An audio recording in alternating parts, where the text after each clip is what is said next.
Don't click that. God damn it.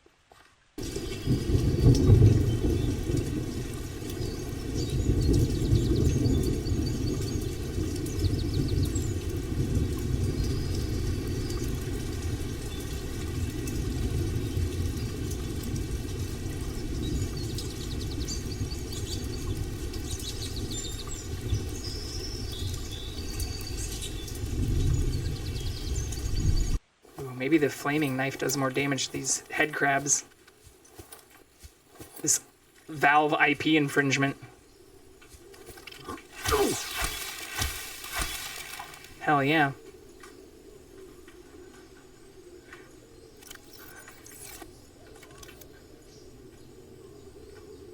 Wrong thing. If you're not going to look at the map, beacons are indispensable. Yeah, I mean, like the last couple of survival stuff that I've played.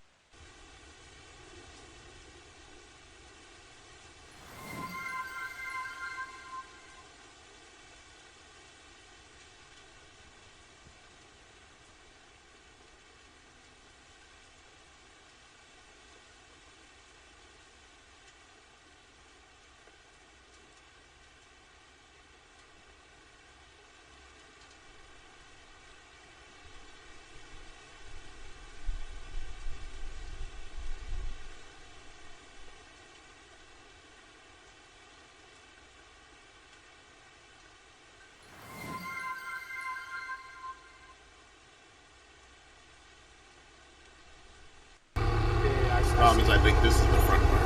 Yeah, that's fine. We give a shit about this guy's field. Oh wait, this is our field.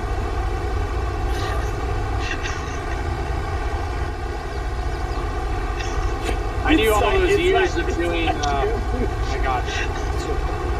All those years of playing trucking simulators will pay off. Oh, yeah. Back it up, baby. As hectic and crazy as it's been, I still like farms. Yeah, dude. I'm not touching anything. All I need is you go ahead, howdy, farmer. How goes it go? Or how does it go? So again, it's going great. Also, Hambo will give me a hydrant. Hambo, we are currently struggling. Just chug a bunch of coffee. Why the fuck not? I don't have much food either. Calorie intake recommended. This is Life Pod 7. Coordinates attached. Pod is structurally sound, but the fabricator's bust. Requesting assistance. 7 out. Signal coordinates corrupted. Approximate transmission origin recorded to data bank. Okay, so we know. I don't think they ever actually use it. I have seen some get stuck in this, but I don't think they... There's a couple of things you can build that just, I think by nature of having them near them, makes them happier. Like this flower bed too, it just says place in base to improve gathering speed. Placing more than one has no additional effect. But I think, like, I haven't seen them, same thing with the toolbox, placing more than one has no... Making weird noises or anything. It's making me want to order a Frosty from the Wendy's driver. Hello, sir. Here, we've got a thing for that.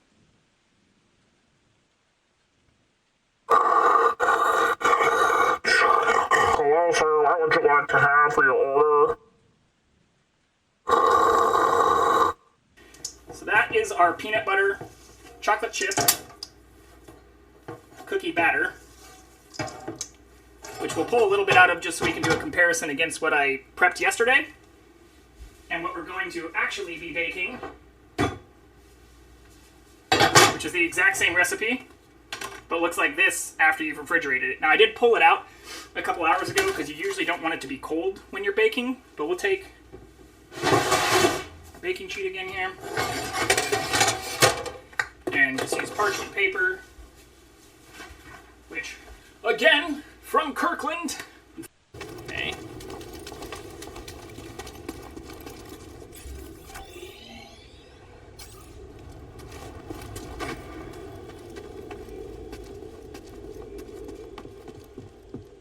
Place looks so cool though.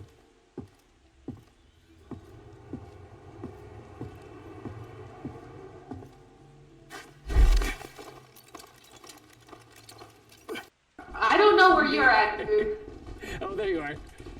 It's one of these. Why are we doors. going towards the turret?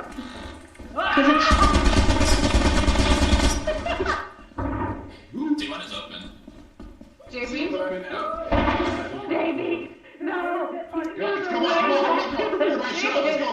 go.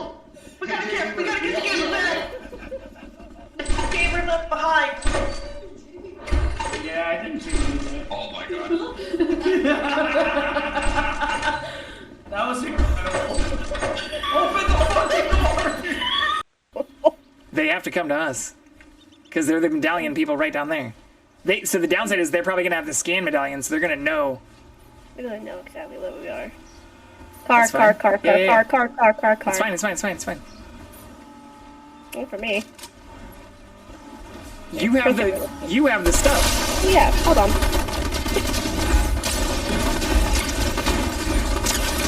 Oh, no, that's dead, probably. Yeah. Oh, yeah. Just realized, oh yeah, they're dead. Bakery, so we could plant and harvest wheat. Okay, Because they need it. We can harvest wheat? Yeah. We can make edibles? Well, we'll role play it like with Sauce's GTA 5 role play server. The SBE SMP?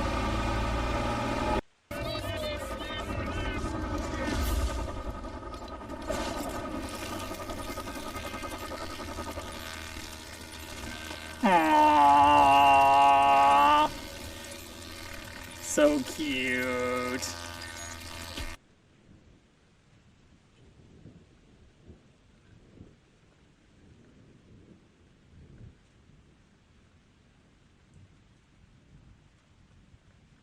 Oh, I see.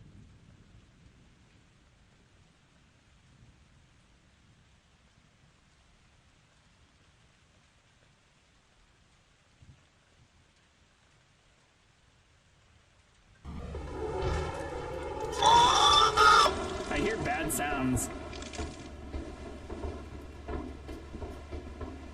What are those sounds?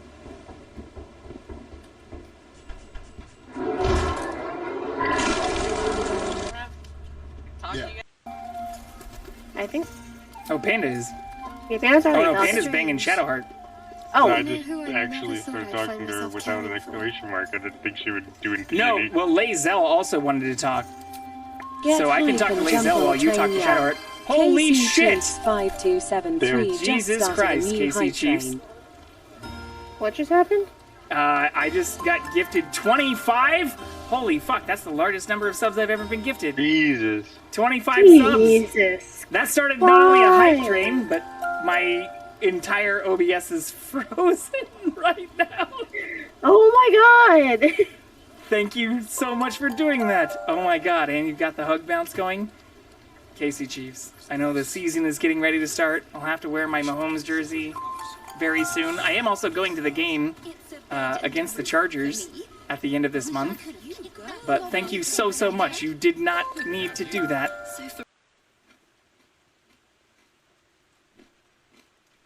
And he magically appeared.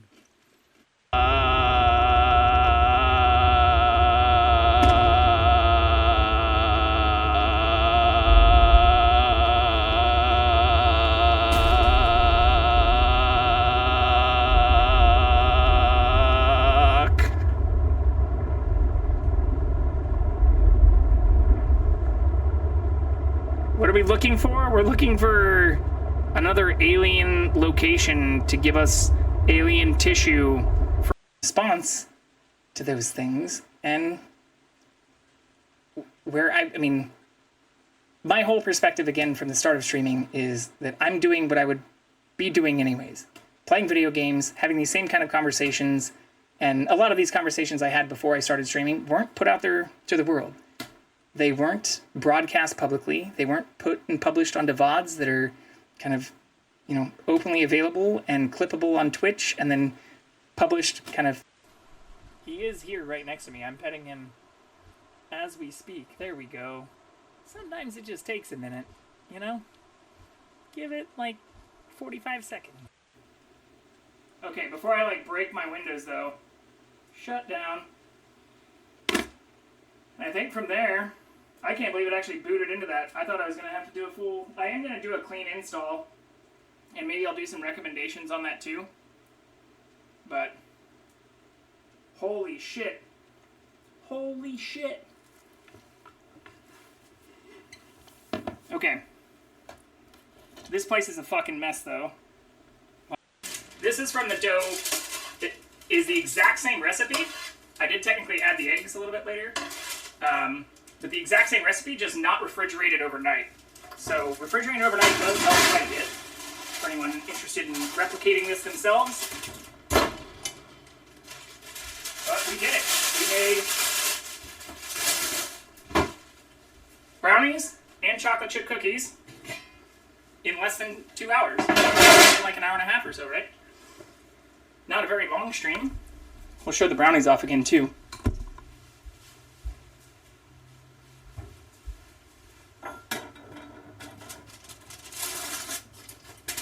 Oh my gosh.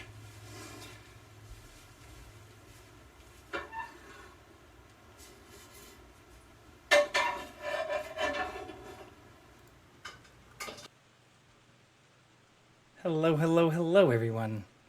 Brown, congratulations on getting in here first. Balls, titties, appreciate the applause and the hydrate and the posture check. We can get all of those going to get things started.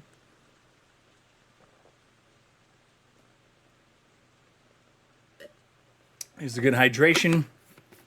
I believe our posture is pretty good right now.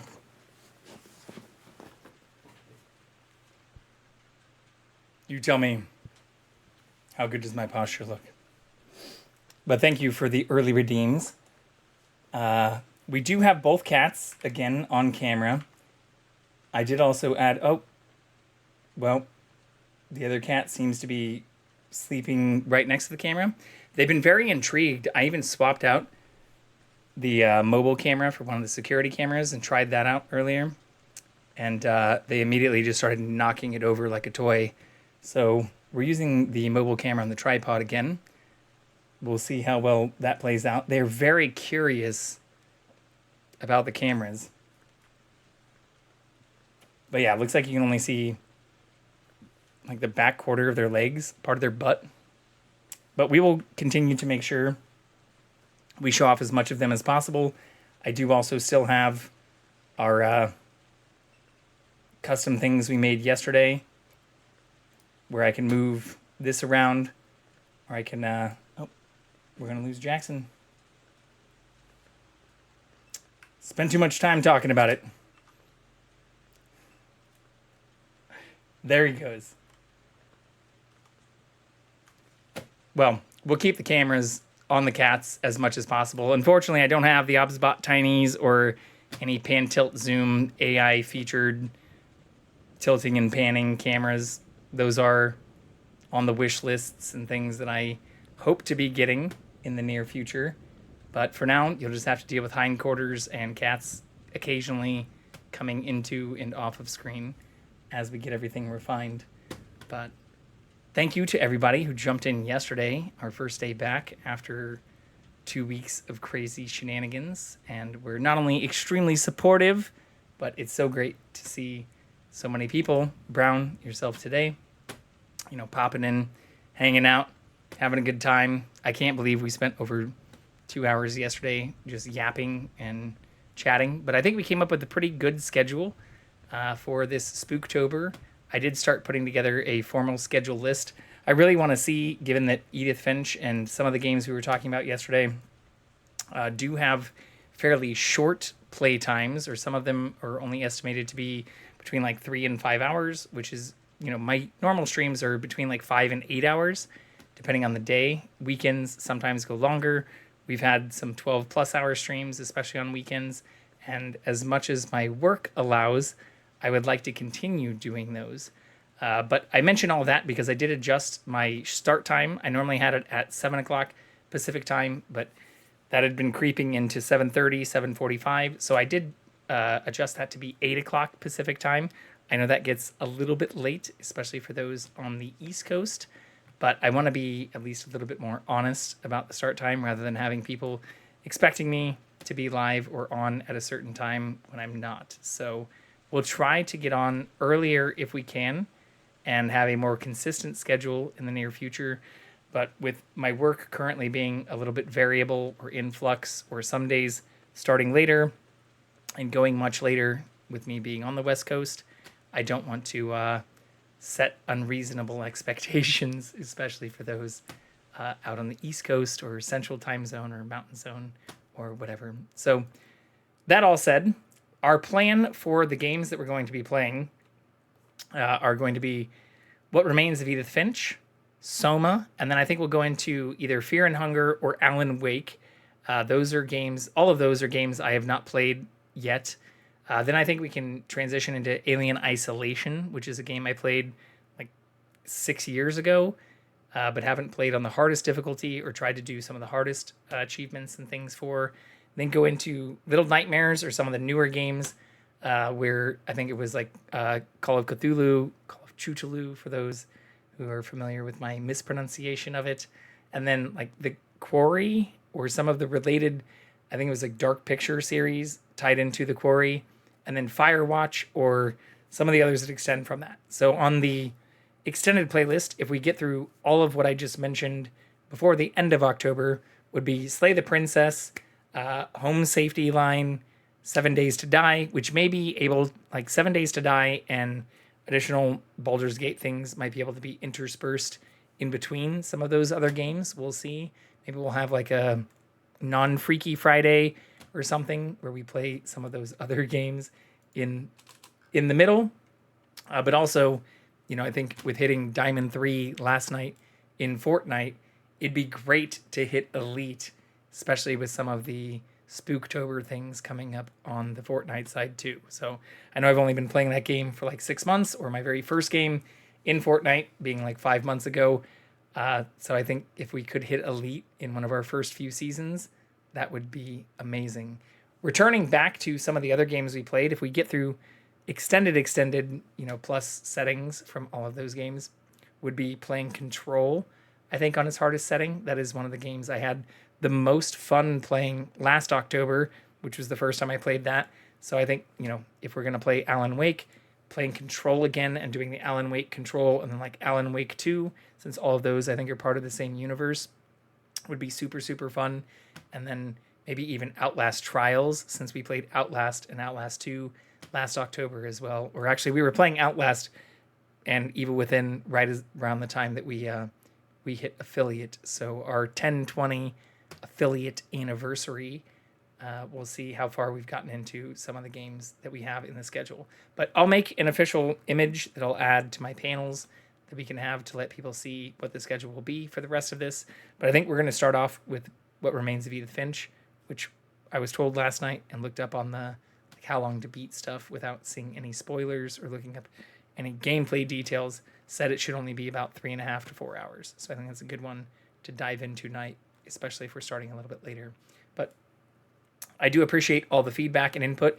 If there are other games that other people would like to see me play during this Spooky-tober season, I am completely open to suggestions. In fact, over half of the games, well, 3/4 of the games, actually closer, are all from recommendations from people that mention games. You know, about half of them I owned. Fear and Hunger I was gifted.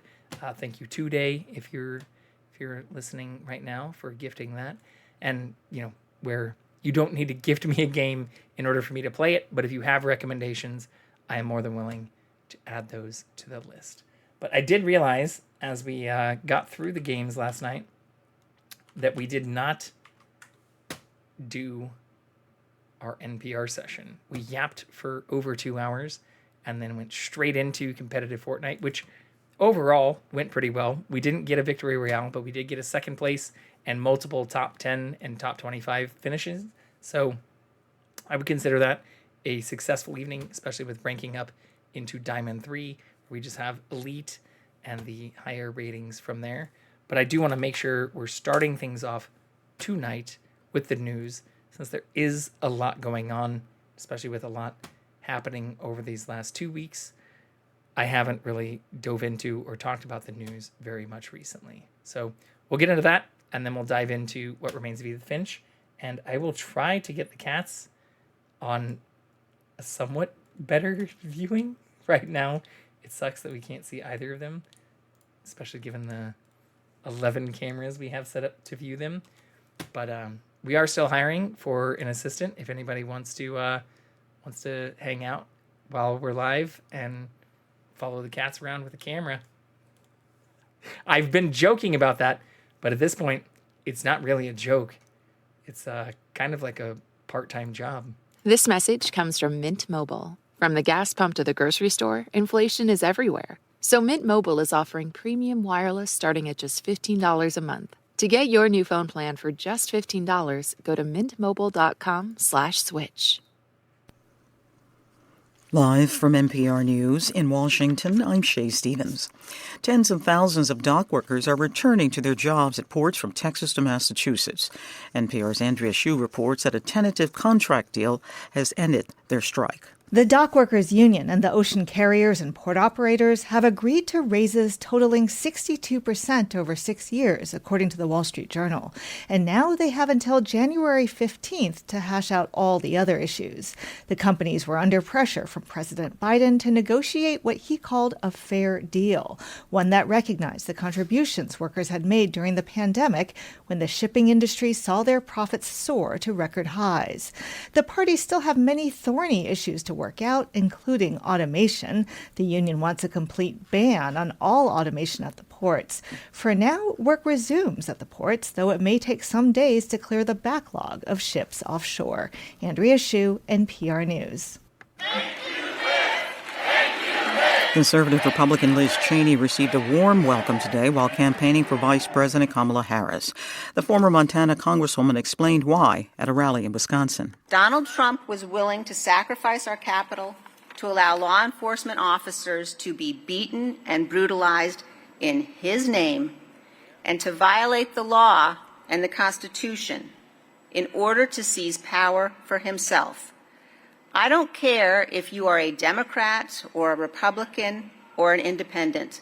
That is depravity. Cheney served as vice chair of the congressional panel that investigated former President Trump's role in the January 6th insurrection.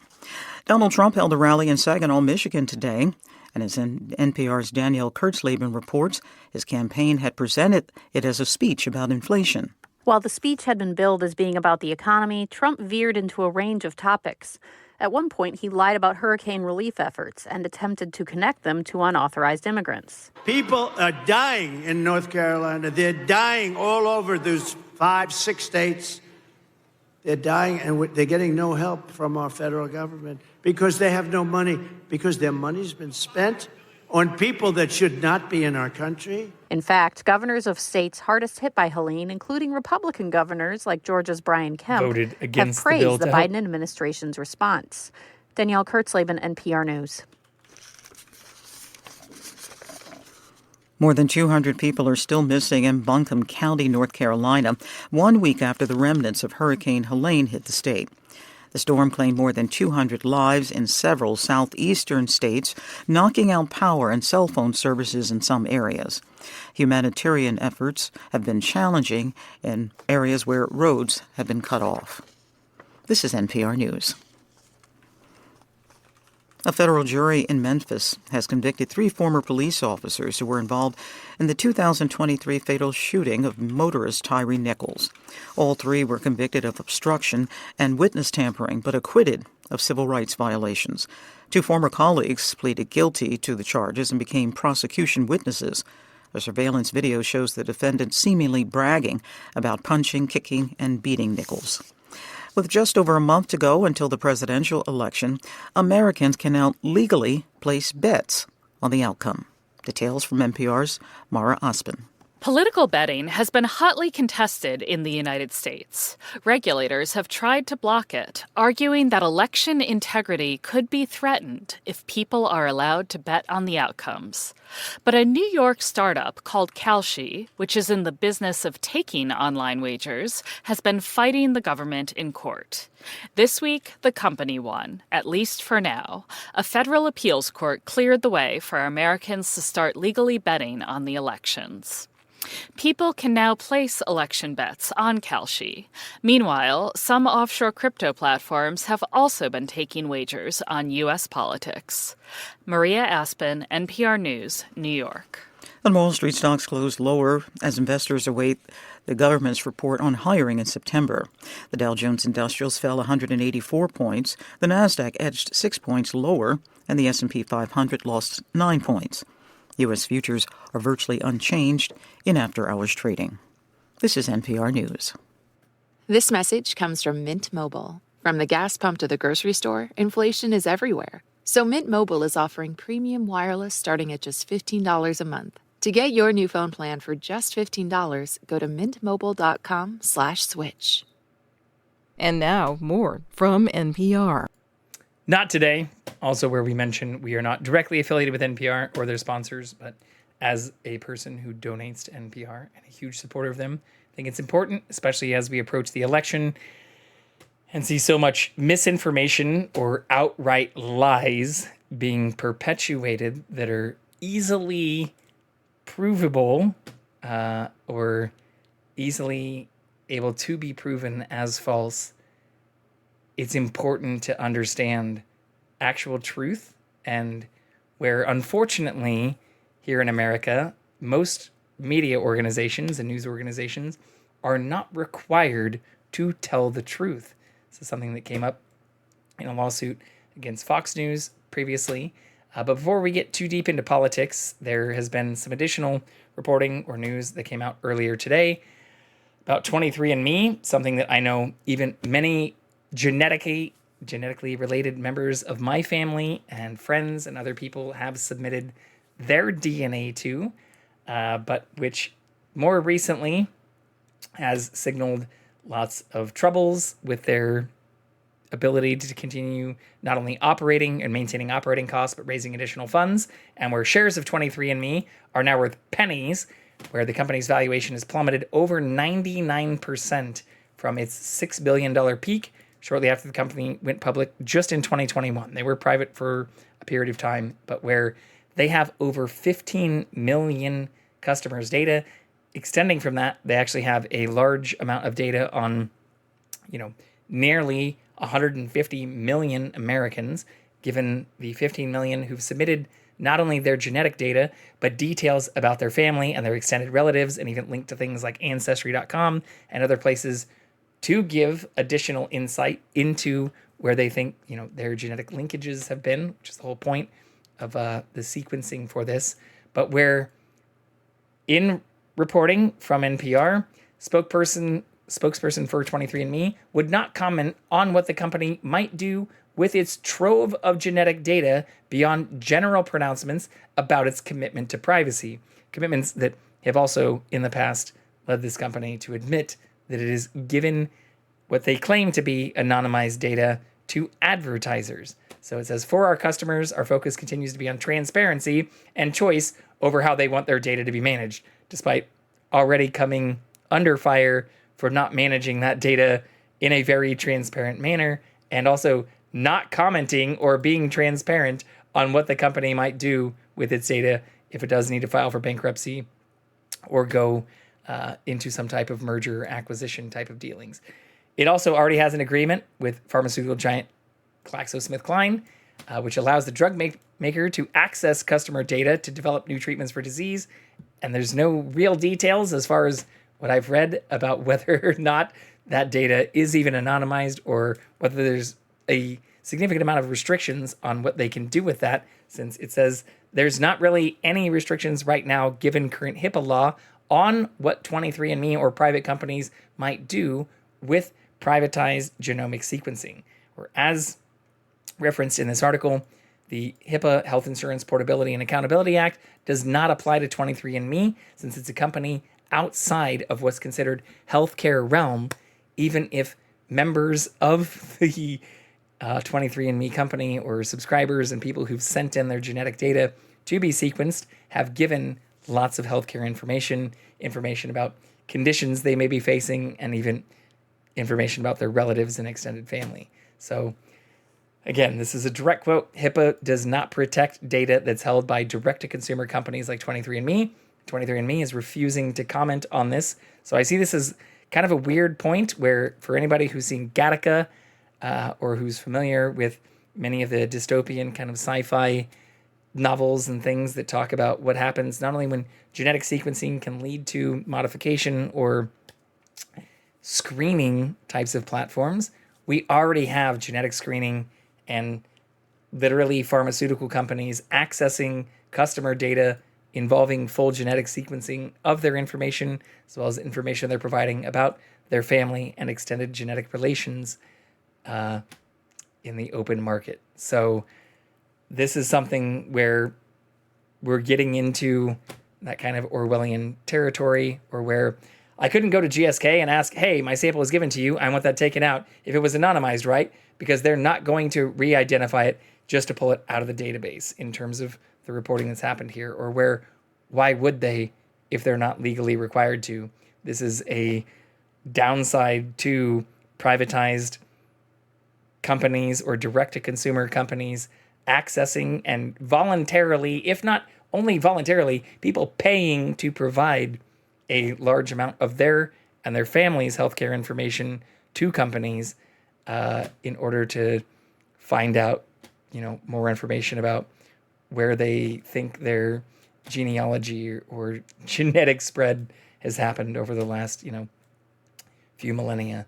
So the transparency report related to a lot of this is really where a lot of this becomes concerning, because the company doesn't seem to actually have a plan in place. I'm not going to talk about this too much, but I did read a significant amount about this, especially since I know a number of people who even asked me whether or not these types of companies are trustworthy, and where I don't think they are, especially since they're already selling out to major pharmaceutical companies, knowing that unlike when you receive a prescription and fill that prescription with a pharmaceutical company, that information is protected. This information is not. So I cover this because I think it's important for people to know that, this should be unnerving, and where if you have paid to try to get information about your genetic data from a company like 23andMe, that information is not in your control anymore.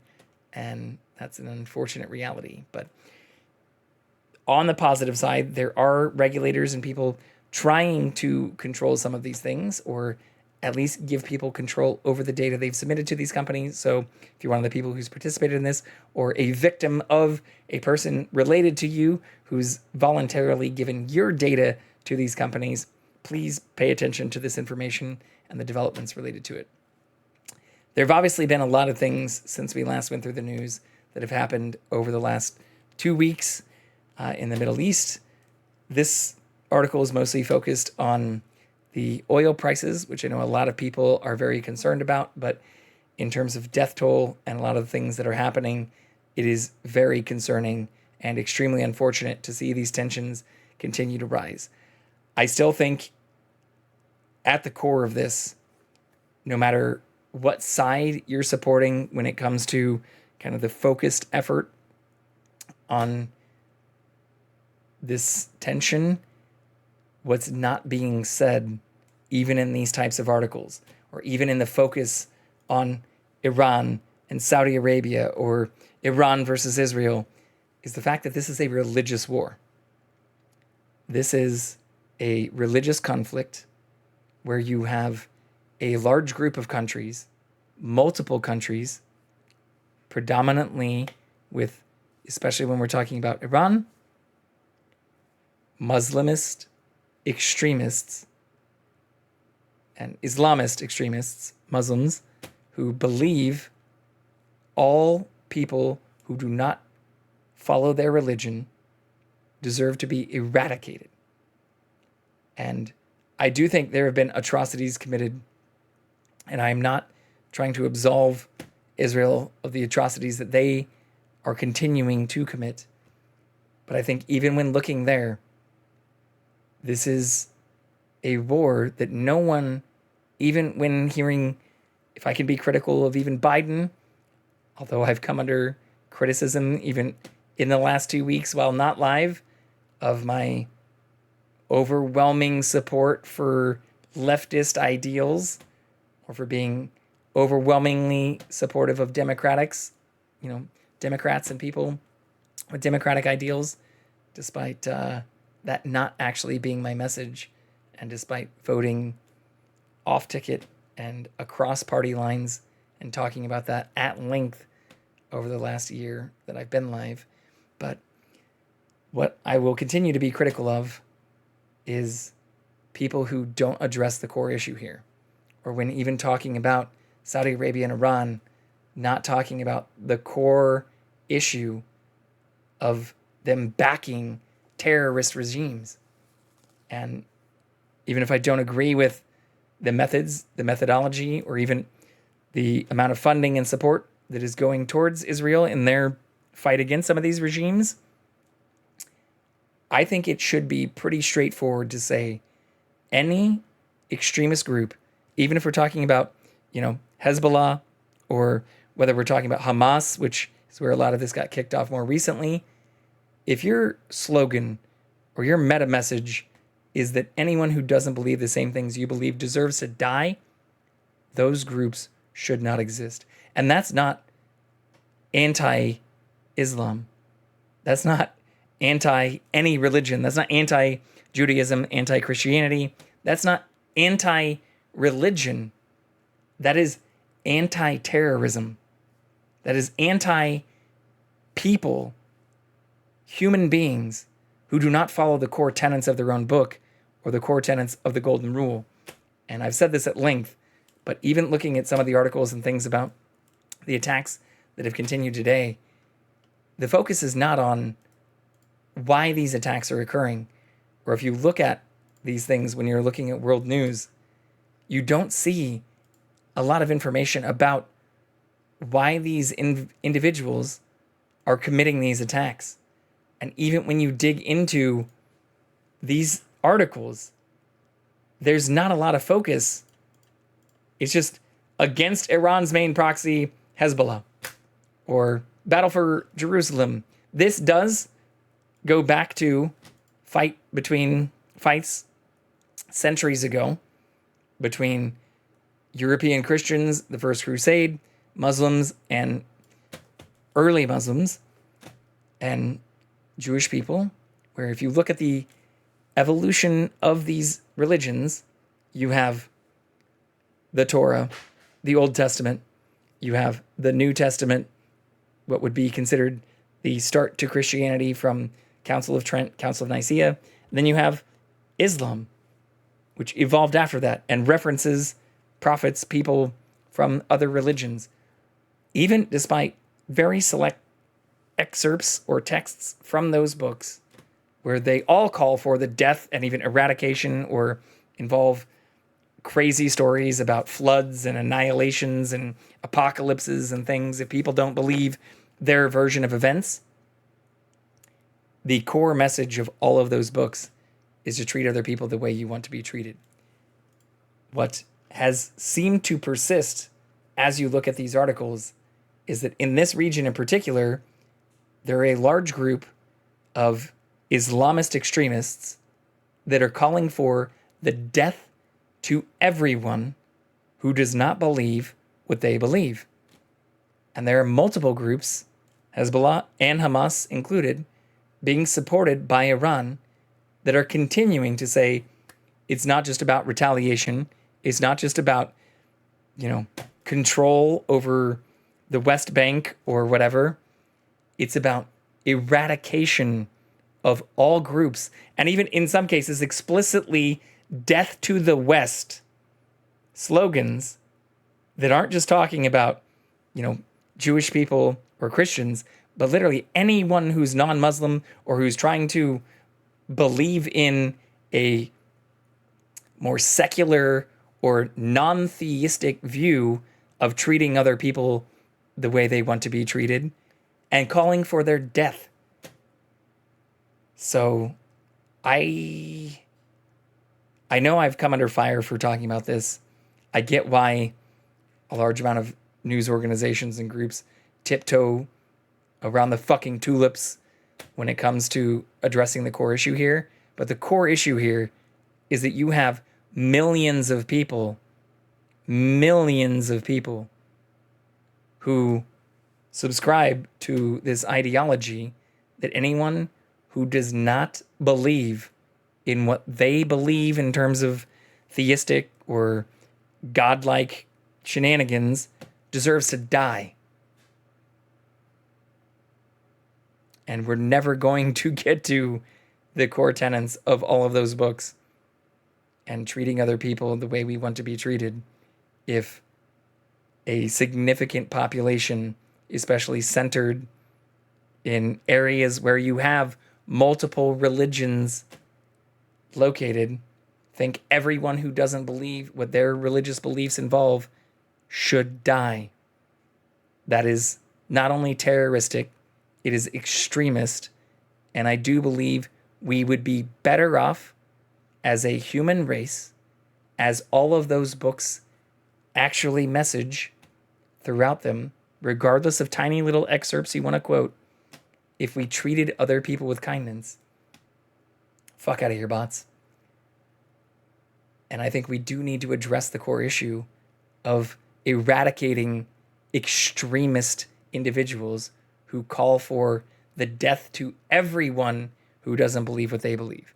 I understand there's a little bit of tit for tat, eye for an eye.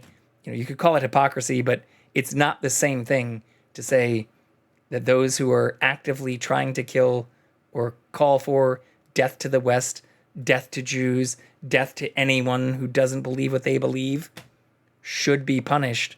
And I'm not saying they need to die. I'm saying they need to at least be held accountable for what they are doing and what they're calling for. And we would be better off as a human race if we didn't have a large group of extremists who believe that anyone who doesn't follow their wacko extremist beliefs deserves death. That is fucking insane. So that's the most I'll say about that. What's also insane is seeing this information that's continued to come out and the additional unsealed court filings and information about the additional criminal case against Donald Trump for his efforts in trying to overturn the 2020 election results. I know this is a heated topic here in the US, but the facts seem to be pretty fucking clear. It seems that when he knew he was losing the election, he not only called Rudy Giuliani and a number of other individuals with multiple co-conspirators and people who he'd talked to saying, we need to overturn these votes, and saying verbatim messages that are anti-democratic and arguably outright traitorous in nature themselves, where the exact quote is, at its core, the defendant's scheme, meaning Donald Trump's scheme, was a private criminal effort, and where in his capacity as a candidate running for the election, the defendant used deceit to target every stage of the electoral process.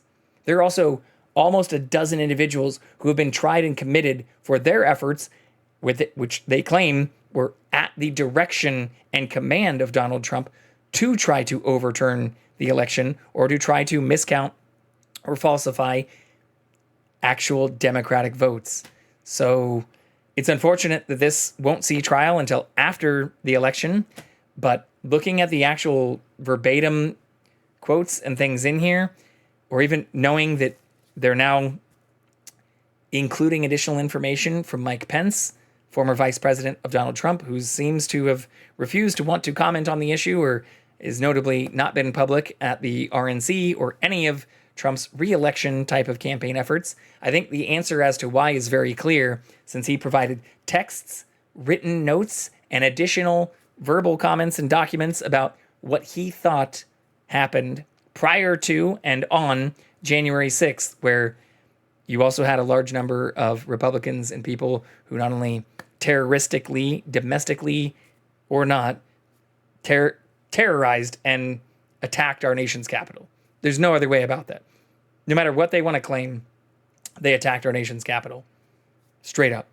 And if the sitting vice president at the time, Mike Pence, didn't support those efforts and also overturned a large number of documents, which Trump's legal team is trying to claim should be protected since he was president at the time, and that should supersede anything that even Mike Pence has turned over to the FBI or other authorities, including Jack Smith.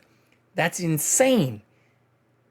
Like, I look through, and there are multiple cases in the past, even when you're talking about like Hamilton and things like that, where there have been disagreements between presidents and their vice presidents.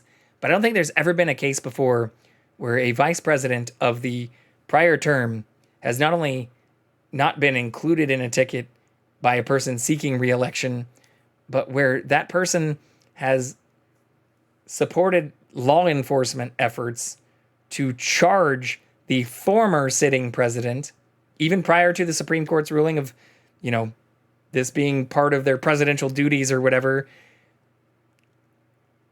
There's never been a time where a former president has tried to claim that a law enforcement group shouldn't hear the words or that the testimony and documents or written notes from their vice president shouldn't be heard or should be protected because they're afraid of what that might mean for their trial. That is fucking absurd. We're in true absurdity territory. And news agencies are reporting on this. But when you look at some of this, let's just do like Trump, Mike. Let's just do Trump, Pence, documents. It's literally all I'm Googling. Trump, Pence, documents.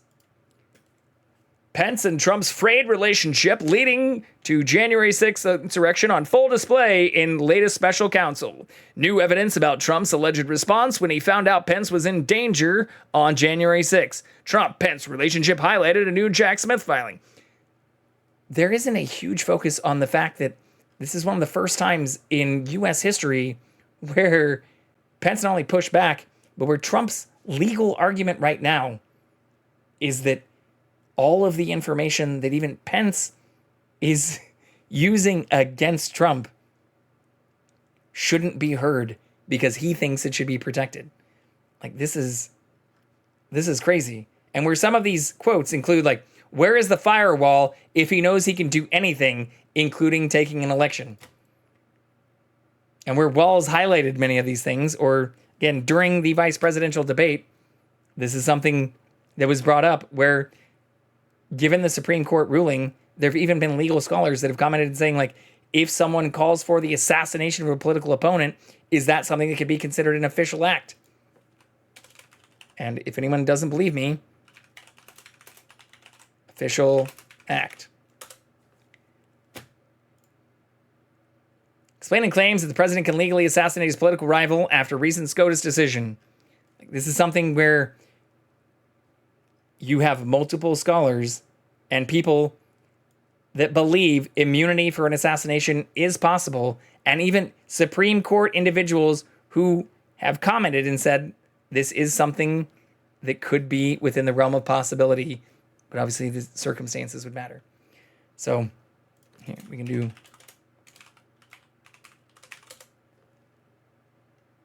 Oh, yeah, this is where and Boolean operators might be important. Oh, whoops.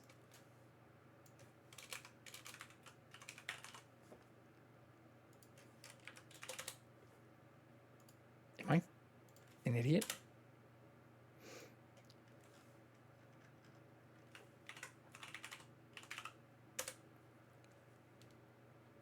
Yeah. So, striking a skeptical note while questioning Sowers, Chief Justice Roberts argued that expunging from the indictment acts that are official rather than personable would hobble the case, making it a one-legged stool.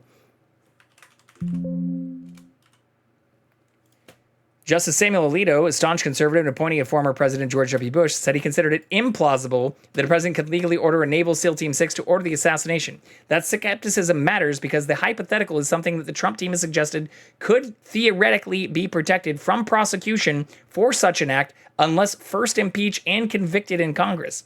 Justice Amy Coney Barrett asked Trump attorney John D. Sauer a question that cut to the heart of the case, reading aloud allegations from the indictment and asking him to respond whether Trump's actions in each instance were private or officials. Trump's attorneys concede that immunity does not extend to personal actions, but instead protects official acts, but Sauer believed that most of the acts are unquestionably official. Like, this is something that is crazy. A skeptical Justice Sonia Sotomayor pointedly noted to Trump attorney John Sauer that the indictment alleges Trump acted for personal gain. Sotomayor said the court would be creating a situation in which a president is entitled not to make a mistake, but more than that, a president is entitled for purely personal gain to use the trappings of his office. She made clear her opposition to the Trump's legal team position, saying she was having a hard time envisioning immunity for a president who creates and submits false documents, orders the assassination of a political rival, and any number of other criminal acts. Like, we're getting into wild territory here. And this is the Associated Press. We're not looking at partisan sites. We're looking at direct verbatim quotes about these things that involve, like, now formal questions like where to draw the line on immunity, or can a president order the assassination of a political rival? And on top of that, should we exclude the commentary from a former president's vice president if that information might be damaging to this case? Which is just crazy. But we haven't also talked about this is something I was really alluding to and that we didn't really get into yesterday, the devastation that's happened given Hurricane Helene and the tens of thousands of people or hundreds of deaths that have occurred, and even where in North Carolina and many other places, there are many people still without power, or which we talked a little bit about yesterday, how unfortunate it is so many people have gone without aid, or where even though aid has been approved, this is something that was referenced in the News Now portion. Trump has tried to slam the response, but where his own disaster response is not only marred by politics, but where there have been multiple efforts, or we'll go back to just the national news here and look at politically charged rumors and conspiracy theories about Helene flourish on X. So what is important to note is that there have been large amounts of aid that have been approved for Helene. So a lot of these posts about aid to Ukraine versus no aid to Helene, and former President Donald Trump, convicted felon, trying to keep his own former vice president from being able to have his documents and written notes or comments against him on the overturning of previous elections and even classified documents withholding, has claimed falsely that Democrats are withholding aid from Republican areas. So this is something where, again, here's the verbatim quote. I'm not even going to fucking give the credit to read all of that, but where there have not only been a significant amount of aid packages approved for this, but what's really ironic is when you dive into this, Trump himself delayed disaster aid for people in Puerto Rico and multiple other areas, even in California. And as his staffers even noted, until he had people saying this would impact his election results, or even with the California portion in Orange County showing that he had a large number of voters in that area. Like, these are direct facts. And where he's also claimed in the last few days without evidence that the Biden administration and North Carolina's Democratic governor were going out of their way not to help people in Republican areas, which is absolutely absurd.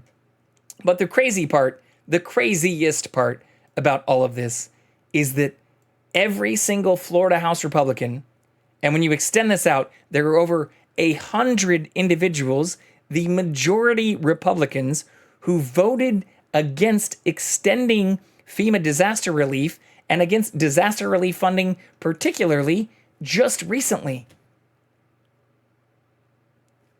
And you have Floridian Republicans, North Carolina, South Carolina, Georgia. You have a large number of Republicans and people who, despite senators asking the Senate for a robust and timely federal response to hurricanes, have them voting against this. Or again, this is every single Florida Republican voting against disaster relief funding. And then trying to claim like, oh, it's the Biden administration not providing funding. It's the same bullshit that's happening with the border. And even as referenced in the vice presidential debate, Vance not only tiptoeing around the issue, but not wanting to address the actual facts that a border bill was put forward, but that his running mate, convicted felon and former President Donald Trump, asked people to vote against it, and where the majority of Republicans did, and killed the border bill that they're now claiming should be put into place.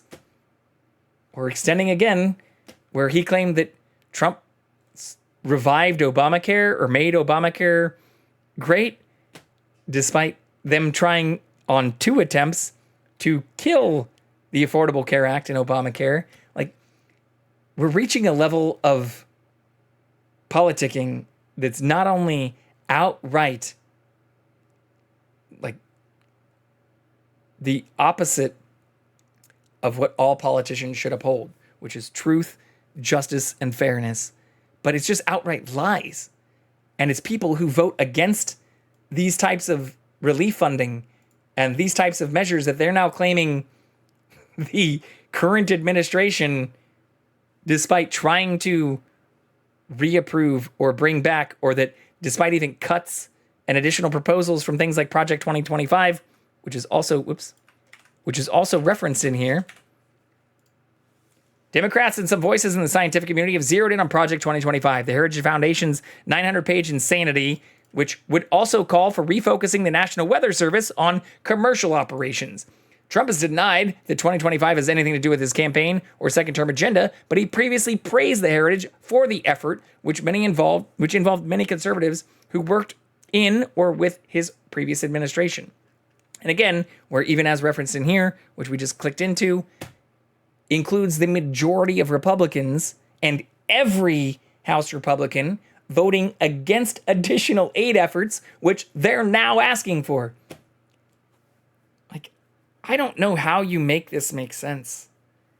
I don't know how you support people who not only lie, but who vote against things that would benefit their population without justification, and then try to finger point and say, well, we're not getting the aid that these areas need, despite voting against giving that aid or supporting additional measures which would eradicate those types of proposals altogether. Like, I don't fucking know. I don't know how to discuss it calmly. It's sad. It's anti-democratic. It's un-American. And it's just fucking sad. Oops.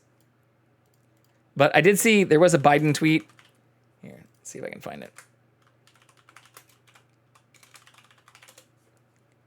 That I think was very good and poignant on this issue. Or I think a lot of it has started to become a little bit more clear. And where in this overview, Mr. President and Governor Cooper, Donald Trump has accused both of you of ignoring the disaster. He is lying. Let me get this straight. He's lying. And the governor told him he was lying. The governor told me he was lying. I've spoken to the governor, I spent time with him, and he told me he's lying. I don't know why he does this. And the reason I get so angry about it, I don't care about what he says about me, but I care what he communicates to the people that are in need. He implies that we're not doing everything possible. We are. And you spoke to the governor. I assume you heard the Republican governor of Georgia talk about that he was on the phone with me more than once. So that's simply not true, and it's irresponsible. And there's a lot of truth in this, but again, You have people in Florida, North Carolina, Georgia, areas that have been impacted where House Republicans voted against these aid packages, which they're now begging for, but where even in recent interviews, Trump has accused them of not providing this type of aid, which they're using emergency relief funds in order to provide. So I love the actual, even just cutting off, you know, the person asking the question here, and where they even retweeted this and said, he's lying. Donald Trump is a liar. I'm working with governors and local officials to help those impacted by Hurricane Helene, using emergency funds and essentially doing everything they can to pull these funds from areas, despite the fact that every House Republican voted against these types of extension efforts. Every single one. It's fucking mind-boggling what's happening in this country right now. And that's why we're going to stick to direct news. That was a C-SPAN video. If you want to get into the details of it, this is a direct interview pulled from Biden's Twitter, and where when you look at this is again, direct video from C-SPAN. We're pulling in everything we've clicked into from NPR and the Associated Press. Don't believe what you're hearing on Fox News. Don't even believe everything you're hearing on CNN or MSNBC or ABC. Believe what you can find cited sources for. Believe the reporters on the ground and those with journalistic integrity who actually verify the information that they're reporting on. If you think that's leftist or liberal, or as even discussed with close friends and family recently, like, if you think that makes me like an uber Democrat or some weirdest progressive person, you've fucking lost the plot. You've forgotten why this country was founded. You've forgotten what democracy actually means, and why journalism and freedom of the press and freedom of speech matter. Just because you have the freedom to say bullshit or to lie doesn't mean that's what you should pay attention to. There's a reason we also have a separation of church and state, and why the fact that religion, even when diving into the details of J.D. Vance's nonsense in the vice presidential debate and tying towards Christian values, should have no fucking place in government if you actually read our Constitution. Or when referring to this as a Christian nation, goes against the core founding ideals of this country, which were escaping not only taxation, but religious persecution from a fucking Christian regime. It's wild. And the fact that this all still needs to be said, that we aren't continuing to evolve our understanding of what it means to be democratic and openly, not only democratic, but supportive of what our Constitution actually says, which is bringing in people regardless of race, religion, sex, and making everyone treated equal, is what I think we should focus back on. Because we seem to be forgetting all of those founding principles and all of those founding ideals and reverting back towards some kind of weird, absurdist shenanigans that people who founded this nation were actually trying to escape. So, it's an hour of yapping. We yapped for 2 hours last night. I think we'll leave it there. But this is all scary.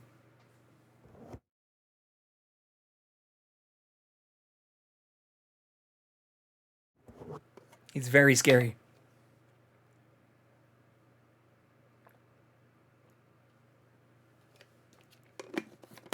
And to have people I know and care and love them and like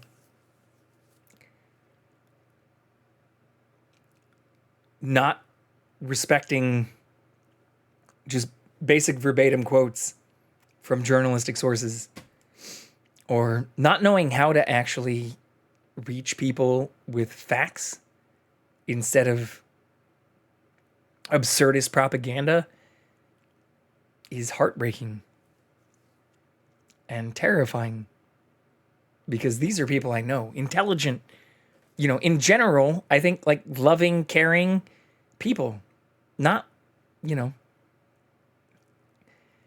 not Proud Boys, not extremist terrorist groups, not Hamas or Hezbollah or groups whose slogan call for the death to the West or death to all non-Muslims.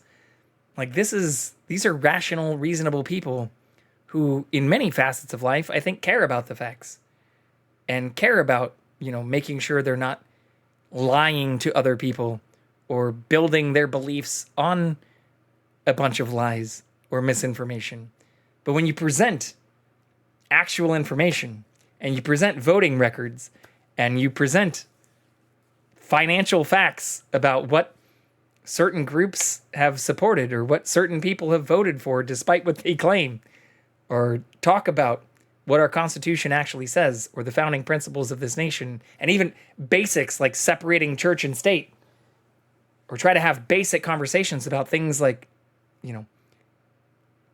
women's right to choose and reproductive health or abortion, it's sad that those things tend to go back towards religious territory or go back towards things that have no place in politics and are not only anti-democratic, un-American, but in some cases, especially when it comes to supporting things like January 6th and the attack on our nation's capital, or don't believe we should be continuing to try those who, including even our former president, were directly involved in election interference. And in addition to the over 30 felonies he's been convicted of, additional mishandling of confidential documents that we know to have been proven were stored in bathrooms and basements and ballrooms and even areas that had copiers and fax machines and things in the same area in a private resort at Mar-a-Lago. Like, this is insanity. It's absurdity. And the saddest part is you hear a lot of whataboutism. Like, wow, but what about Hillary? What about Hillary? What the fuck? What the actual fuck? Last time I checked, Hillary's not running. Or even when you listen to the last debates and the vice presidential debates, even when talking about some of these things, it's not at the same level, but we're not only not having that conversation, that's a literal straw man ignoring the facts of what's being presented here and what's being presented here and what's being presented here.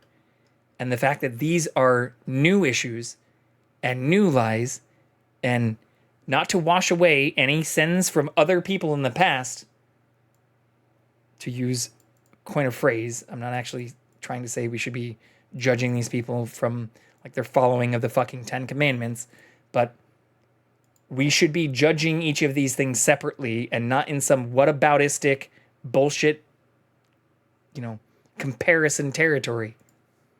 We should be holding people accountable for the lies and mistruths that they perpetuate and not trying to point fingers at other people who might have done things like that in the past. Or in these types of cases, it's very sad where these lies have no comparison. Or same thing even with the mishandling of classified documents or the efforts to overturn the last election. Like, there is no comparison. Or the efforts to withhold this former president's vice president's testimony and notes about conversations related to election interference because they think that's protected information. Like, I don't know. It's sad. It's weird. It's very, very disturbing and dangerous to our democracy. Welcome in, Noel. Good to see you. But yeah, I think we're going to kick things off with this. Again, I'll put out an official schedule, if not tomorrow, Well, I said I'd do it before the weekend, so that really just gives me tomorrow. But we are going to kick things off with What Remains of Edith Finch. But we are at the hour mark, and I realize we don't have either cat in view right now. So let's see if we can find the kitties. Actually, I'm just going to move this camera. We'll do this one first. Try to find them. But since we're now 6 minutes overdue for the ad break, we'll let that run real quick. We'll return back to What Remains of Edith Finch and kick off Spooktober from there. Also, one other thing I should mention. I guess before we do that, I did set up a new alert. So we do now allow subs to add costume editions, and these will continue on throughout this entire month. I have 6 items currently. We'll see how many more I can add on. We might get into like, earrings and I don't know, other shenanigans that I can think of, shirts and pants and maybe even some shoes and whatnot. But I do have a large number of items that are tied to sub goals and things that we can start putting on in terms of costumes. And I do have still the destroyed wig, but I have some new hats. I'll tease one quickly. This was titled a wizard / witch hat. Have you worn wigs? Will you wear wigs? When will you wear wigs? But yeah, we'll go. I caught that reference. Despite being Grandpa Core at my core, apparently. I know that. Yeah, we've got Kiki. Let's go give Kiki some love, actually. Here, we can make that one the full one. Oh, no, I can't do that, actually. Oh, no, I can. I can do this instead. Yeah, let's do this. And then I'll go find Jackson as well and try to put him on camera. And, aw. He's playing with a little toy right now. He's such a cutie.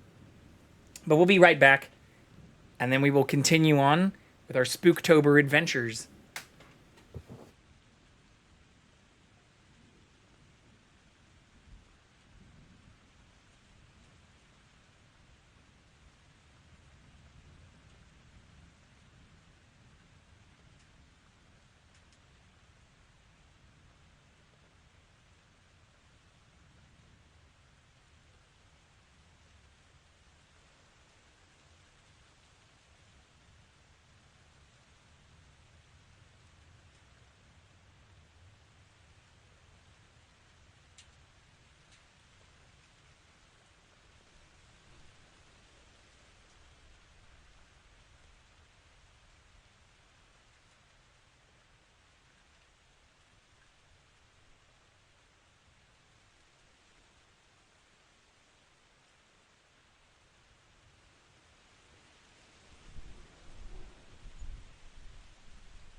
Okay, this should work now. In theory. Theoretically, should get 2 kitties now. Da-da-da-da! That's pretty fucking close. I guess I could go re-angle that camera a little bit better. Da-na-na-na-na! I think that might be alright. No! Kiki's leaving, though. Oh, no, he's not.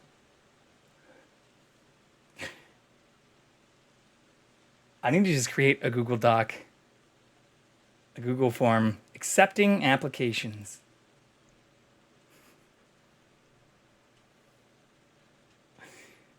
How has your day been, good sir? It's been very stressful. If I'm being completely honest. This was my like not full first work day. We had Tuesday and yesterday, but Tuesday was kind of a shit show because it was not only my first day back from, you know, TwitchCon and all the 10 days of craziness I was talking about yesterday, but had a lot of work stuff to catch up on because of all of that. But we also then had Kiki doing the Great Escape and getting on my fucking roof and jumping out and then staying up basically all night. But then we had yesterday where I was catching up from all of that. Looks like Jackson's trying to get up onto the couch. Let me go help him. But today was one of the busiest days I've had in the last 2 weeks. The Great Escape. Let's go find the cat. That was the goal.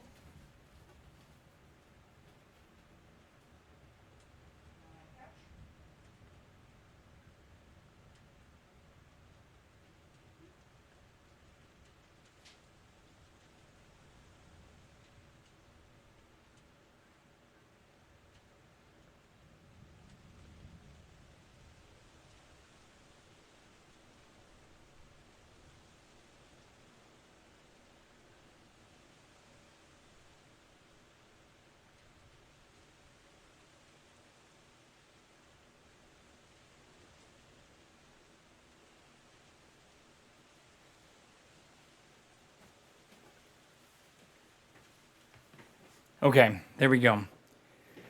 But yeah, if I'm being fully transparent, oh fuck. And now Kiki's gone. Oh no, Kiki, you can still kind of see one arm reaching out from the corner.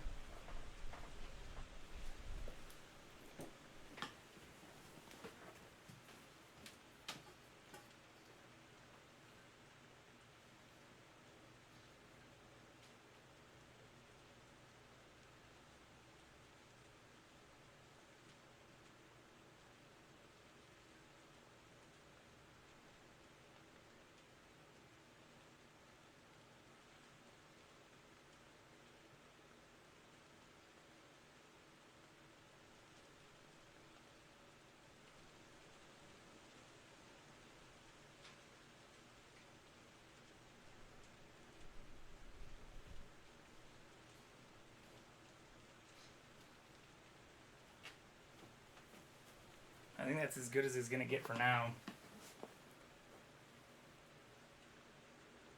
Also at a very strange angle now. We have them both right now. Take what I can get. But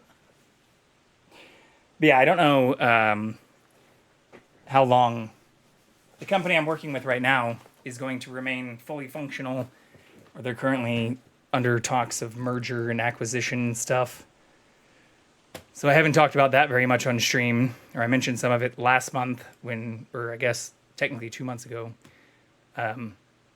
August, which is when I thought some of that stuff fell through, but those talks have apparently been resumed, reignited.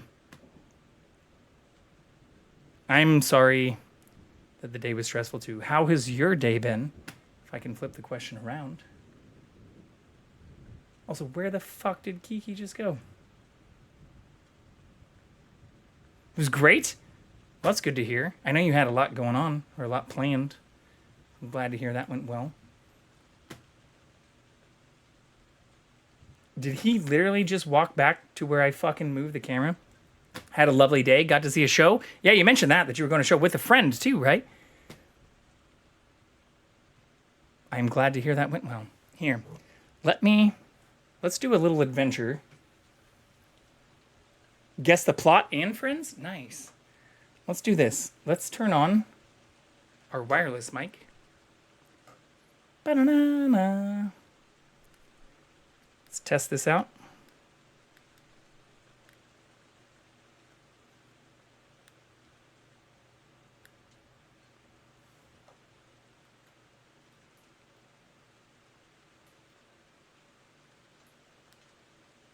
Should work.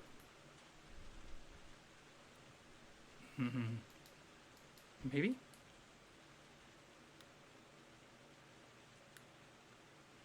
Testing? Oh, I need to mute this one. Hello. Can you hear me? Got to see your old theater teacher. It was lovely and made you want to audition for a show. Maybe doing that. Hi. I am curious, do I sound like significantly different on this mic? I know it has like the gain is cracked out. So you probably hear a lot more background things. Just attach it to my shirt. Oh, that's probably loud too. I promise I'll tune this. It should sound similar because I'm not using any voice tune or anything on my other mic, but it is a completely different company. Here, let's try this. And I'll go try and see if we can find Kiki with Jackson in the background.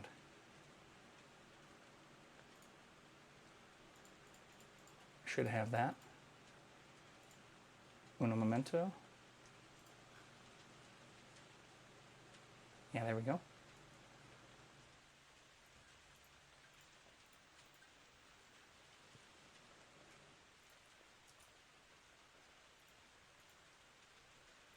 I'm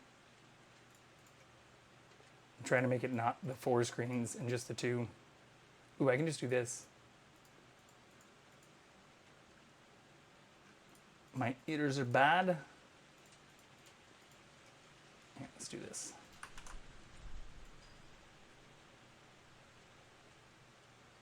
So you should see Jackson in the corner.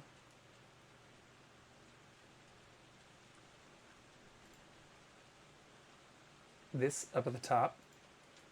And we'll go find Kiki and I'll put him in full screen. And you should be able to continue hearing me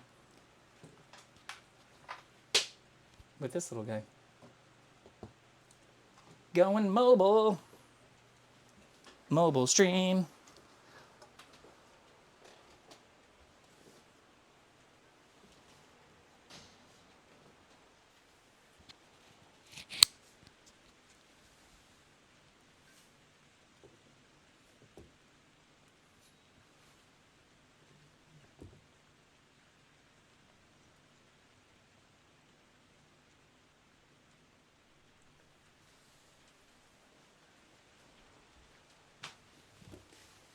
Can you still hear me? Kiki, come here. Want some pets? Want to play with the mic?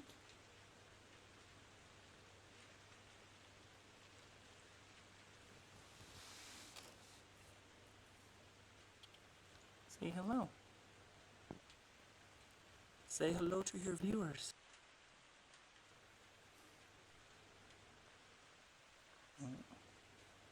He has a very loud purr. I was kind of hoping he'd start purring.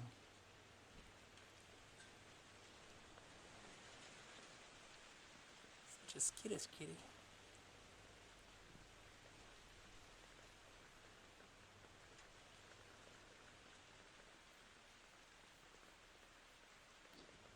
I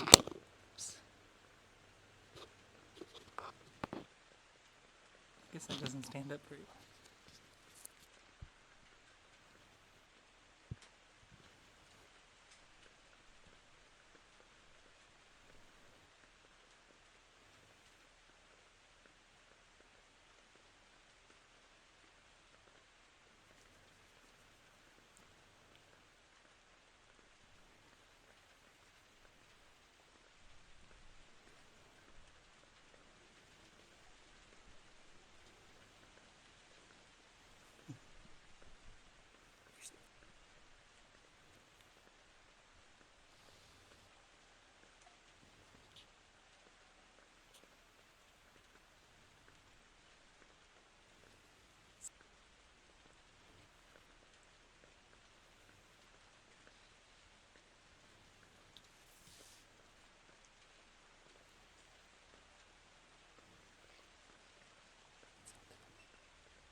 Maybe I should just change my stream to a cat sanctuary.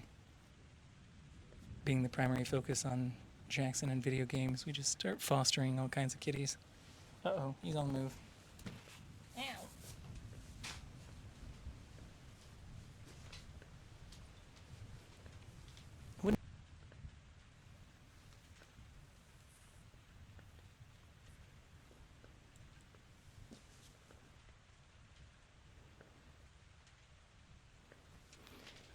He's a very cute kitten, though.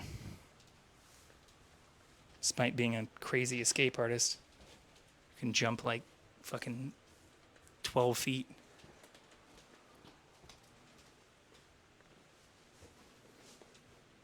Did that work, though? Audio and everything the whole time? I assume so.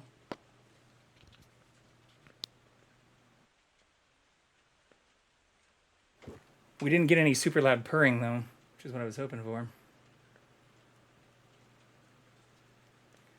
He's got a very like rhythmic purr. Like, not sure how well you can hear that either. Some of it probably also gets like filtered out, low pass filtered or whatever.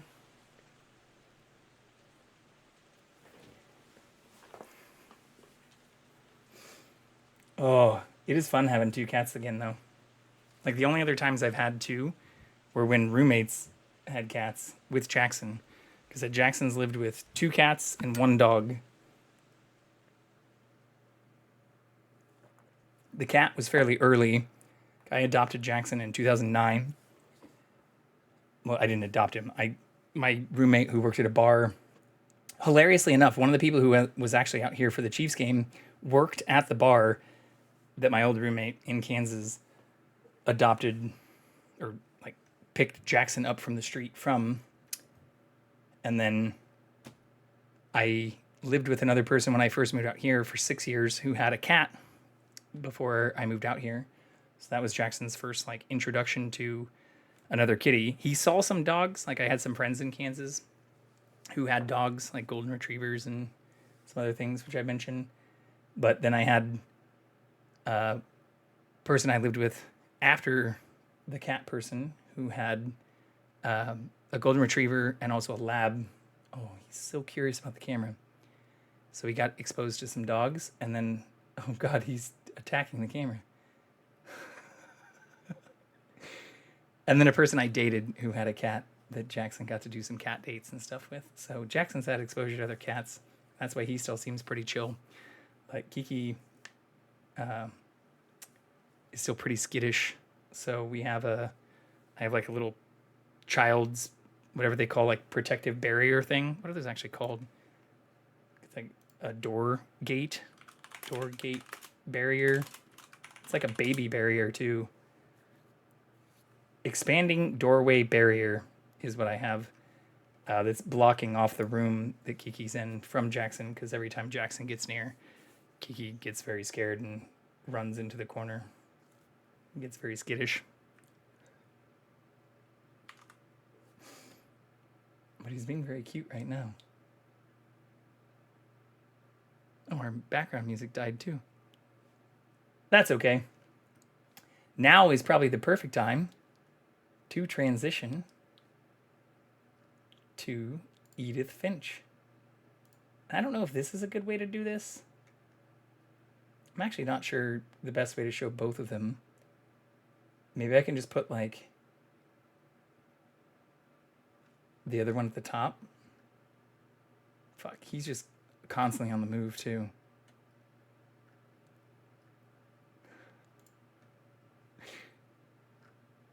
Makes it hard, especially with horror games too. Like you want to get immersed and not have to take a bunch of pauses. Fuck, he's completely gone now. Bye, Kiki.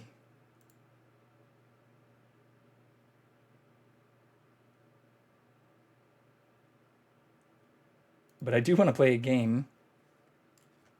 Do you want to play a game? Let's also copy this. Oh shit, I don't have enough room.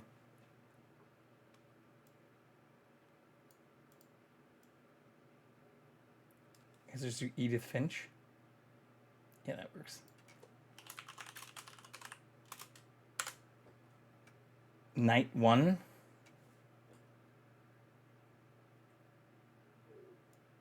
I don't have enough room to do that either. Also, what is that? The chair from Sarah? Chiraya? That's pretty cool. Like a little 3D bottle. I was kind of hoping he would bring himself back into view. Oh, damn, there's actually a lot of people playing What Remains of Edith. I guess it's Spooktober. People playing spooky shit. Ooh! Ooh, ooh, ooh. I did see something else cool, though.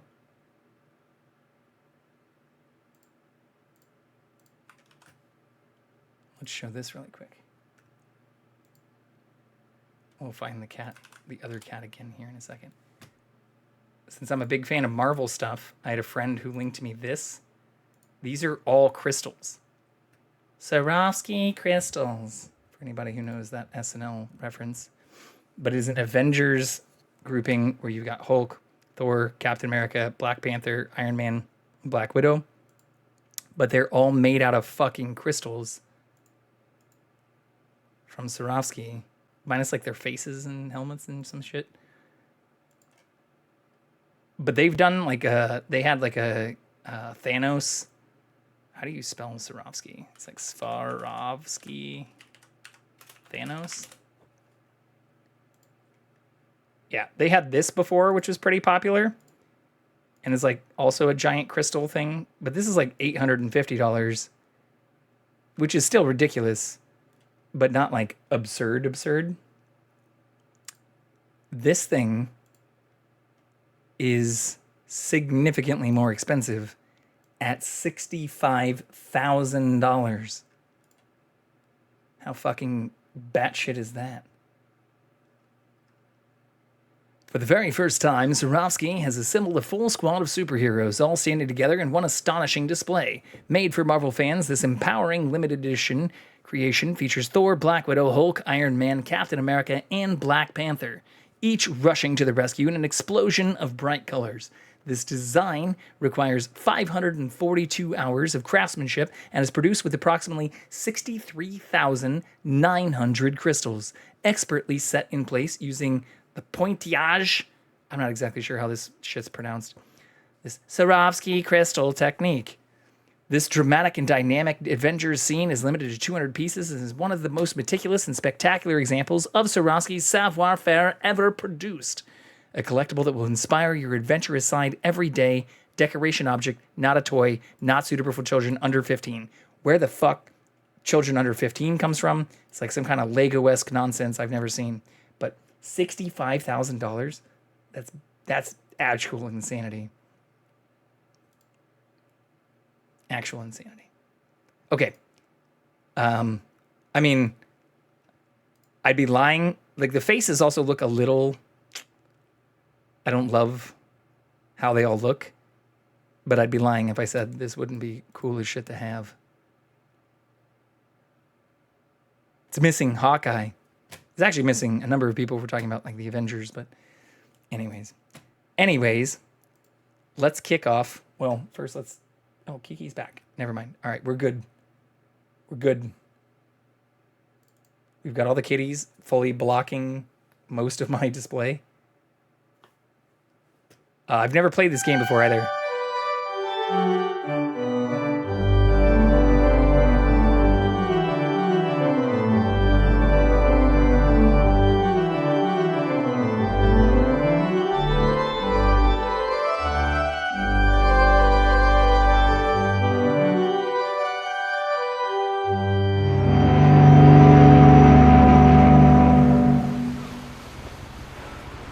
Oh, interesting. There's not like a menu?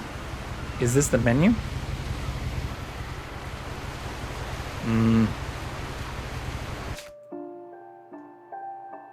Gonna try and sleep. Be back if I can't. Have fun. All right. Well, I hope you have a good night. I'm glad you had a good day. It's awesome to hear. This should be fun. I don't know what I'm getting myself into. Everything's on ultra. Let's fucking go. Oh, yeah. Can I do this as borderless? Oh, it is on borderless. Oh no, full window? Full screen? Yeah, I went full screen, I think. Good night! And in case I don't see you, good afternoon, good evening, and good night.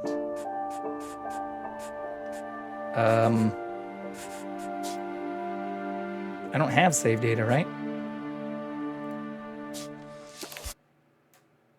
We've never played this game. Yeah, that's just how it starts. Oh, we lost Kiki, though. Fuck.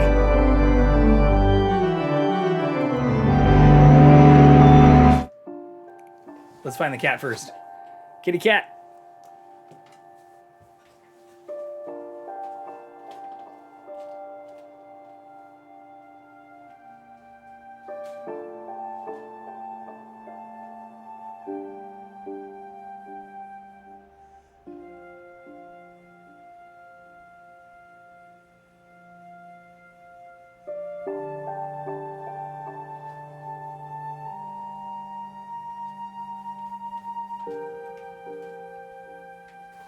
Alright, we've got them both now. Hell yeah, dude.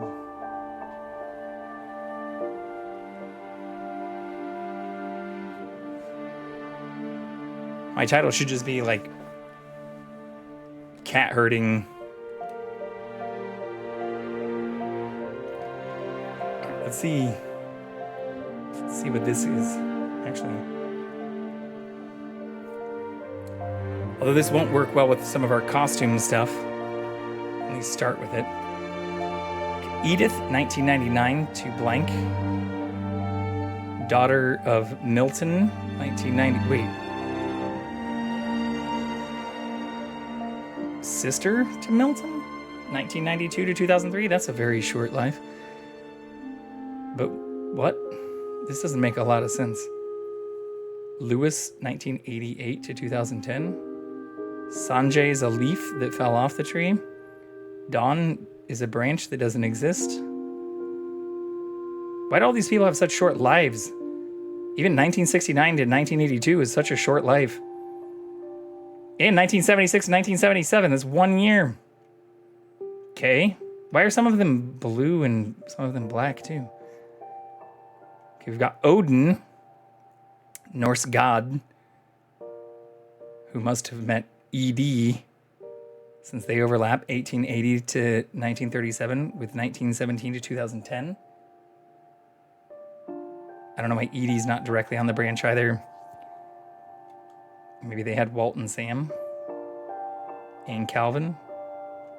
Barbara also only 19. These are all super young. 1950 to 1961. 11. 1944 to 1960. Like 16. 1937, 1947, 10 years old. Why is everybody so young? Walter's got some age on him. Okay, we'll continue. Hopefully there's no like lag or interruption or anything since we are playing this all in the highest settings.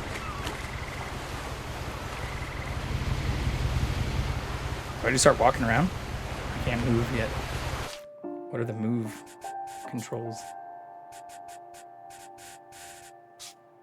That's it. Maybe this is a controller game? Fuck it. I'm sure we'll figure it out.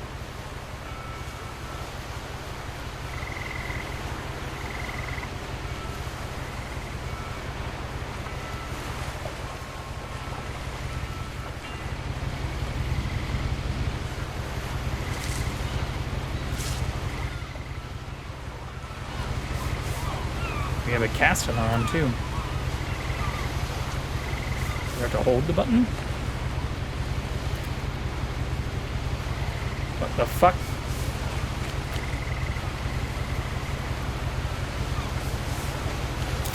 A lot of this isn't going to make sense to you, and I'm sorry about that. I'm just going to start at the beginning, with the house.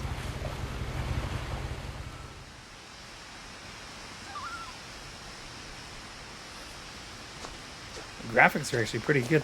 My brother Milton disappeared when I was 4. It was like the house just swallowed him up. Yeah, 11. Someone had put up a chain link fence, but it looked like I wasn't the first person to hop it. but I can't hop it.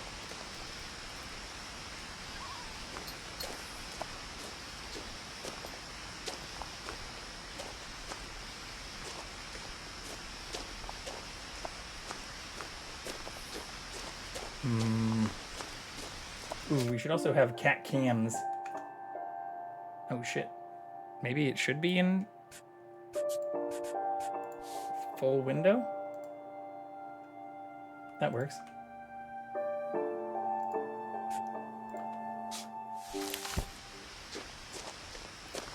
The mouse sensitivity is also pretty high. I lived here until I was 11, but I wasn't allowed inside half the rooms. Adjust the DPI on my mouse.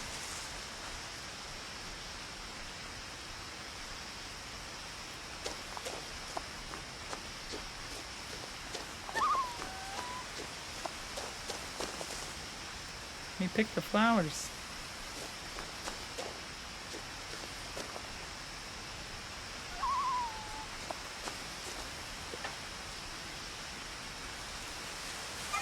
Inside the mailbox were bills from 7 years ago, marked urgent, open immediately.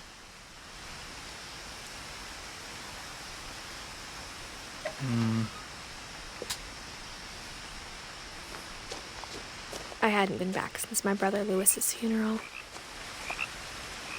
Why does everyone die so young? Why is her arm also covered up again?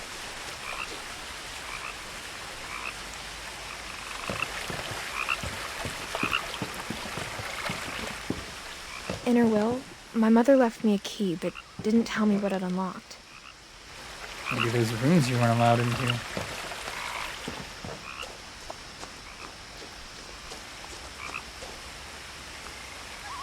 Can I walk off? Ooh, we also have a ring on our chest.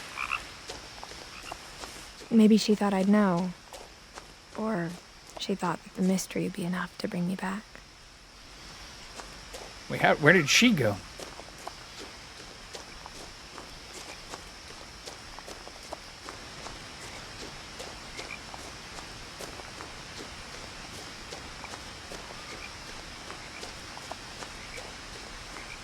No one had driven this way in a long time, but I saw a few hoof prints.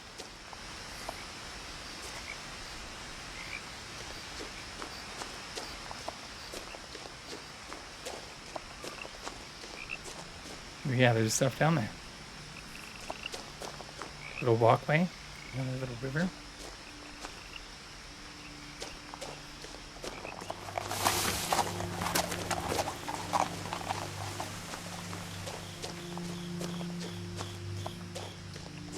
The truth is, even after I inherited the house, I never thought I'd come back to it. But now I had questions about my family that only the house knew the answers to. She's still young herself too, right?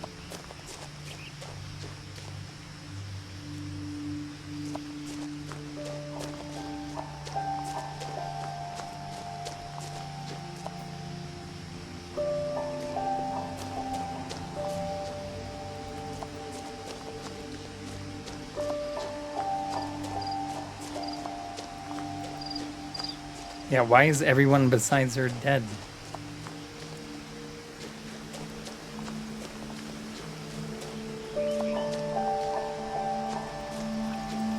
Fuck out of here, bot!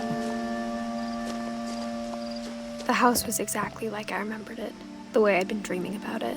Completely structurally unsound?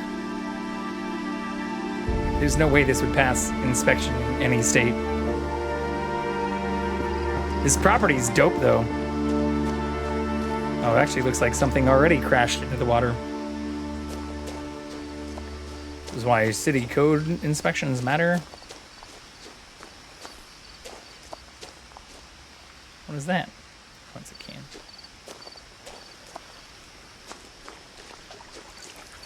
Like, this would be a super cool property to have. Mold would probably be an issue. Especially if your house looked like that. As a child, the house made me uncomfortable in a way I couldn't put into words. Now, As a 17-year-old, I knew So she is still super exactly young. what those words were. I was afraid of the house. Because of its structural integrity, or is there more?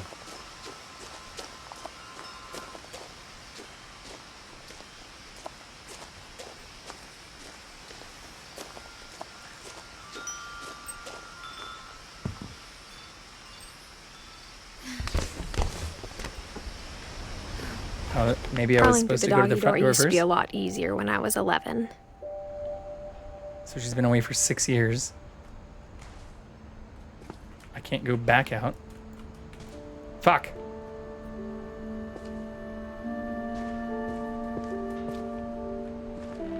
I feel like the natural instinct should be to go to the front door. Is there a way to reload? No? That's fine.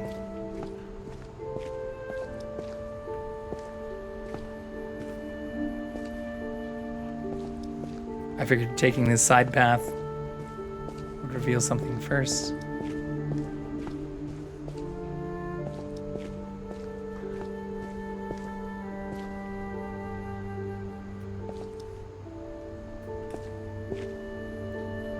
The power had been turned off the night we left. Oops, multiple people left together. For the first time in years,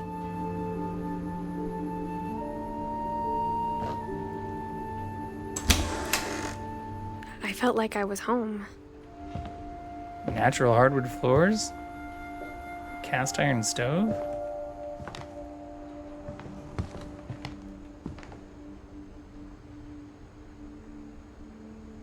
But instead of a family, there were just memories of one.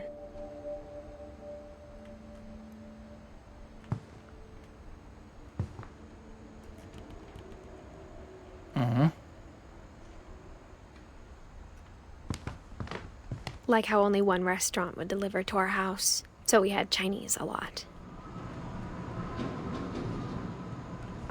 Or how after Louis started working at the cannery, we all got sick of eating salmon. Except our cat, Molly. Where's Molly?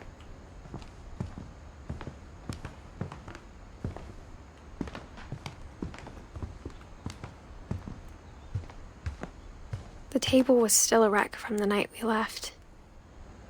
It was like a bomb had gone off, killing everyone but sparing the furniture.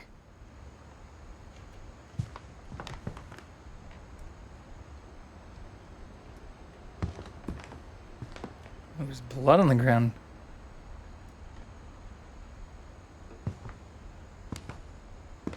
And the same boat picture multiple places.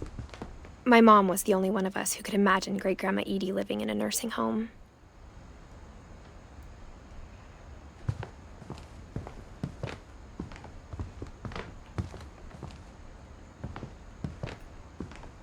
Nothing in the house looked abnormal. There was just too much of it, like a smile with too many teeth. I have to say, this is not what I was expecting. Even the fireplace had a story. Edie told me the bricks came from the original house, after it sank.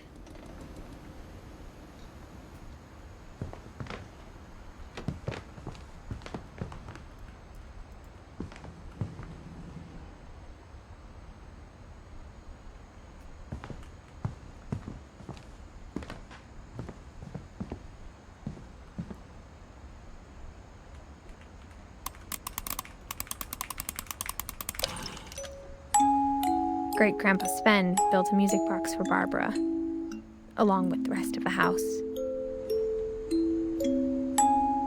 About the regular grandparents, it just goes from like Edie to her mom? Oh, is that where the key goes?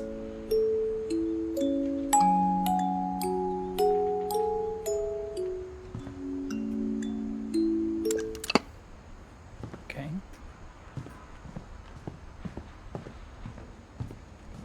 My mom wasn't much of an optimist, but she never stopped believing that my brother Milton was alive. A lot of things got left behind in the whirlwind of that last night. Why is this closed off? What the fuck? Edie told me once that every Finch who ever lived is buried somewhere in the library. What? That's weird.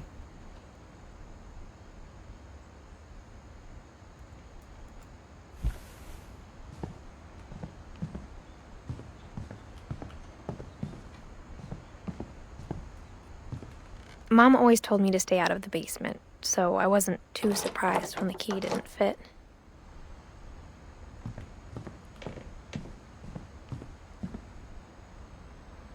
I wonder if I missed anything outside by going straight.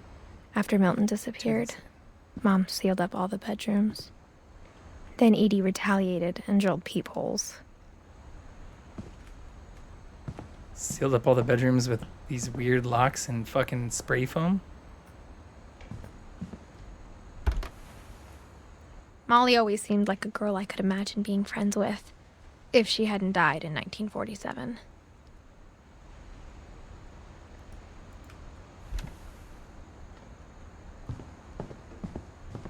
I spent a lot of time playing in Great Uncle Walter's room. It's like wheelchair tracks or something? So I think my mom sometimes regretted not sealing it up. Yeah, why was Walter not sealed? It's like some Wyland shit on the walls, though. Lewis told me there were secret passages, but I never believed him.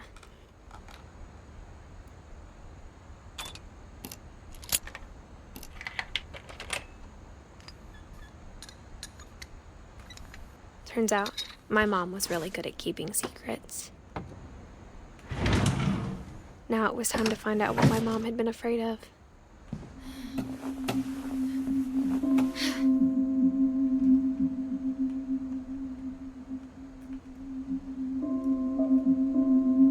From the paintings on the wall, it was clear my brother Milton had been here before me.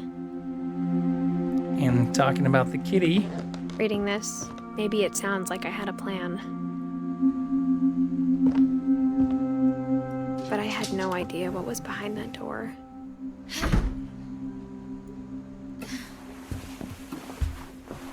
Just like I had no idea where all this was gonna lead.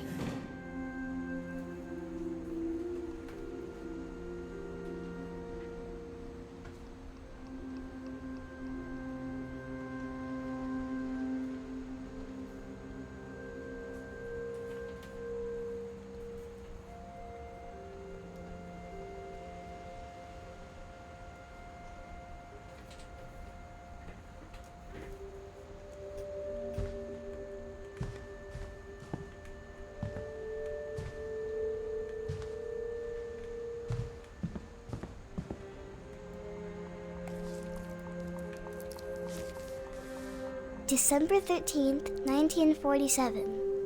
Dear Diary, I'll be gone soon, but I wanted to tell somebody about what's gonna happen. It started when Mom sent me to bed without dinner. I woke up and I was starving, so I looked around for something to eat. The gerbil food was dry, but I didn't mind it.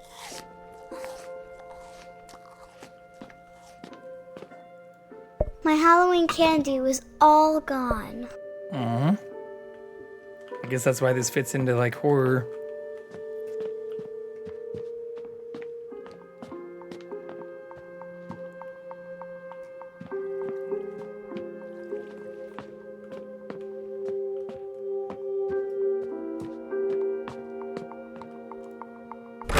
Mom, can I come out now?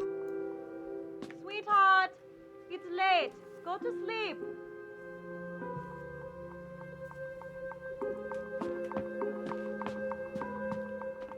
We eat the goldfish?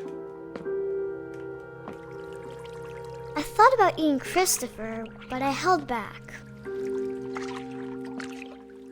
That's cute.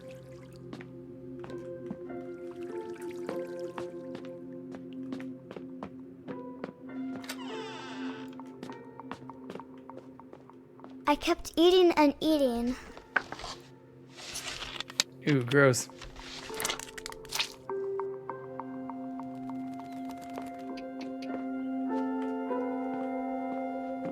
I ate a lot of things that night.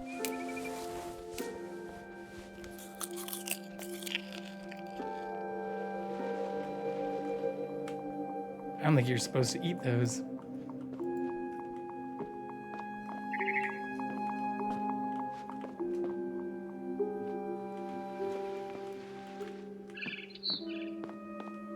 Then I heard chirping outside my window.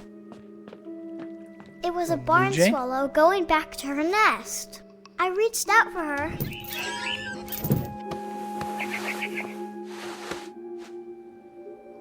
And suddenly, I was a cat. What the fuck?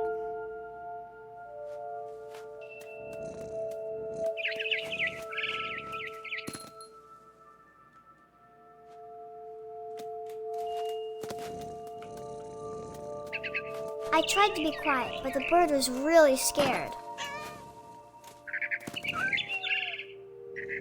It's Christmas. Wait, well, I guess that makes sense if her Halloween candy was gone.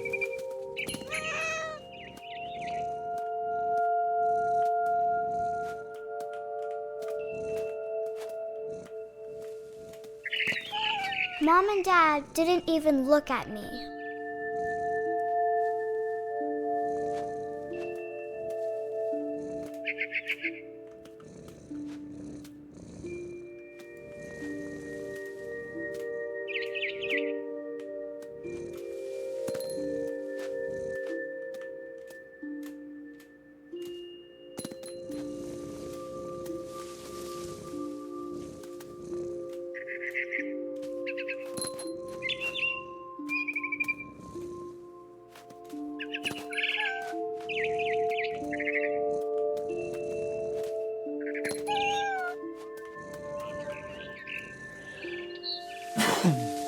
Not sure the path I'm taking matters. There are multiple paths, it seems.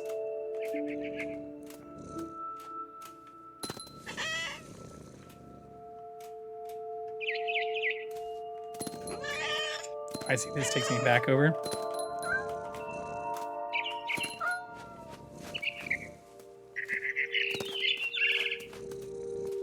I jumped and I almost got her.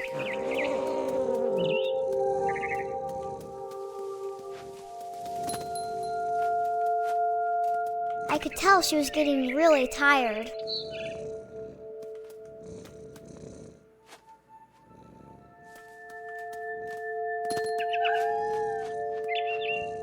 Now I was up in the big tree. I promised Dad I wouldn't climb it anymore. All I cared about was eating that mama bird. I gobbled her up. And suddenly, I was an owl. First, all I heard was the wind. Then I heard little teeth nibbling in the grass. Well, this is wild. You can control it.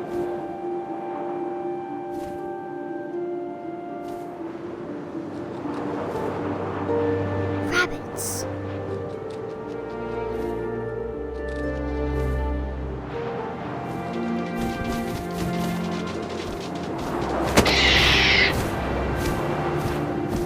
I imagined his face looking up and seeing mine through my talons.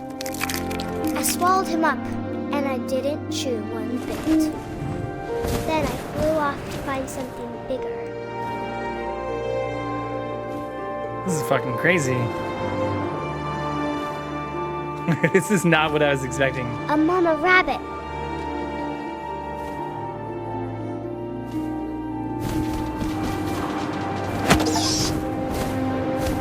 Gets two rabbits with only two He was swoops? almost too big to carry. I started choking, but I couldn't stop eating. And suddenly, I was a shark.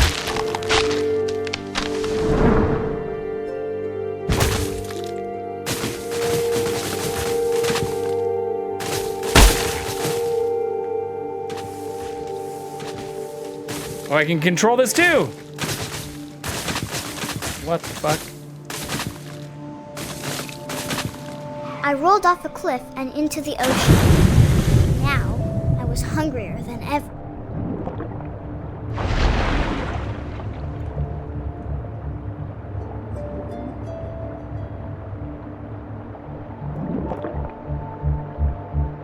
seal? I wanted fat, juicy seals.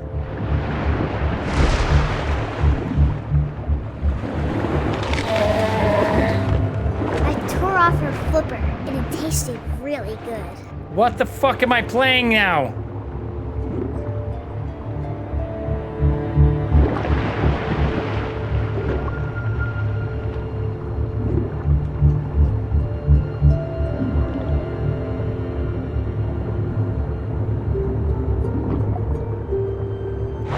Grabbed on tight.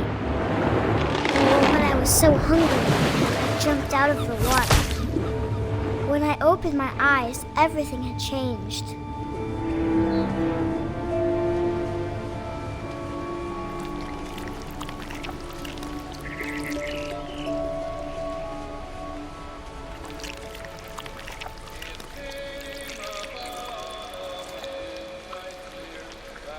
What the fuck is happening here?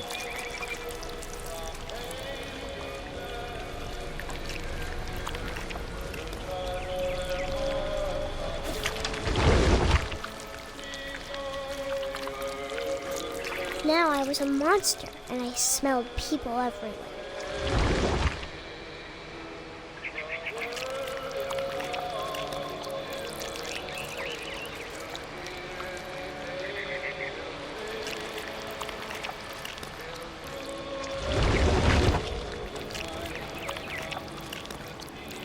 Why are there so many cars here? Are we on like a ship?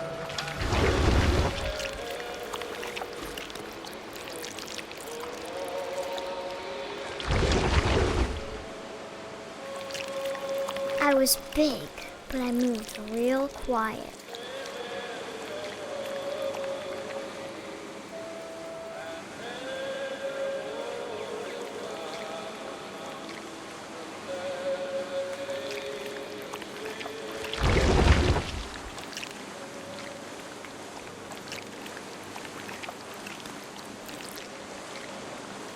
What the fuck?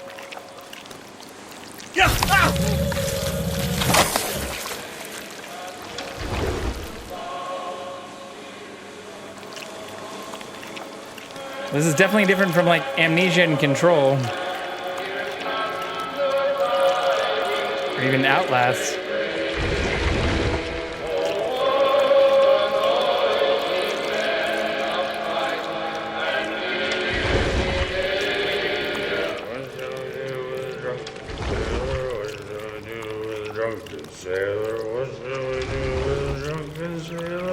Early in the morning.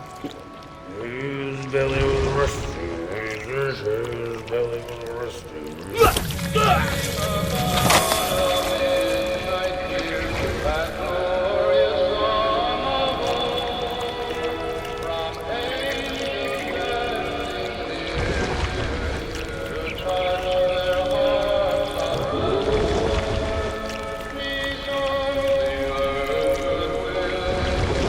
After the last passenger, I was still hungry. And across the water, I smelled something new. Something I had to have, so I swam towards it.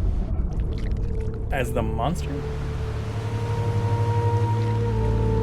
I slithered onto the sand, and the good smell went into an old pipe. What is happening right now?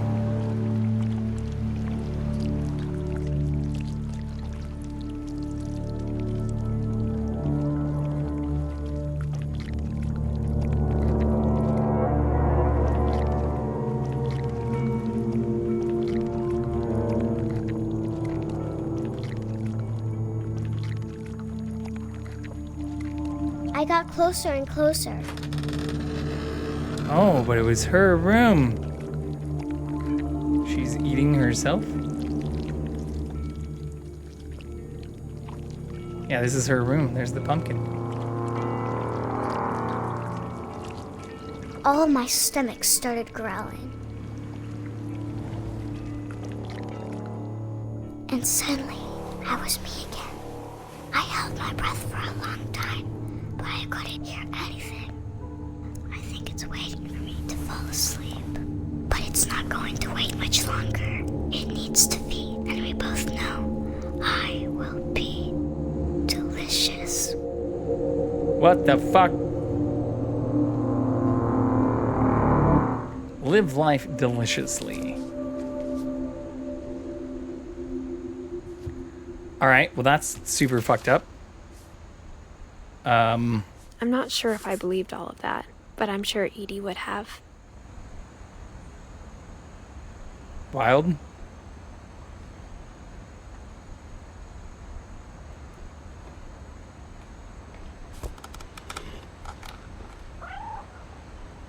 Kitty?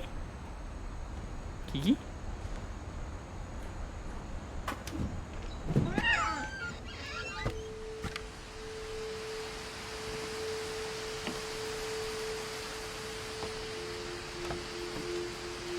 This will be obvious later, but my mom never told me any of these stories. Edie would have, but Mom didn't like bringing up the past. Though, when we adopted a stray kitten, she was the one who named it Molly.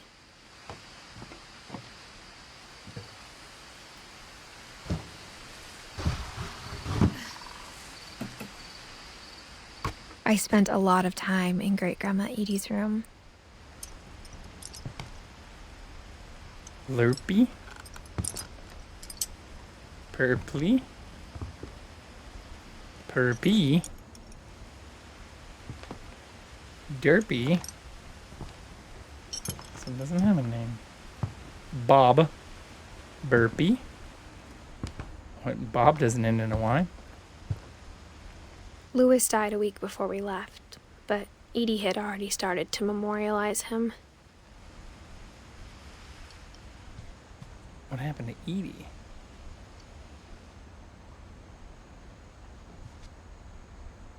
Ooh, there's more too.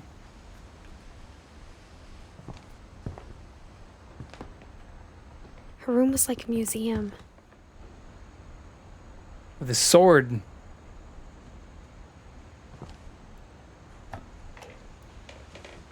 For 500 years, the Finches have been famous throughout Norway for their fortune. And misfortune.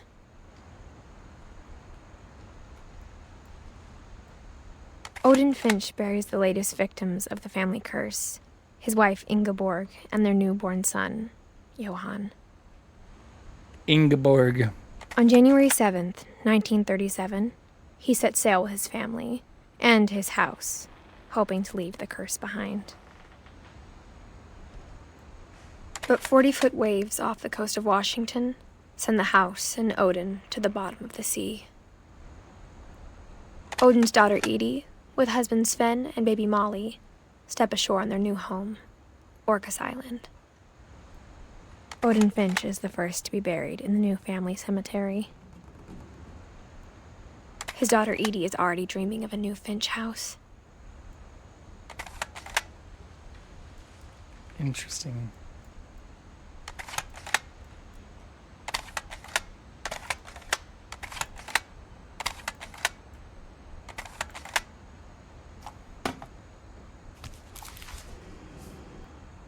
Whatever's wrong with this family, it goes back a long ways. Ingeborg.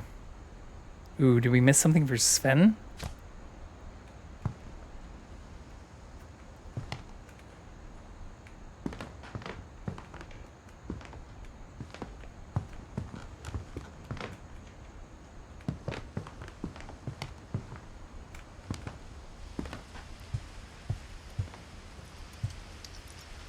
Edie gave a big interview about a mole man living under the Finch house. My mom was furious.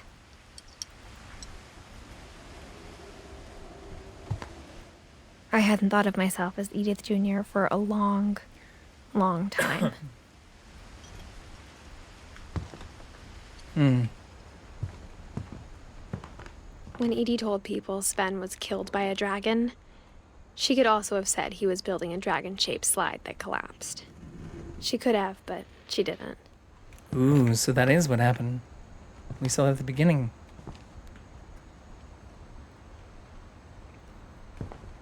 Taxidermy for the home? Even in her 90s. Sometimes Edie seemed a lot younger than my mother.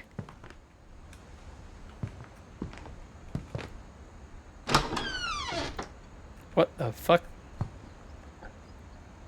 Who has fur carpet in their bathroom? That just seems like a bad idea.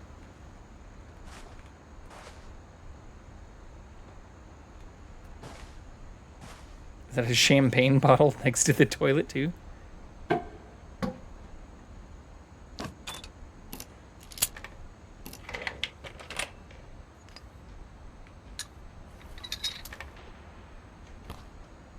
There's a secret in this bathroom. In the cabinet? It's in the last place you would look. It isn't in the cupboard. It's hidden in this book. What the fuck?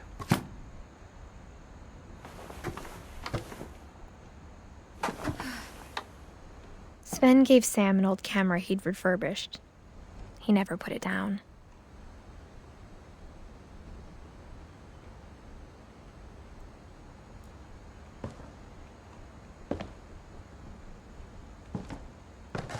What are we watching? Milton was in here too. Drinking whiskey. Whiskey and wine.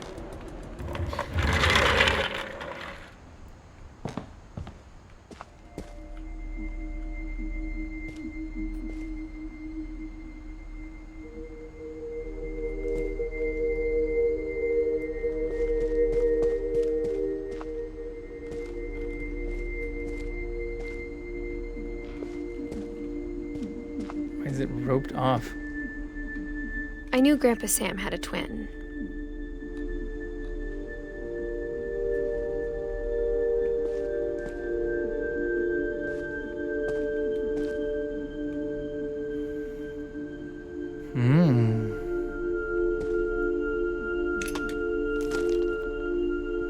And that he never talked about him. I guess my grandpa didn't like history any more than my mom did.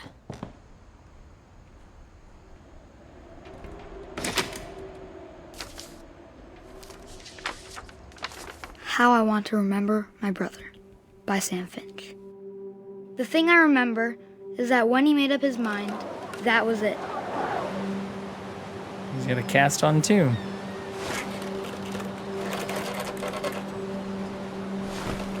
My brother said he'd die before he ate another mushroom. And he did.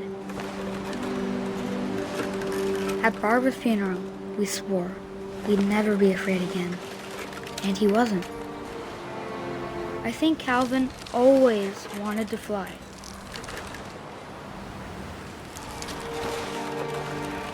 So he swung off a cliff? Coming! But that day, he finally made up his mind to do it. I told him going around was impossible. Maybe if I hadn't said that,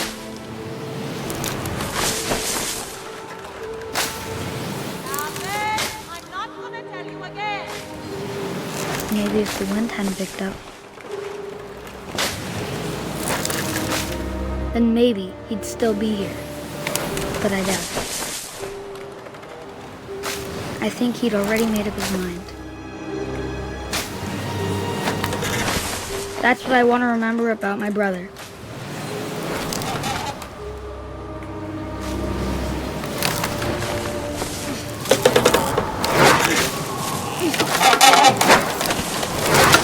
The day he made up his mind to fly. And he did. What the fuck?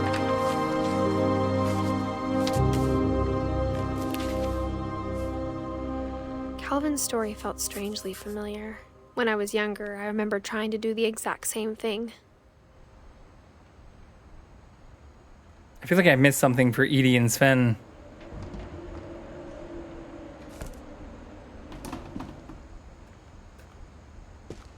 After the funeral, Edie roped off Calvin's half of the room. Mom said Grandpa Sam enlisted at 18 and never set foot in the room again.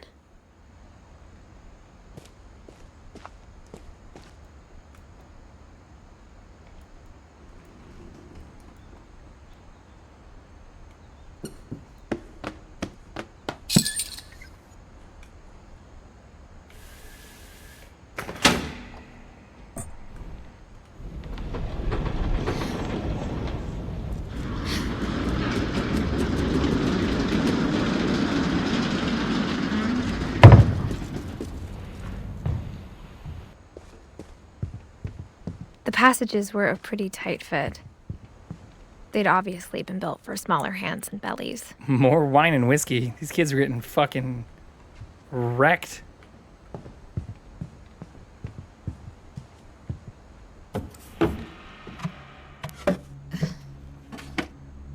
Growing up, I always thought of Barbara as a child star.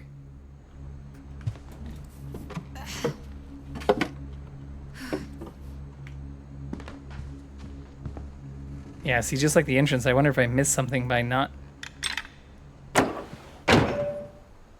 doing that first. We'll try this first. See where it takes us.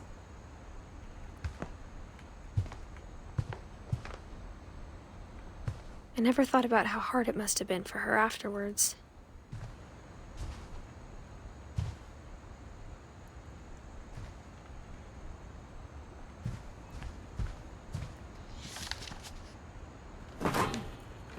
Of all the stories people wrote about Barbara's death, I'm surprised Edie saved this one.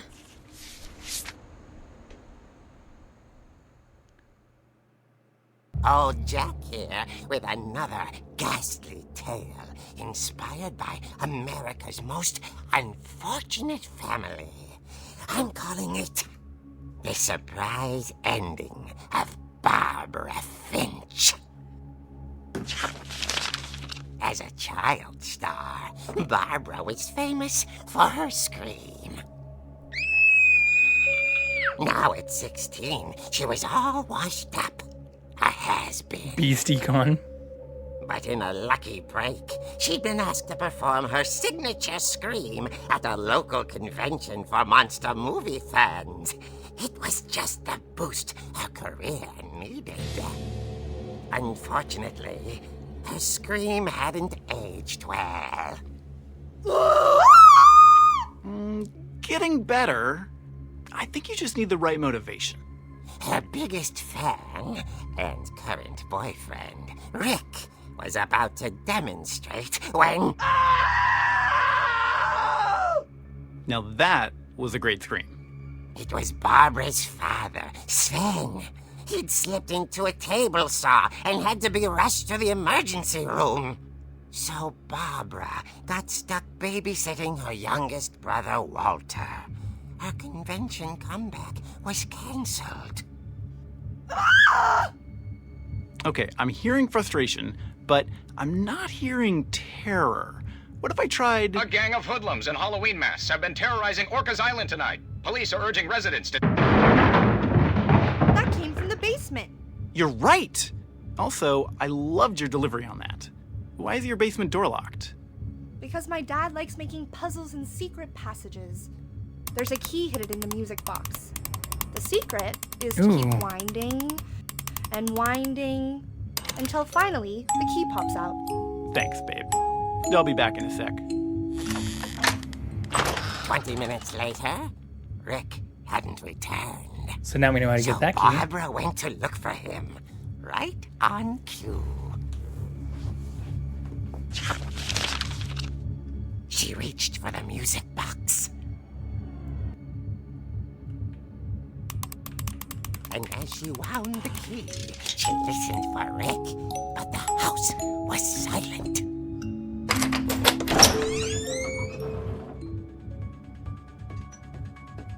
It's the Halloween theme?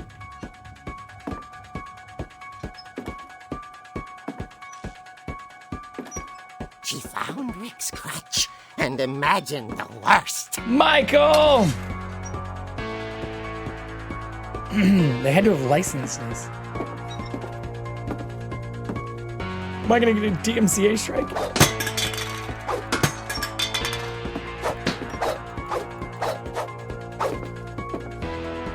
Ooh, there's blood.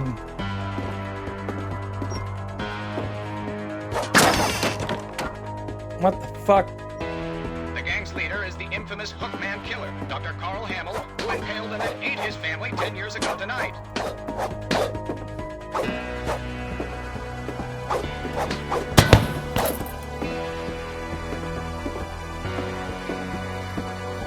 The old fridge rattled and grew still.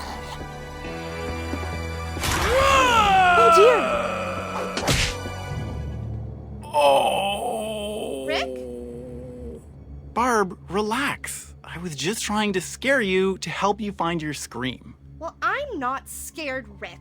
I'm furious. He's got the cast on the same foot as the brother. All I'm getting from you now is that you're hurt and confused and you're... She threw him out, but she kept a little something to remember him by.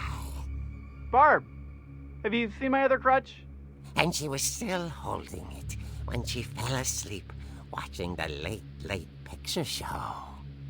Hours later... Barbara! Walter, what's going on up there? Ah! Okay, I'm coming up, but if this is a trick, you're dead, Walter.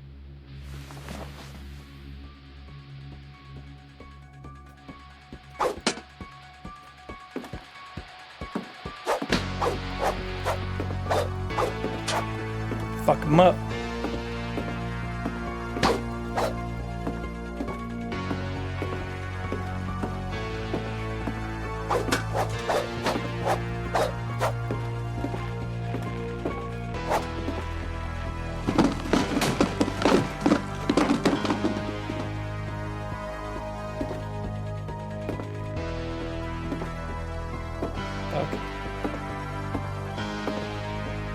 Walter, are you there?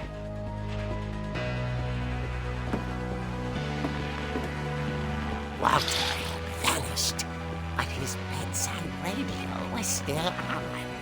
Orcas Island police describe the man as 6 feet tall, with a steel hook for a hand.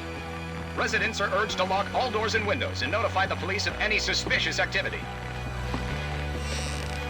Barbara turned, saw the hook man, and was speechless. He was quite smashing.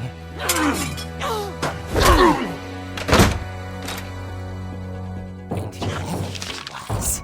He couldn't get enough of Barbara. Okay, Barbara, there's gotta be another way out of here.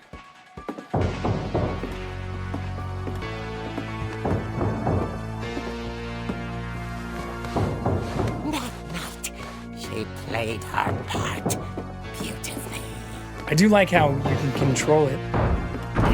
Or it's nice how you can like continue controlling them even through this.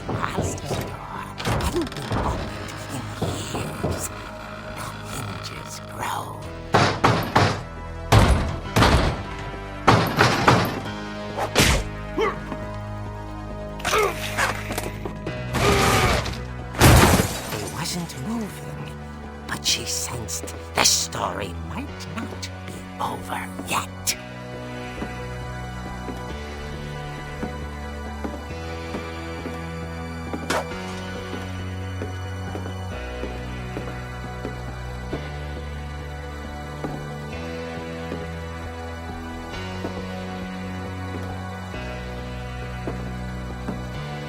He's gone!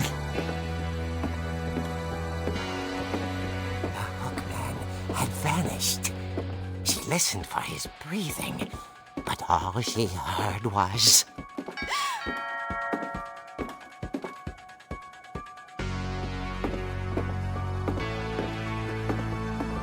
Okay, I get why this had the horror rating. Someone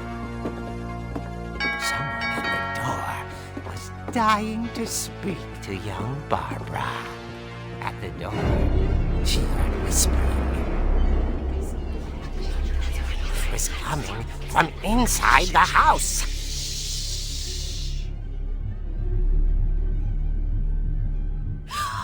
Oh dear. Surprise! Bravo, Barbara! You were wonderful. The monsters had come to surprise her. For Barbara, it was a dream come true. Then she saw what kind of monsters they were, and she realized what was about to happen. She was going to be famous. And with her final breath, Barbara Finch gave the performance of her life.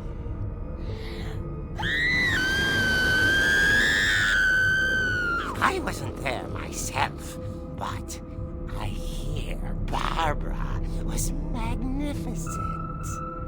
Poor girl. she had a taste for stardom. But unfortunately, so did her fans. Of course, the police blamed it all on poor Rick, who disappeared the same night. And little Walter, hiding under his bed the whole time. He took it all pretty hard, but that's another story. As for Barbara, tucked inside the music box was all they ever found of her. Her ear. What the fuck? Now that's what I call a real eerie tale.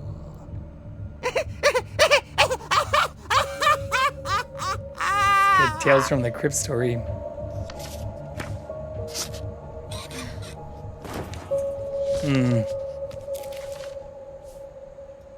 Edie told me all Barbara wanted was to be remembered, as absurd as that comic was. Shit, so did I miss Sven and What Edie? Edie saw was a happy ending. We were in Edie's room earlier.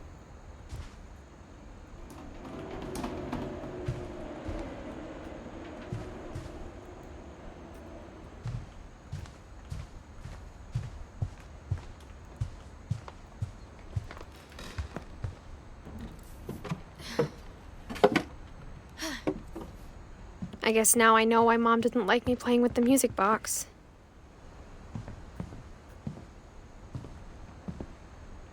Edie's father, Odin, built the original house.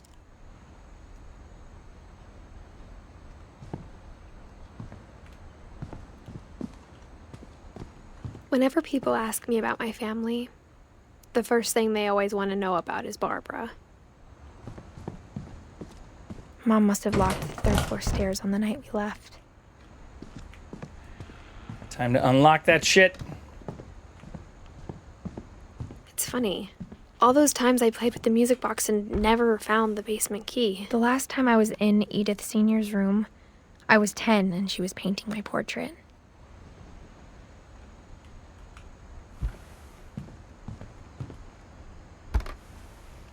As a kid, I just assumed every house had peepholes and sealed rooms you weren't allowed inside of. No, that shit's weird as fuck.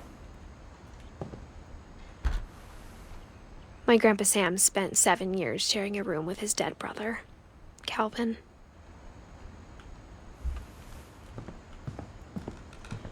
Okay, so that's probably what we had if we went up first. Ooh, there's where they repaired the thing for Barb.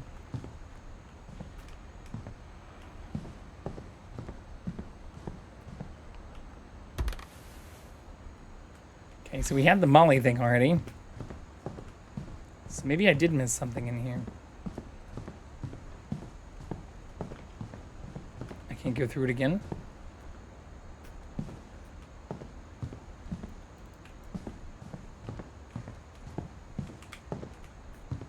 I wonder if that comic was right about there being a key inside the music box near the basement. Yeah, you don't need to give me a hint for that. I'm trying to retrace my steps back into the areas where we haven't filled out our family portrait stuff.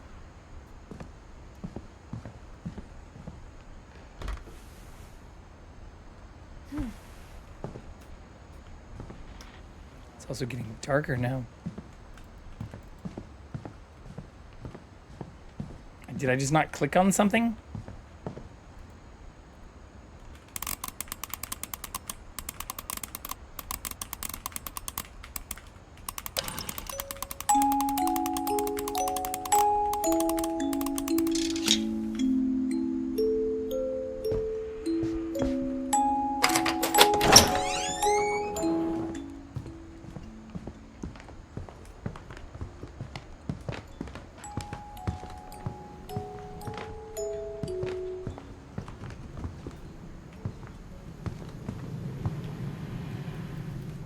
We also saw those birds go up the chimney, too.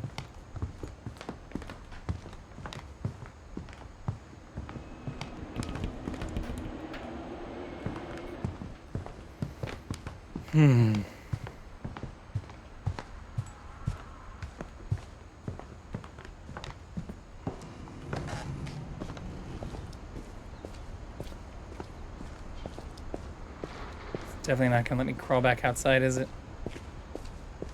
Motherfuckers.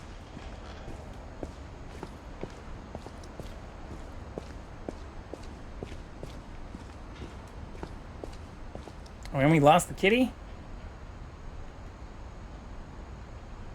We have one of them.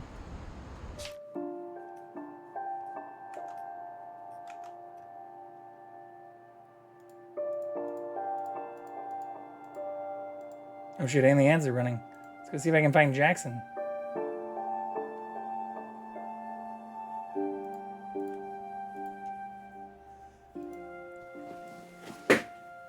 Be right back.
Hold on, I'm gonna go try and see if I can find the other cat.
Ta-da!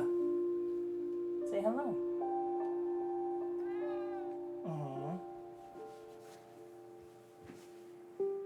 He did not like that.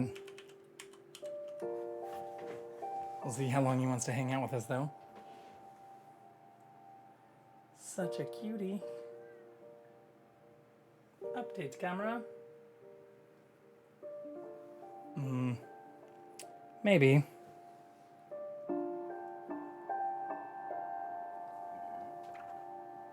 Maybe. There we go.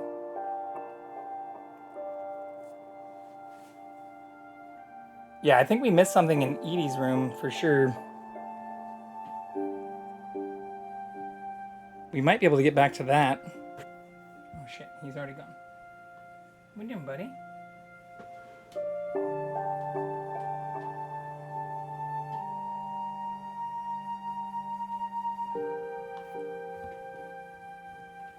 I don't know if he's gonna go in there or not.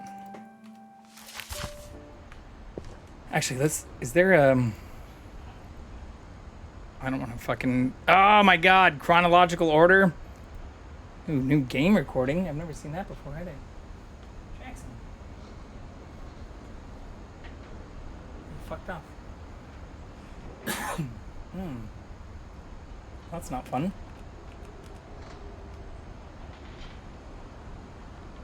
And you can barely see Kiki now?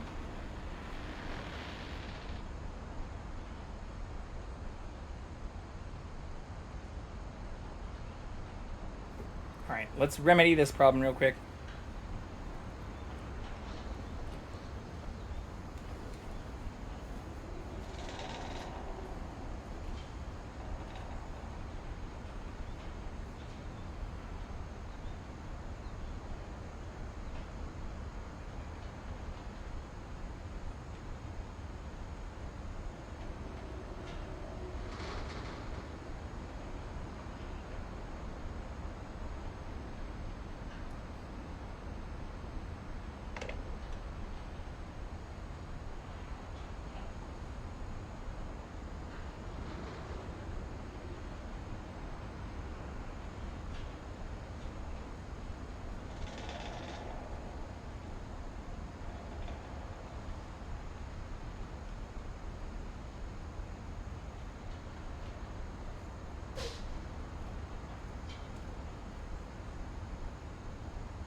Alright, that should work for now.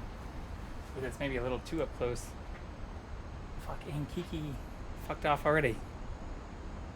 What is happening? Why can't I just keep two cats in one place for a tiny period of time? Y'all, this shouldn't be difficult.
Success.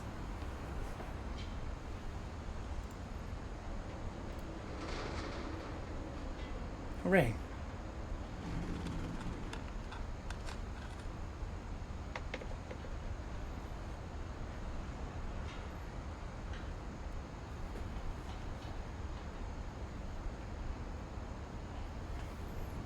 All right.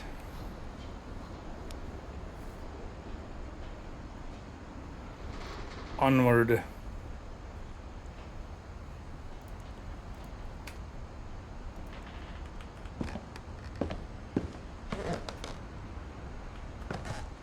All right, so we go back to Edie's room first. Wish I could run. Oh shit. Fuck.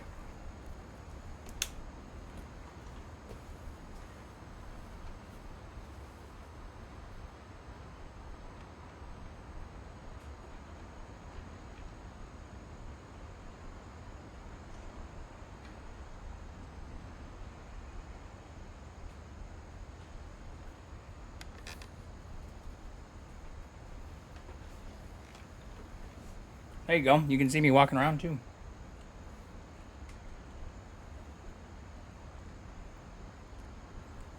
Hello, hello.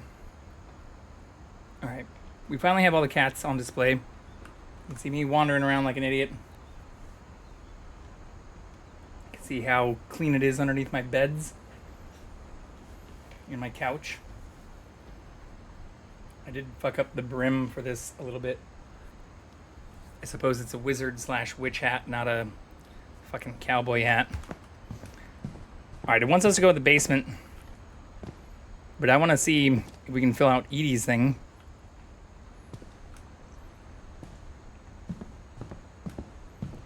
I don't remember. I don't want to look in there. We access that area from here though, right? How do I do that again? Can't lift this up again. It's like a one-time only thing. Yeah, all this is locked again now. Shit. Okay. Well, that's not ideal. Maybe we'll be able to go back?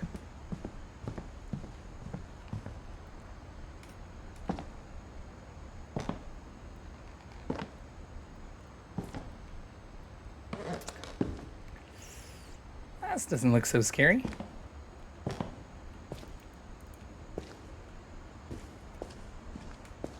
Less scary than what we had in the last retelling. Mom said the basement was off limits, unless I wanted another tetanus shot. Doesn't look that rusty.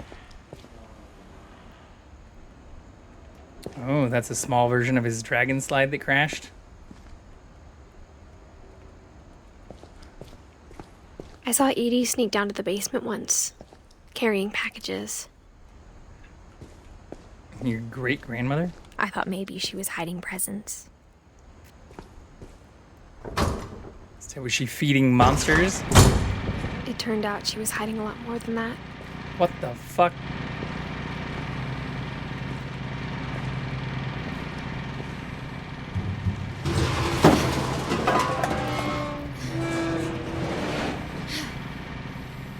This house is wild. Can't turn this on? I remember asking Mom once about where Walter had gone. She said after Barbara died, he got as far away as he could. Like preparing for the If war? there's a pattern in all these stories,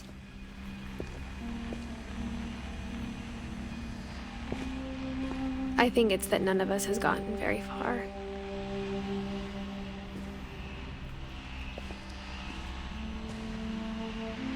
Interesting.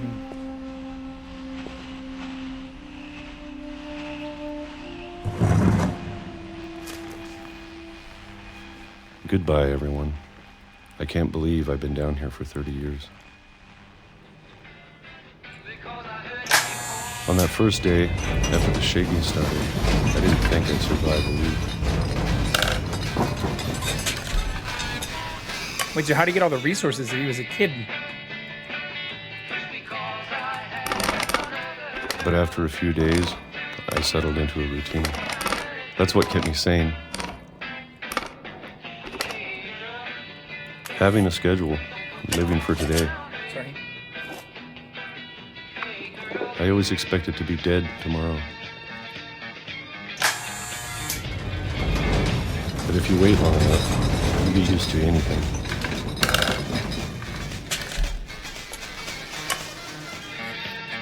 Also, what was causing the shaking? Even a monster on the other side of a door starts to feel normal. Almost friendly.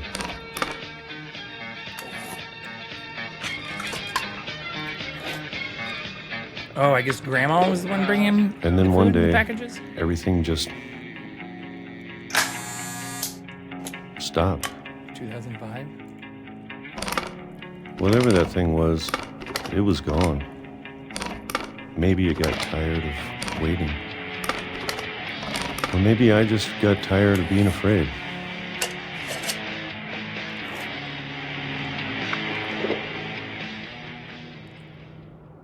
It's been a week now, the longest in 30 years. I'm done waiting.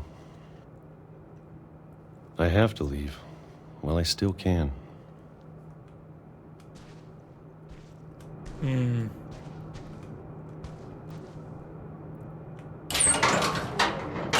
So he was down here while Edith was alive. I really can't wait for my voice to come back from all the yelling. I know it's out there somewhere.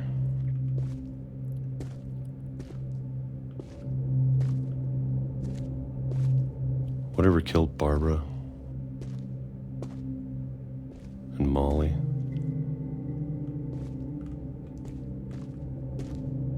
and Calvin. Maybe this is all a mistake. Oh shit, I wonder if there's more stuff on the side of But that I need too. to stop living the same day, even if it kills me.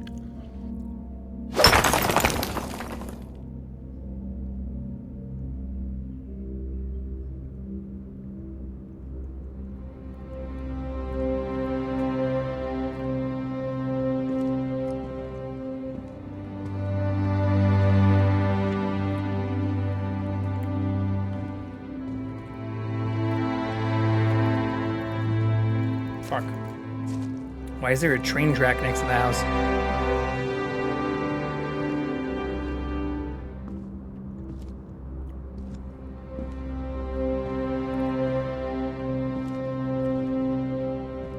Whatever's out there, I want you to know I'm ready for it. I'm going to appreciate all of it, especially the food. I don't mind if I only have a year left, or a month, or a single week. I'd be happy with one new day. I can already imagine the sun on my face.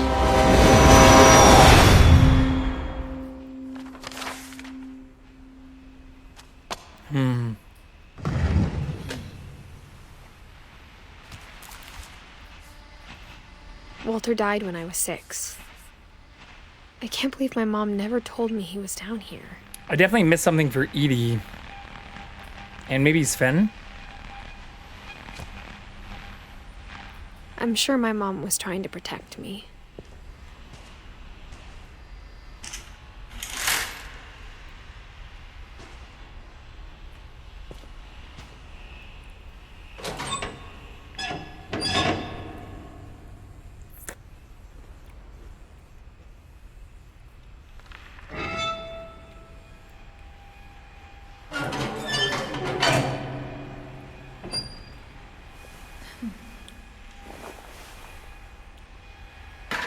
I figured we'd be going up in the house, not down. Maybe she was afraid I'd end up like Walter. But if she never told me about an uncle under the house, I can only imagine what else she her was brother. hiding. I don't this want is to just make his the trash same pile? mistakes she made.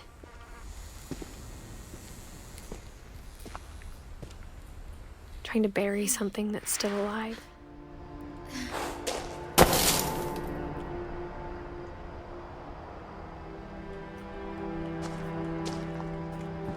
Now that there's only one of us left, or maybe two, Maybe two. I thought it was time I heard the stories for myself and found out what happened to everyone else. Who's the other one? But now I'm worried the stories themselves might be the problem. Maybe we believed so much in a family curse, we made it real. Self-fulfilling prophecy.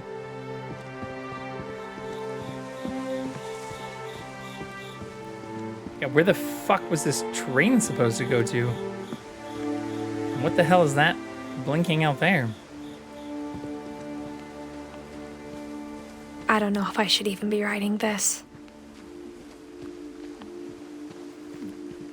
Damn, that's a lot of bots. Maybe it'd be better if all this just died with me. It's definitely a weird way to think. But I thought you should know about your family.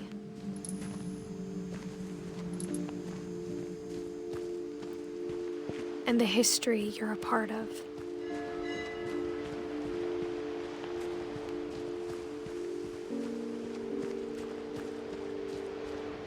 Can we just like walk out to that ladder?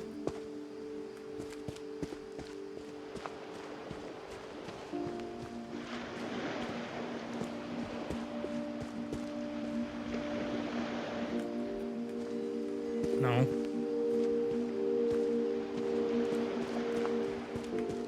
I guess it's just a tiny dock.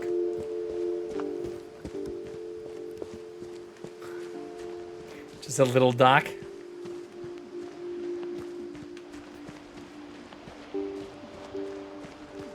Though to be honest, I feel as lost as you probably do right now. I think the people in these stories believed them, for what that's worth.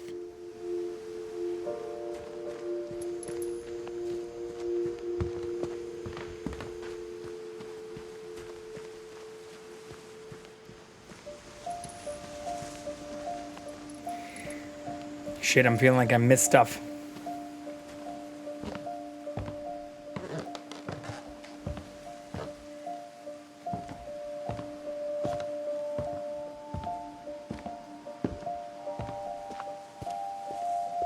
And when you look at the house, that history of imagination and stubbornness and madness, any of it seems possible.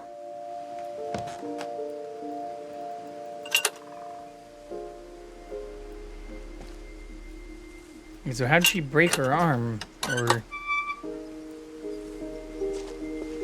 feel like we're still missing a handful of things.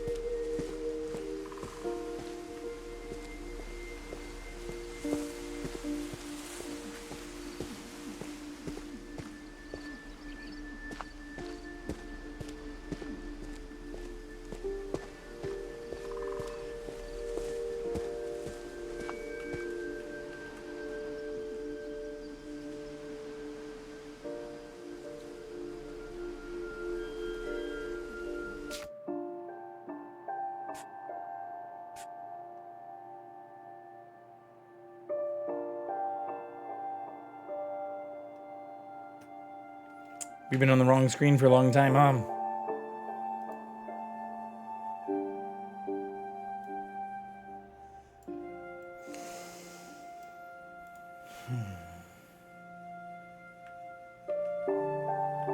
Well, that's frustrating.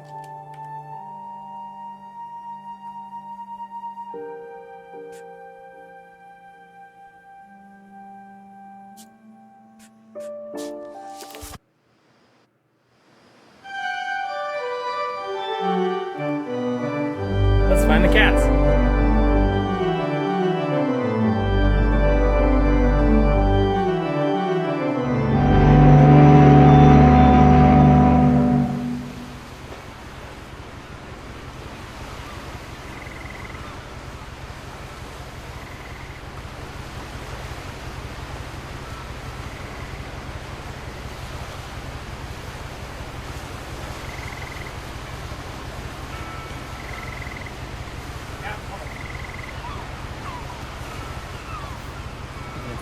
A little bit.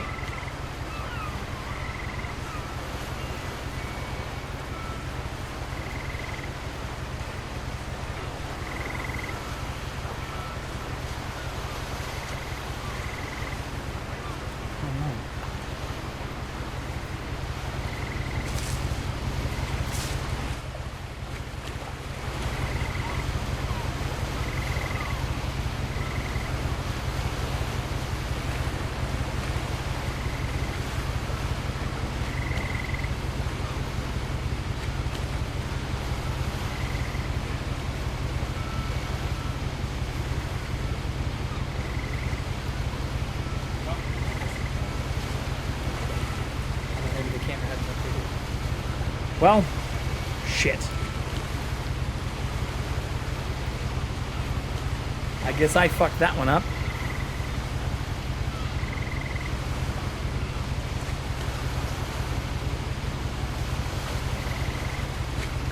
Alright, we can do this.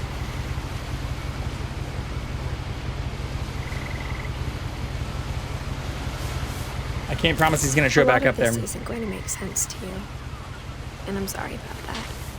I'm just going to start at the beginning with the house.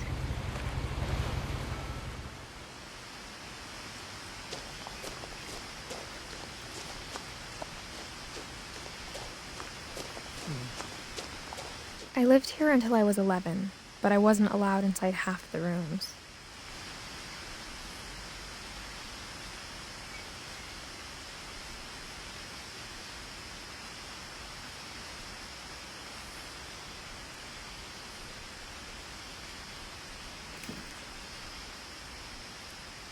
Shit.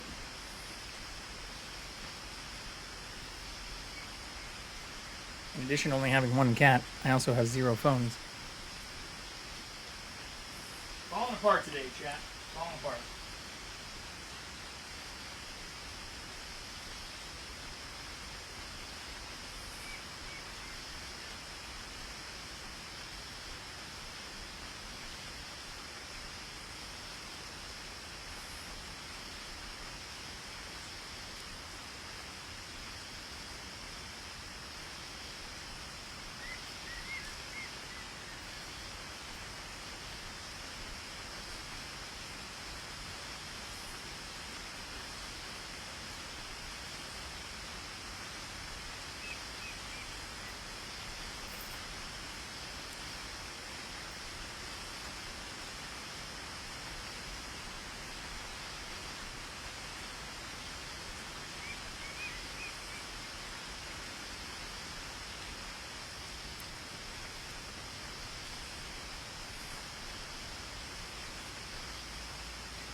Alright, still only one cat, but we did at least find the phone.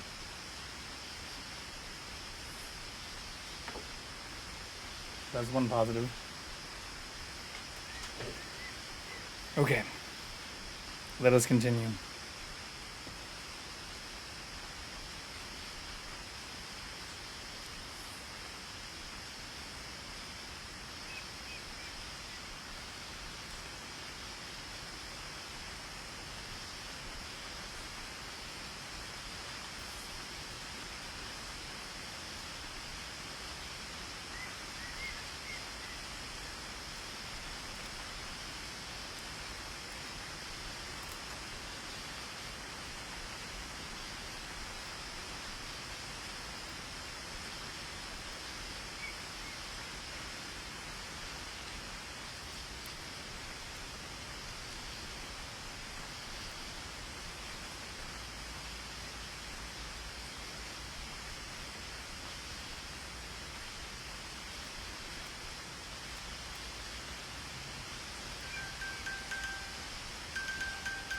There we go.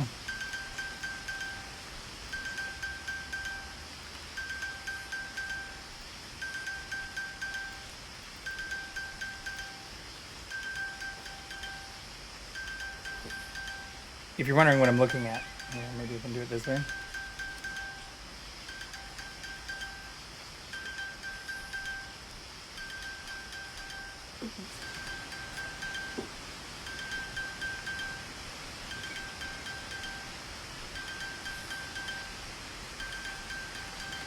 I have the cat, but I need to stop that too.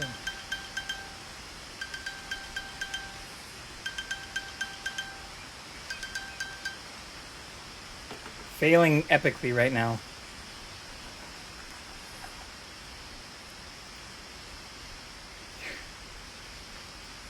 But this is what I'm looking at.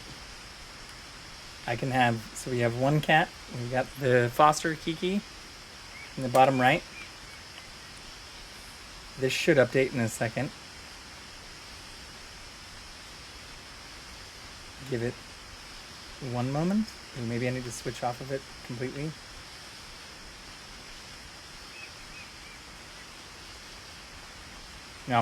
We have Jackson staring right at the other cat. I might be able to get this camera far enough out there to show that. Well, probably not actually.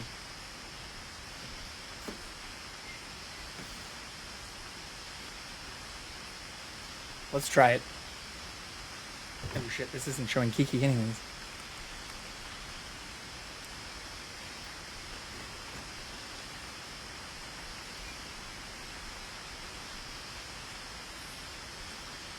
Yeah, it's not gonna reach.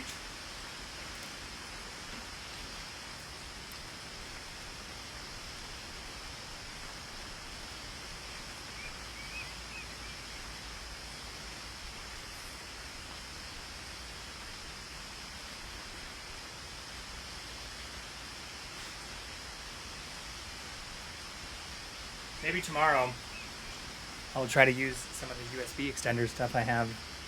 See if we can get both of them. Because I can make this camera mobile. Well, it's not super mobile. But I can make the camera that's on the couch extend out. And then you'd have both cats. But for now, I think it's one at a time. This camera is not updating though.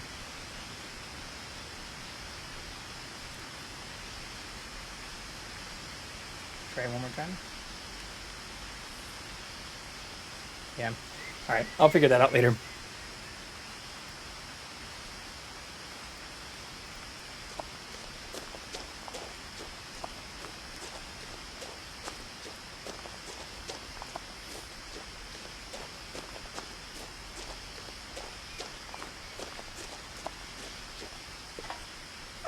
Inside the mailbox were bills from 7 years ago, marked urgent, open immediately. I hadn't been back since my brother Lewis's funeral.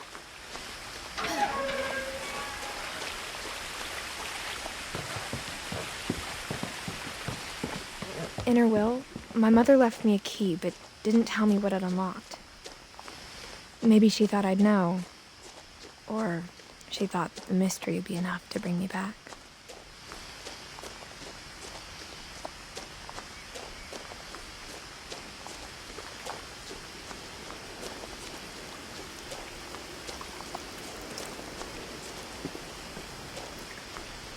Yeah, this is what I was talking about earlier.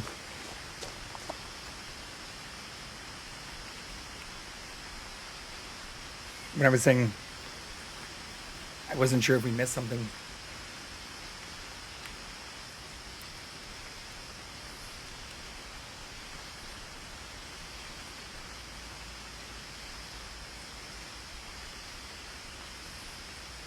Well, that's now updated. Is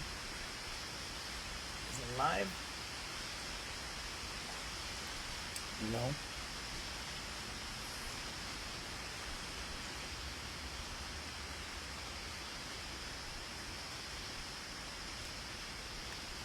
We can force it this way.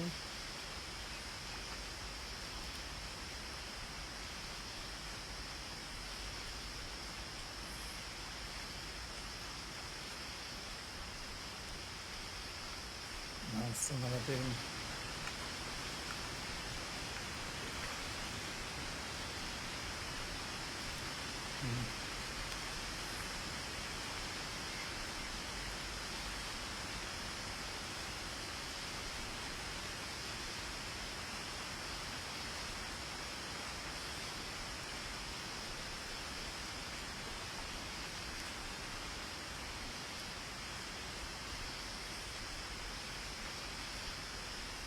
I'm looking on the side, if you're wondering, looking at my OBS stuff to see if I can find Jackson.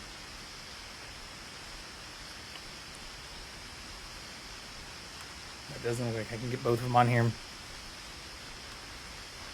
We'll stick with this for now.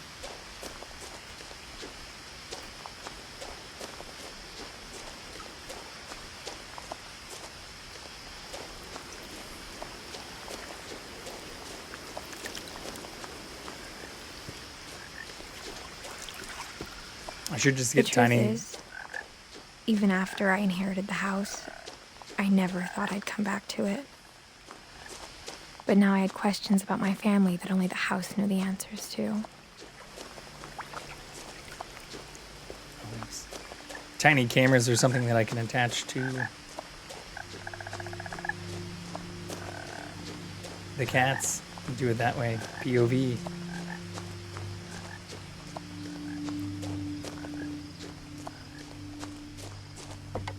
The woods around the house have always been uncomfortably silent. As if they're about to say something but never do.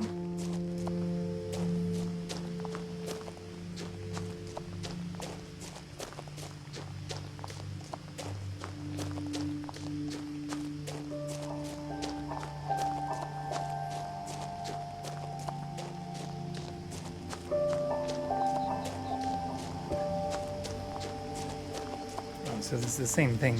I wonder if you still hear the deer remark.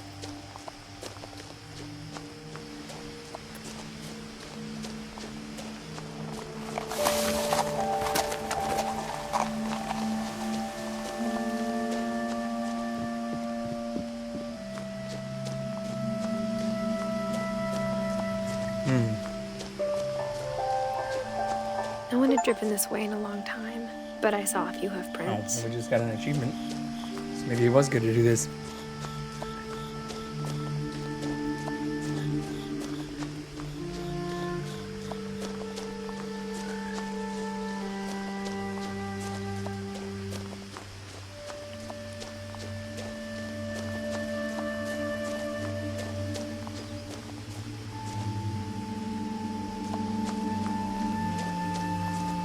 Yeah, the lighting in this game and the graphics actually look really good.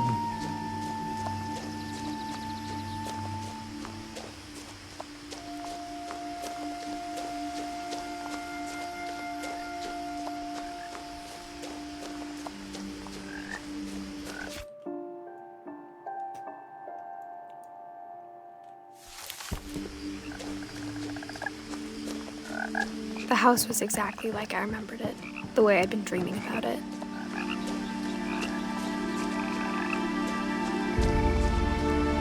As a child, the house made me uncomfortable in a way I couldn't put into words.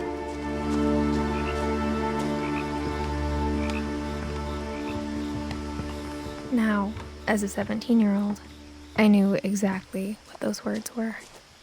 I was afraid of the house.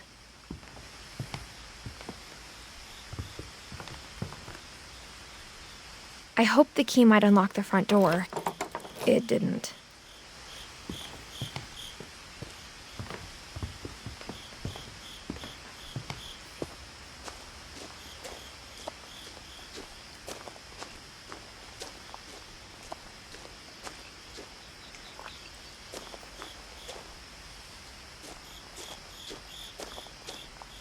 Alright, so there's no way over there.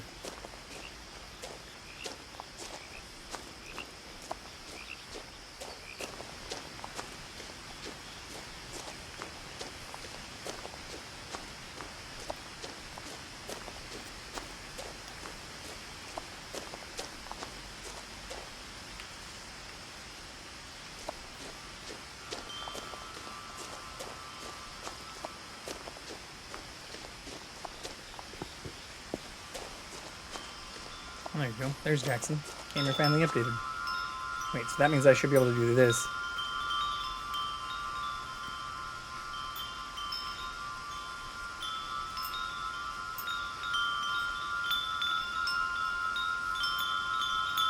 Yeah, so I can now have them both with these cameras, which is what I was transitioning earlier. Boom, both cats. Crawling through the doggy door used to be a lot easier when I was 11. The power had been turned off the night we left.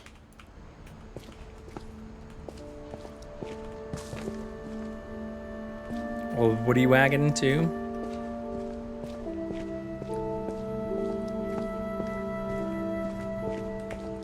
For the first time in years,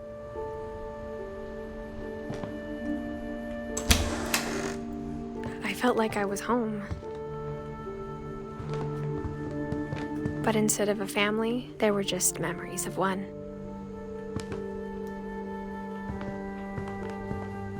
Like how only one restaurant would deliver to our house, so we had Chinese a lot. Or how after Louis started working at the cannery, we all got sick of eating salmon. Except our cat, Molly.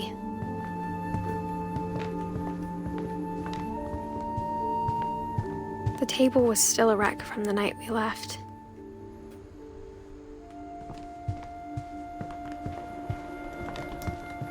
My mom was the only one. It was like a bomb had gone off, killing everyone but sparing the furniture. Oh, fuck. I wish you could replay the voice lines.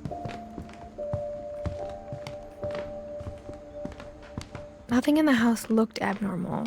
There was just too much of it, like a smile with too many teeth.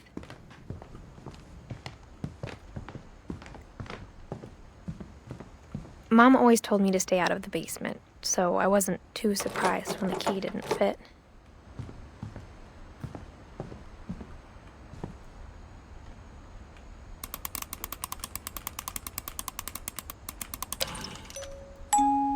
Great-Grandpa Sven built a music box for Barbara, along with the rest of the house. My mom wasn't much of an optimist, but she never stopped believing that my brother Milton was alive. Milton doesn't have any mail. A lot of things got left behind in the whirlwind of that last night.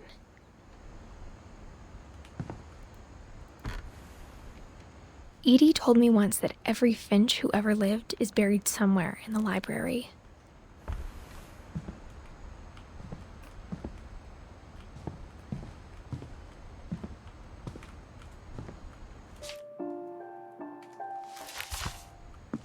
After Milton disappeared, Mom sealed up all the bedrooms. Then Edie retaliated and drilled peepholes.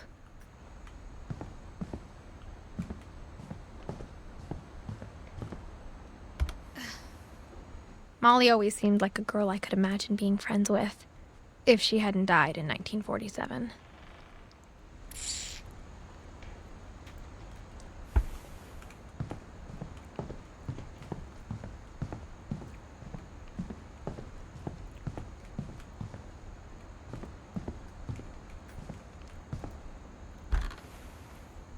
The last time I was in Edith Sr.'s room, I was 10 and she was painting my portrait.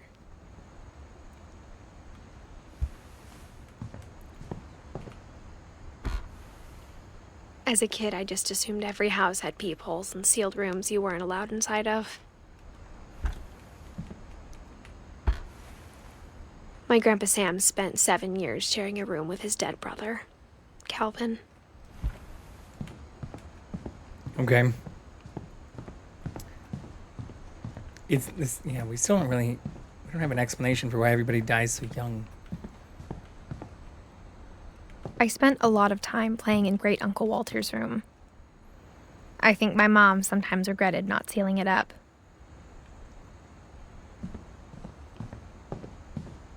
Louis told me there were secret passages, but I never believed him.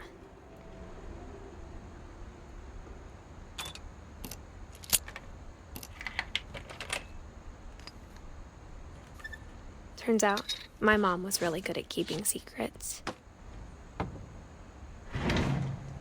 Now it was time to find out what my mom had been afraid of. The house. From the paintings on the wall, it was clear my brother Milton had been here before me. Reading this, maybe it sounds like I had a plan, but I had no idea what was behind that door. Wait, so is she writing this down Just too? like I had Reading no idea this? where all this was gonna lead. She's talking about this in past tense. I She grew already up did it. looking at Molly's gerbil had a tiny Oh, shit. bedroom Fuck. with its own even tinier gerbil cage.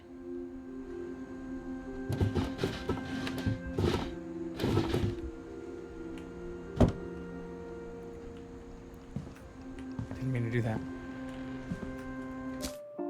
Where's Molly on the list? Okay. Being inside for the first time, I felt like I'd stepped behind a painting.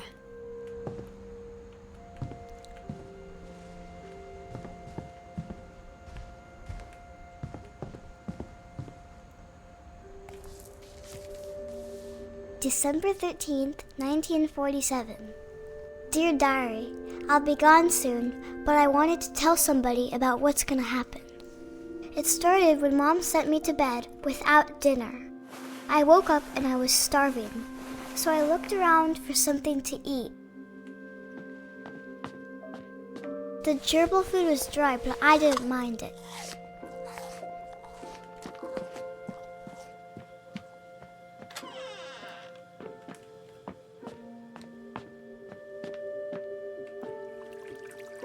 I thought about eating Christopher, but I held back. Not the goldfish!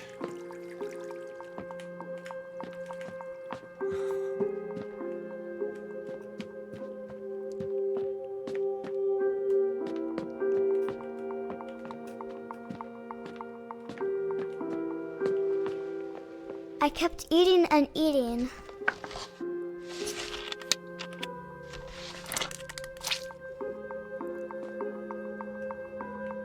I ate a lot of things that night.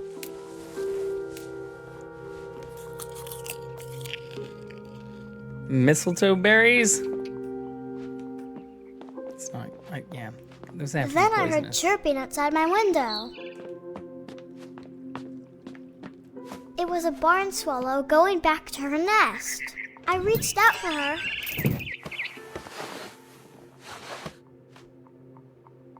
And suddenly, I was a cat.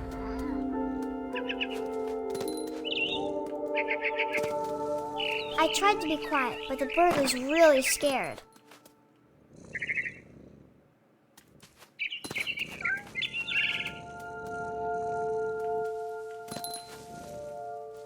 Mom and Dad didn't even look at me.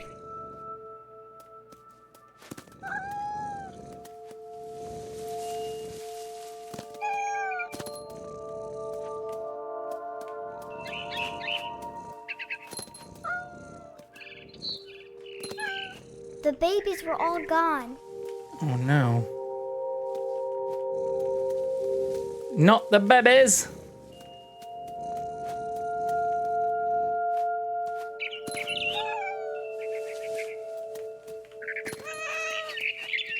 I jumped and I almost got her.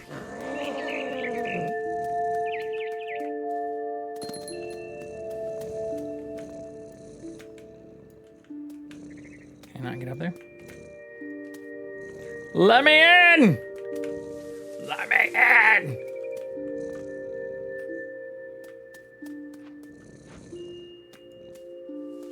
Guess they won't let you go that way. I could tell she was getting really tired. There's no secret. No jumping puzzle. I guess not.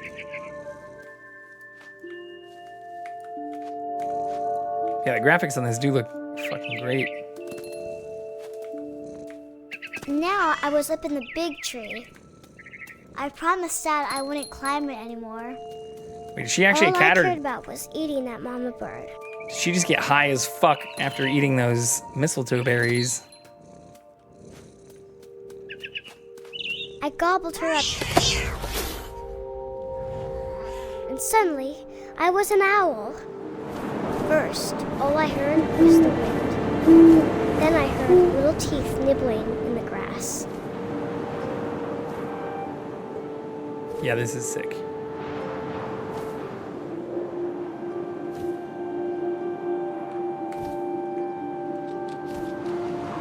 Rabbits.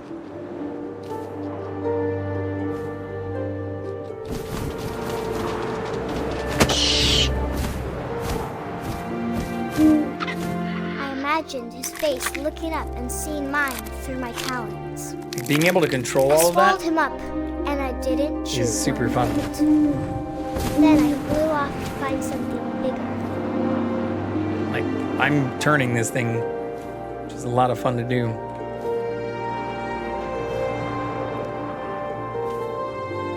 A mama rabbit.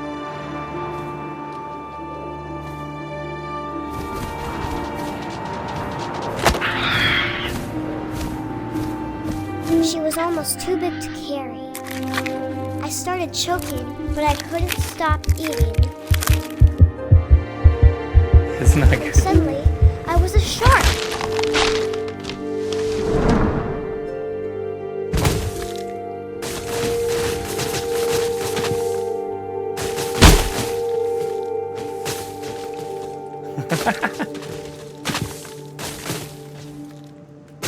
There better not be an achievement for, like, avoid all the trees or something weird like that.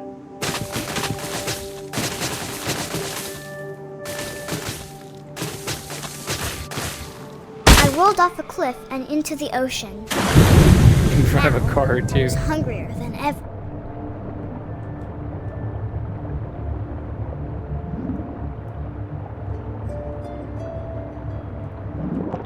Yeah, this is definitely not what I was expecting. I said it earlier. Like, I this wanted is... fat, juicy seals. I expected something completely I different. tore off her flipper, and it tasted really good.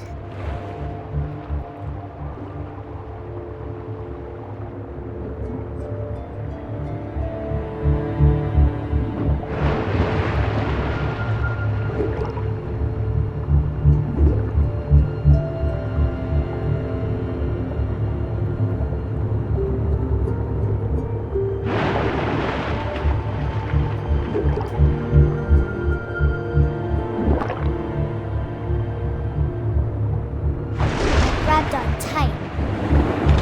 But I was so hungry, I jumped out of the water. When I opened my eyes, everything had changed. Yeah, this shit's fucking weird.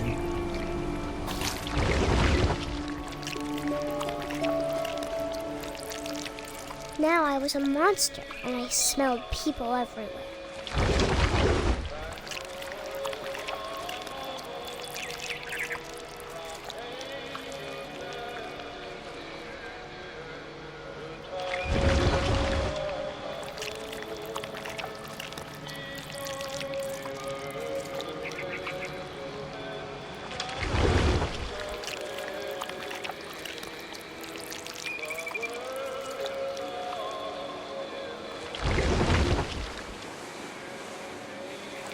I was big, but I moved real quiet.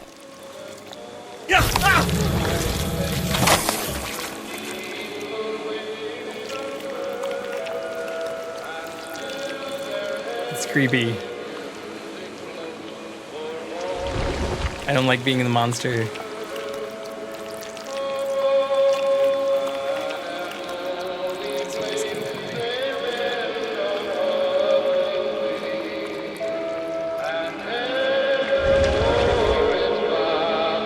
I wanted to stop, but also I didn't.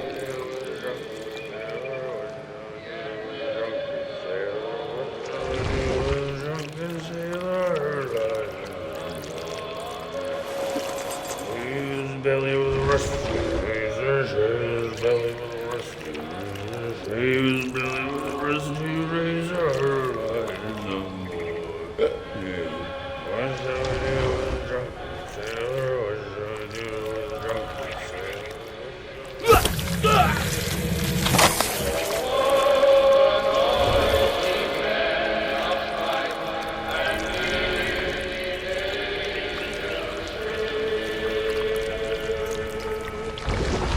The camera change thing is kind of crazy.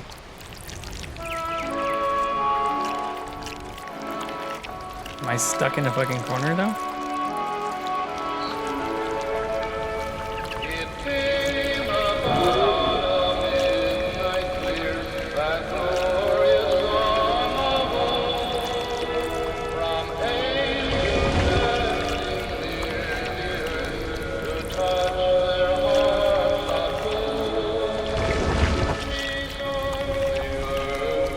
After the last passenger, I was still hungry. And across the water, I smelled something new. Something I had to have, so I swam towards So it. fucking creepy.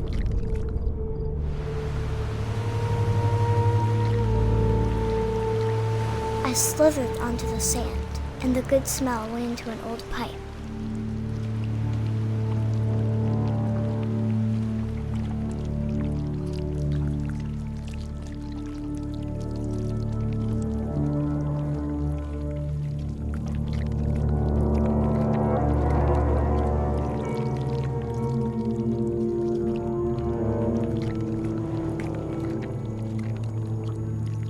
I got closer and closer.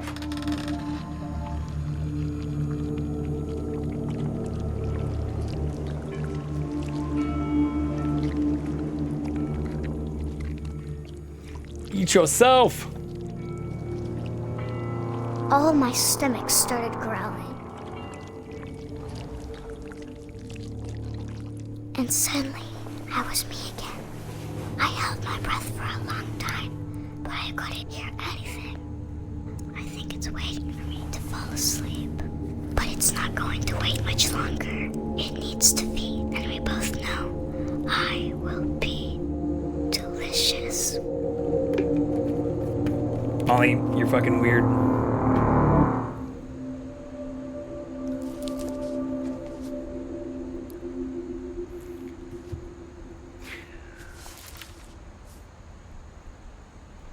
I'm not sure if I believed all of that, but I'm sure Edie would have.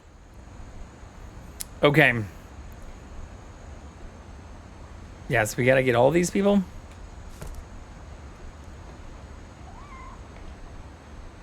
Ooh, I just heard a cat.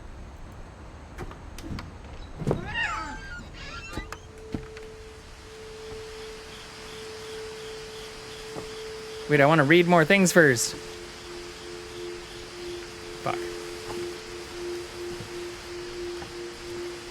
This will be obvious later, but my mom never told me any of these stories.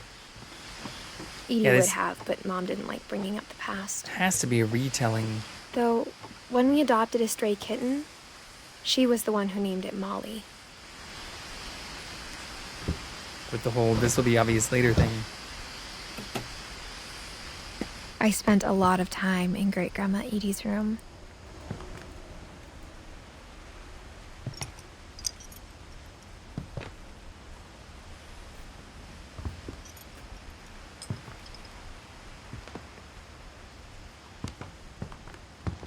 Edie knit me a new pair of gloves every year, just in time to replace the old ones. Louis died a week before we left, but Edie had already started to memorialize him. Didn't get to finish. Her room was like a museum.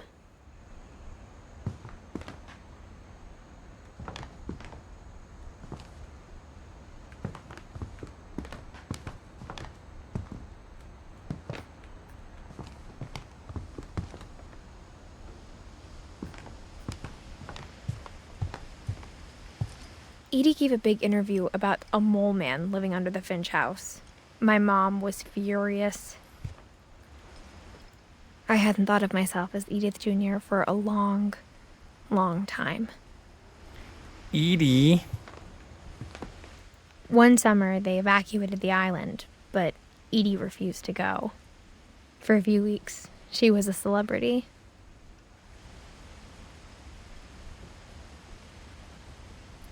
Molly Concepts, mural sketches, the mysteries of death thereafter. When Edie told people Sven was killed by a dragon, she could also have said he was building a dragon-shaped slide that collapsed. She could have, but she didn't.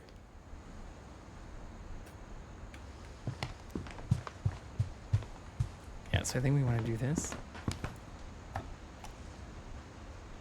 For 500 years, the Finches have been famous throughout Norway for their fortune and misfortune. Odin Finch buries the latest victims of the family curse, his wife Ingeborg and their newborn son, Johan.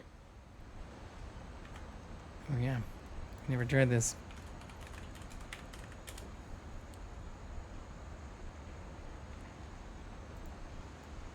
On January 7th, 1937, he set sail with his family and his house, hoping to leave the curse behind.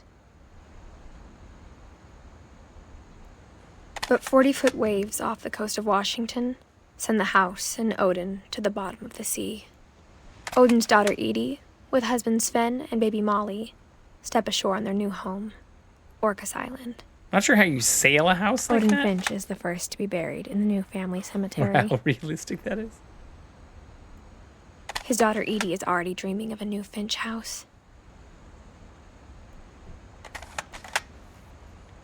Okay.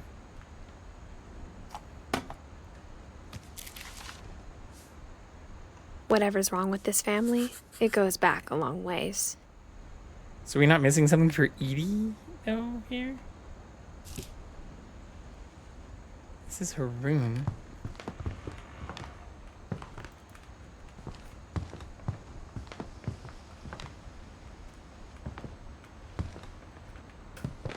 Can't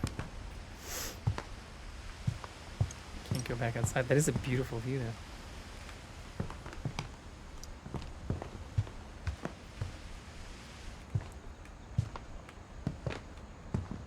Even in her 90s, sometimes Edie seemed a lot younger than my mother.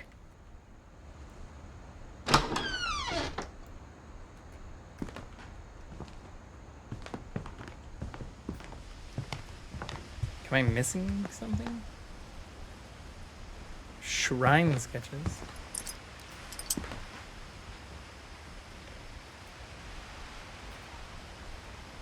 Derby Jr. These fucking bird names, though. Can I not just carry the sword around the whole game? Make me feel safe.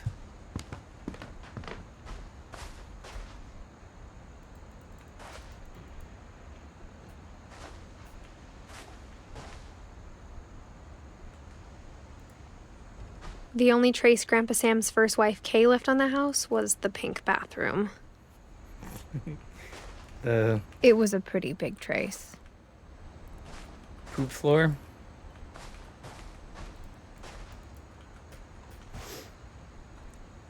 This would be a pain in the ass to clean.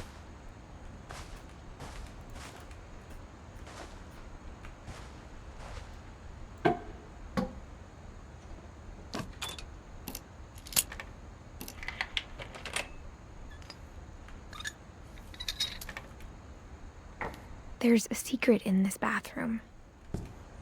It's in the last place you would look. It isn't in the cupboard. It's hidden in this book.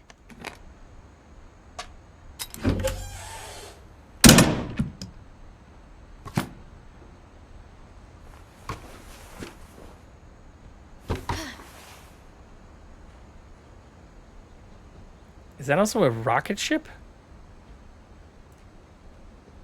Sven gave Sam an old camera he'd refurbished.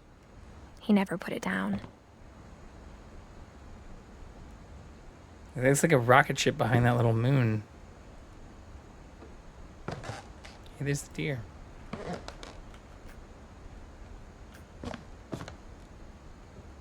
Yeah, same pictures. Oh yeah, mate, that's an astronaut.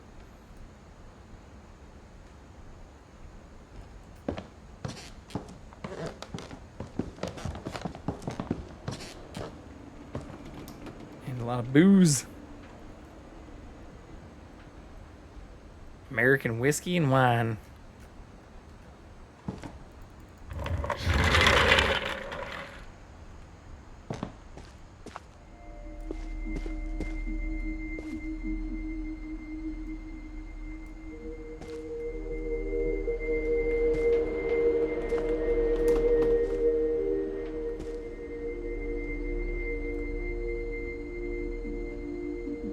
Odin Finch National Park.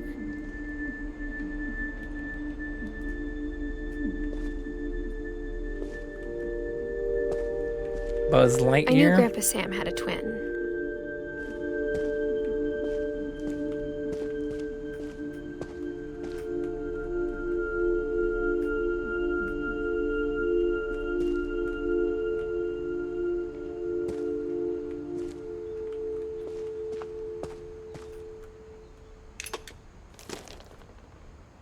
And that he never talked about him.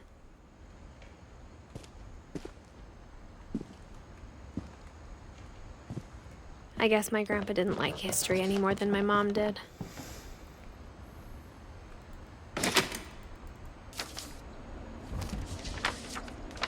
How I Want to Remember My Brother by Sam Finch. The thing I remember is that when he made up his mind, that was it.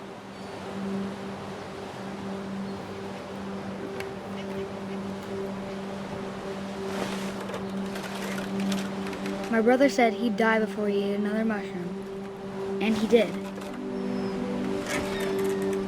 At Barbara's funeral, we swore we'd never be afraid again. And he wasn't. I think Calvin always wanted to fly.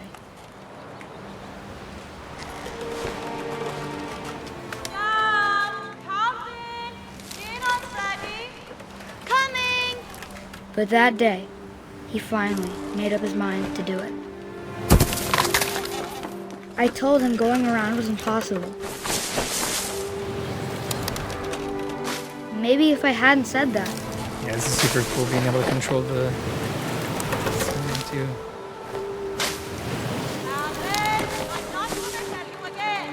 Or maybe if the wind hadn't picked up.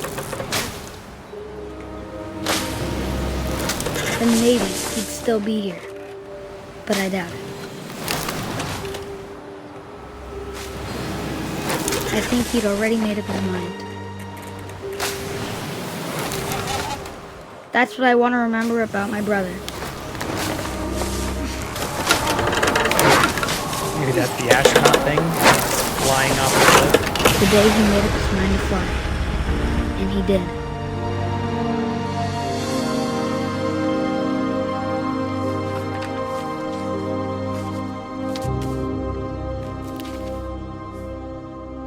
Calvin's story felt strangely familiar. When I was younger, I remember trying to do the exact same thing.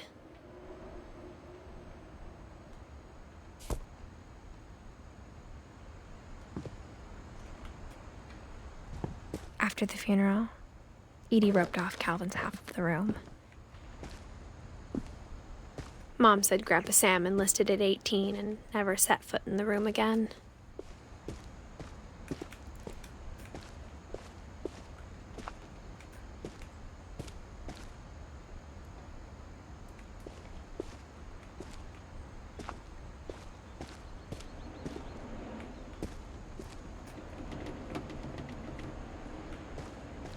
Sounds like a train.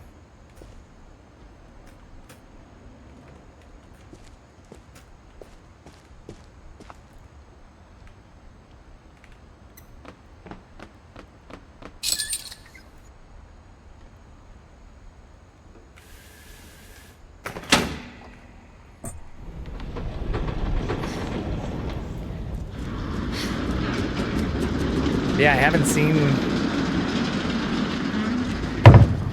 any secret passages built in houses like this. Maybe kind of a cool The thing to have. passages were a pretty tight fit. They'd obviously been built for smaller hands and bellies.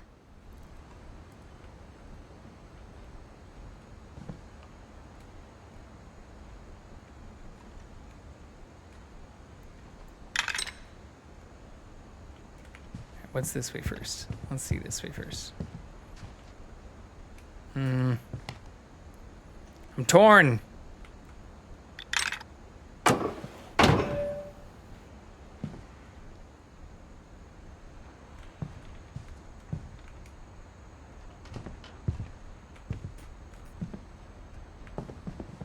Okay, so we can't go back in.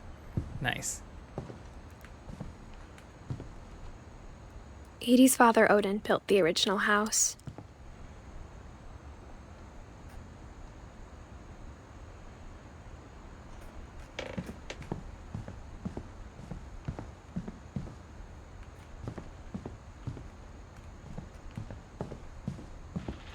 Okay, but we can't go back in this one? Interesting.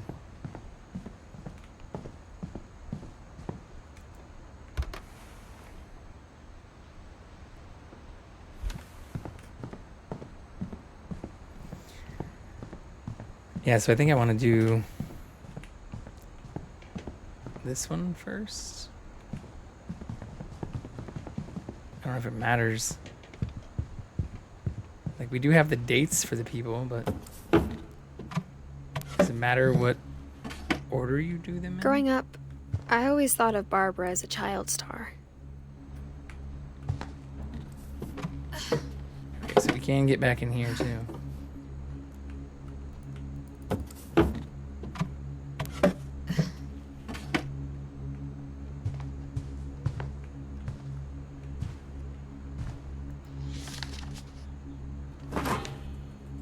Of all the stories people wrote about Barbara's death, I'm surprised Edie saved this one.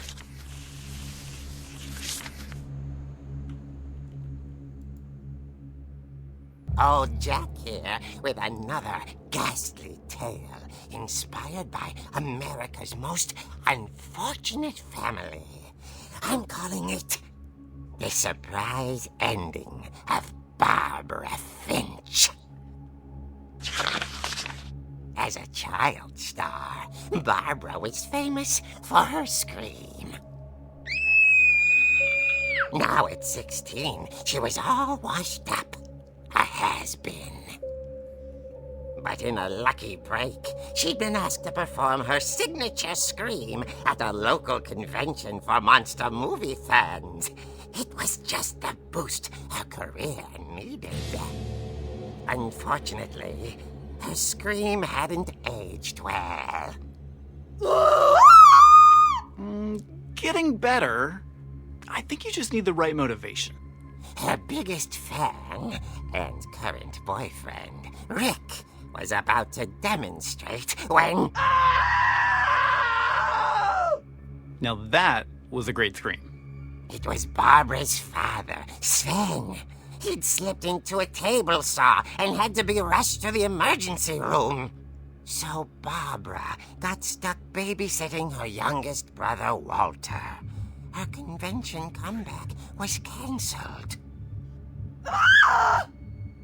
Okay, I'm hearing frustration, but I'm not hearing terror. What if I tried... A gang of hoodlums in Halloween masks have been terrorizing Orcas Island tonight. Police are urging residents to... That came from the basement. You're right! Also, I loved your delivery on that. Why is your basement door locked? Because my dad likes making puzzles and secret passages. There's a key hidden in the music box. The secret is to keep winding and winding until finally the key pops out. Thanks, babe. I'll be back in a sec.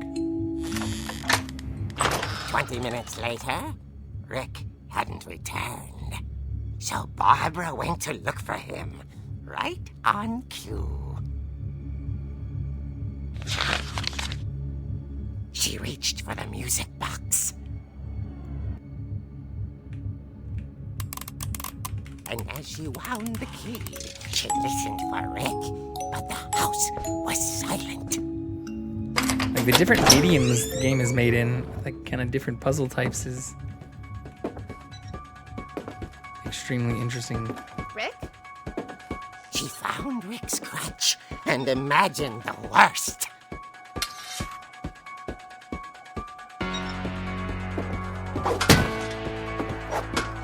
This is so crazy.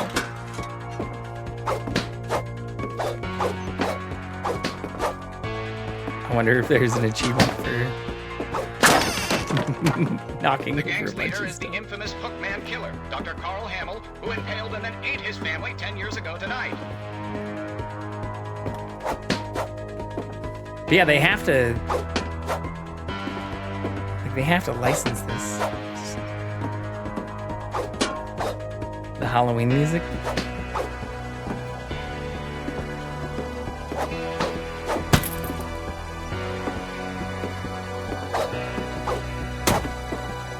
I'm not... That is what this is. Pretty sure. Oh, it Finch rattled and grew still. It's like a oh dear. Tales from the Crypt mix. Rick?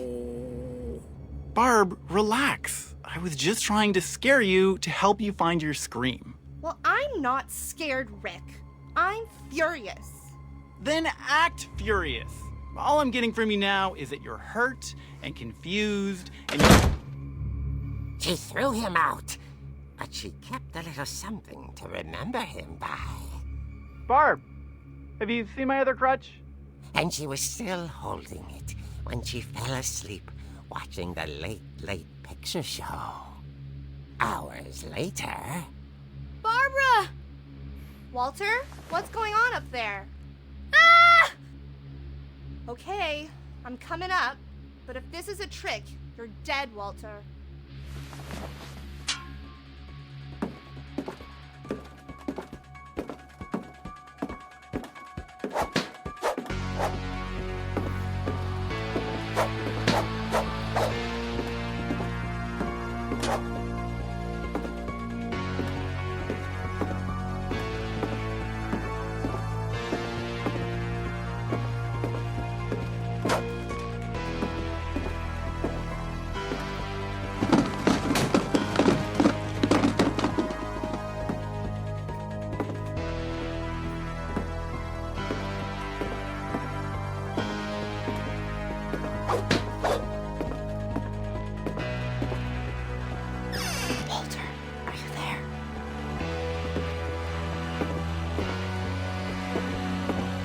Walter had vanished, but his bedside radio was still on.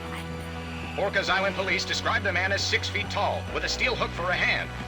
Residents are urged to lock all doors and windows and notify the police of any suspicious activity.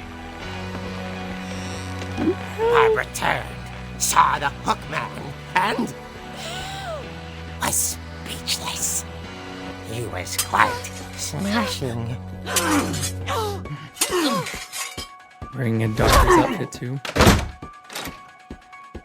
And who he was, he couldn't get enough of Barbara. Okay, Barbara, there's gotta be another way out of here.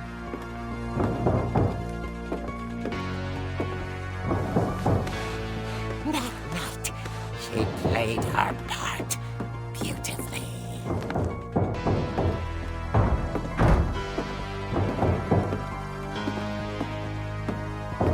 Molly's door hadn't been opened in years. The hinges grow.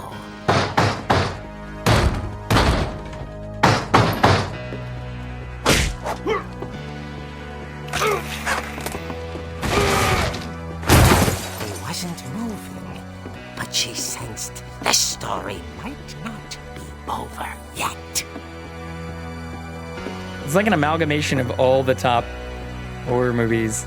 Like you have the Halloween theme, person walking through, and like Tales from the Crypt voice, this kind of like Scream-esque stuff happening. The hookman had vanished. She listened for his breathing, but all she heard was...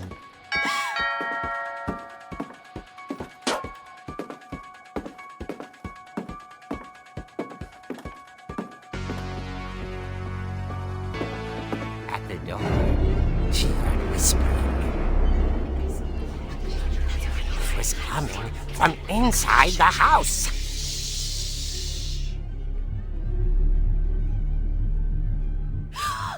Oh dear.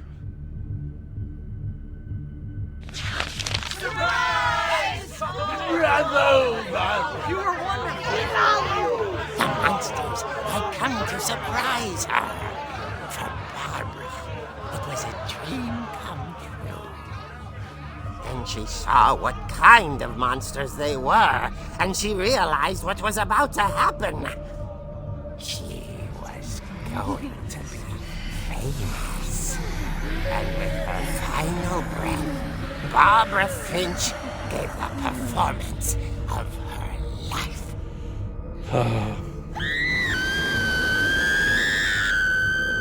I wasn't there myself, but I hear Barbara was magnificent. Poor girl. She had a taste for stardom. But unfortunately, so did her fans. Of course, the police blamed it all on poor Rick, who disappeared the same night. And little Walter?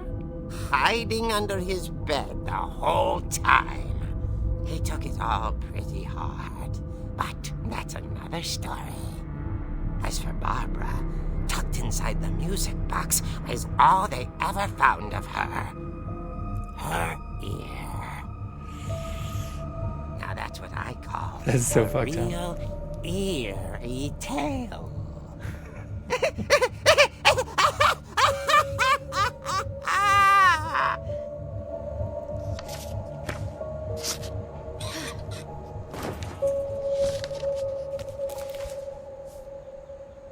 Edie told me all Barbara wanted was to be remembered, as absurd as that comic was. Maybe what Edie saw was a happy ending.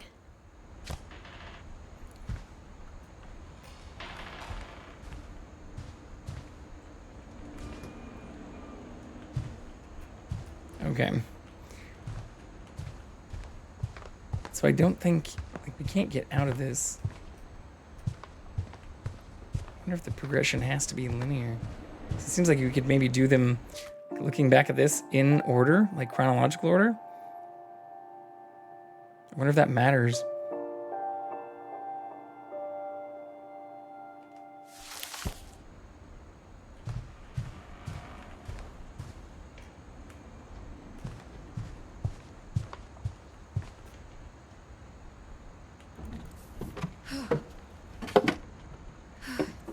Maybe not. I guess now I know why Mom didn't like me playing with the music box.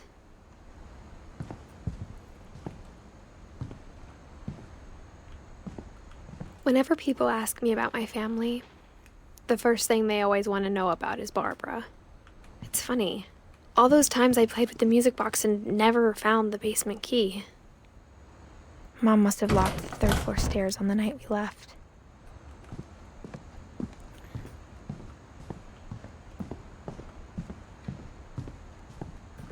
Yeah, we already looked through these, right?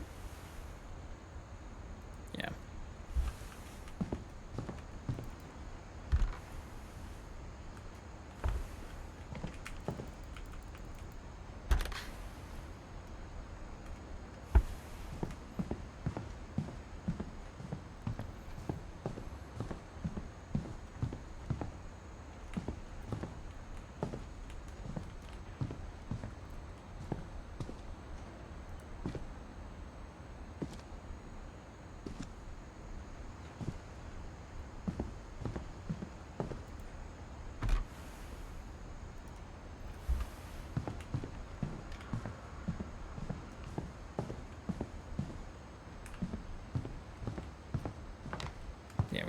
Even the fireplace had a story. Edie told me the bricks came from the original house, after it sank. I wonder if that comic was right about there being a key inside the music box near the basement. Look, we're just looking for more secrets.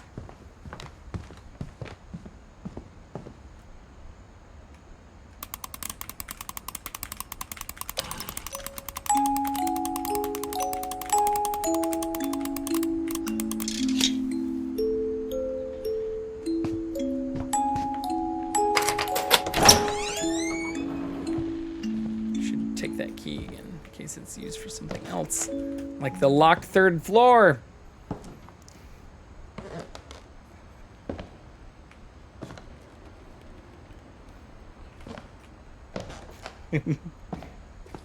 Wish I had that crutch again.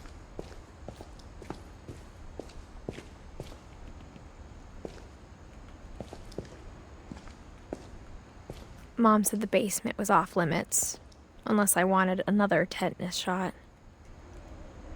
Or the inspiration to build a dragon slide that kills you.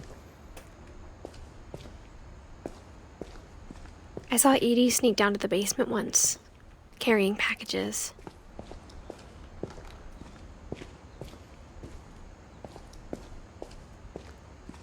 I thought thought maybe she was hiding presents.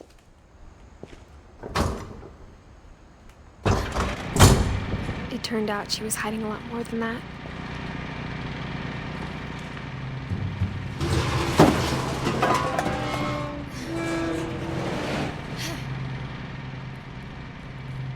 I remember asking Mom once about where Walter had gone. She said after Barbara died, he got as far away as he could. If there's a pattern in all these stories,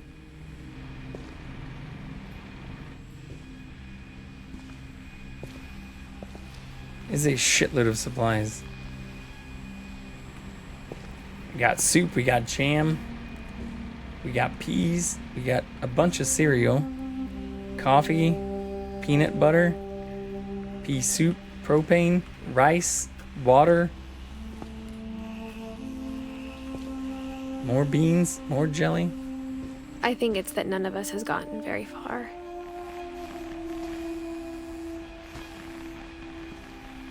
A soldering kit, train station, hot glue gun, little vise. This is actually pretty cool, like hideout.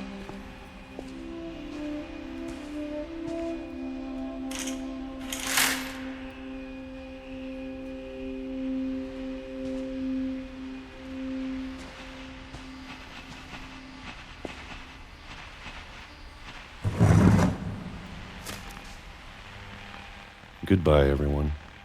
I can't believe I've been down here for 30 years.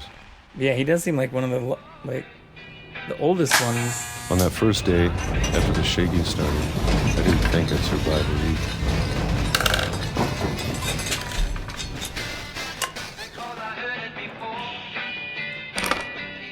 But after a few days, I settled into a routine. That's what kept me sane.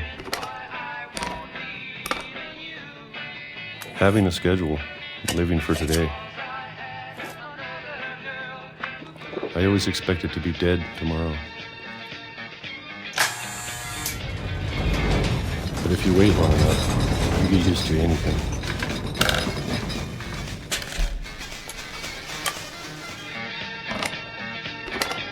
Even a monster on the other side of the door starts to feel normal. Almost friendly.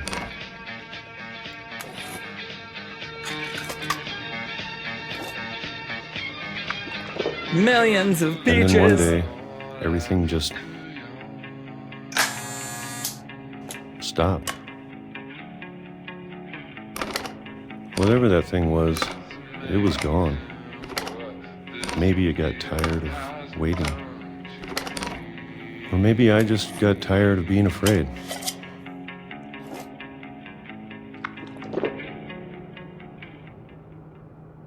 It's been a week now. The longest in 30 years. I'm done waiting. I have to leave while I still can.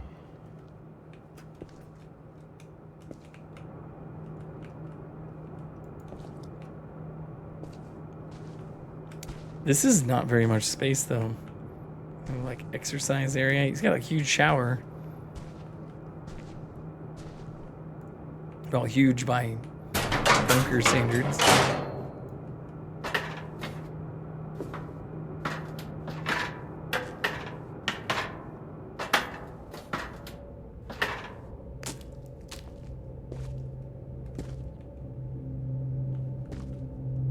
I know it's out there somewhere.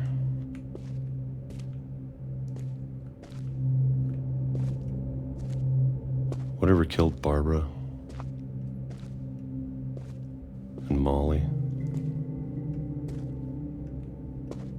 and Calvin.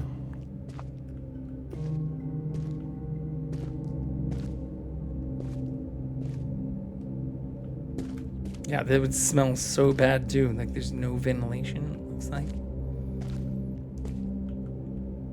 Maybe this is all a mistake. But I need to stop living the same day, even if it kills me. Another bot, damn. Whatever's out there, I want you to know I'm ready for it.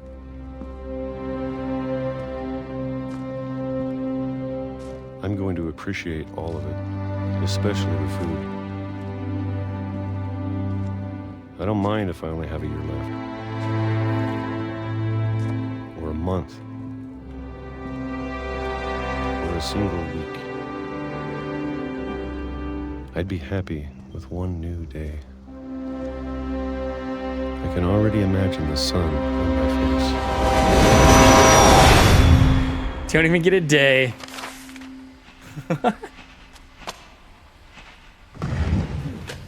It's a good run, though. Walter Relative died to when the I was others. 6. I can't believe my mom never told me he was down here. I'm sure my mom was trying to protect me.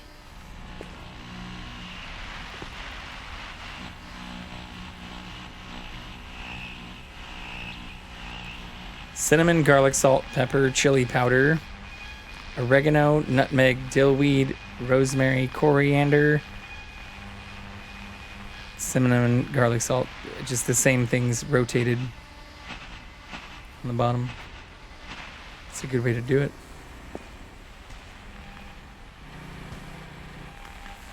Okay, nothing else we can touch, fuck with.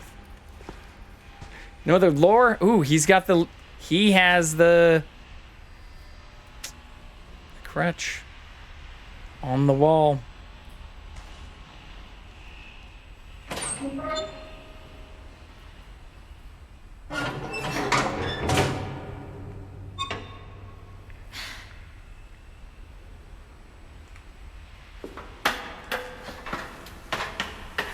Maybe she was afraid I'd end up like Walter. But if she never told me about an uncle under the house... Pork chunkies. I can only imagine what else she was hiding. Yeah. I don't want to make the same mistakes she made. This would also be a badass place to hang out as a kid, or like a little hideout, though. Trying to bury something that's still alive.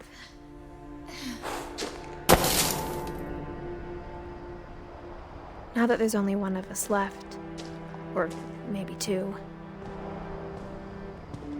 I thought it was time I heard the stories for myself. What, since Barbara's only had her ear? And found out what happened to everyone else. Who's the other one?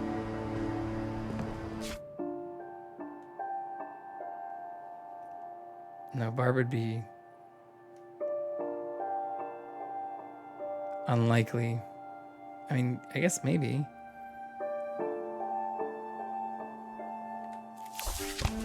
But now I'm worried the stories themselves might be the problem.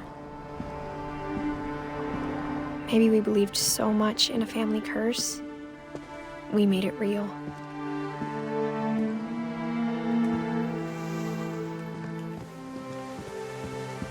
Yeah, that's what I said earlier, self-fulfilling prophecy. Those chairs? I don't know if I should even be writing this.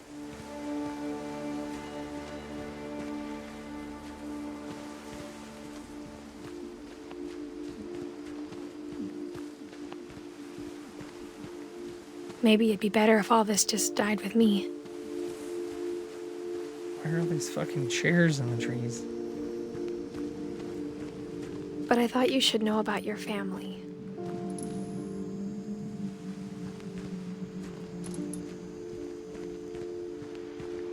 And the history you're a part of. Or is she pregnant?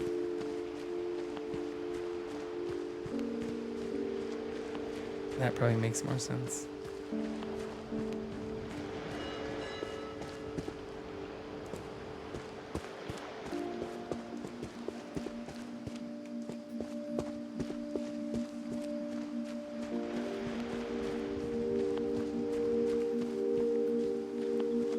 Though to be honest, I feel as lost as you probably do right now. I think the people in these stories believed them, for what that's worth.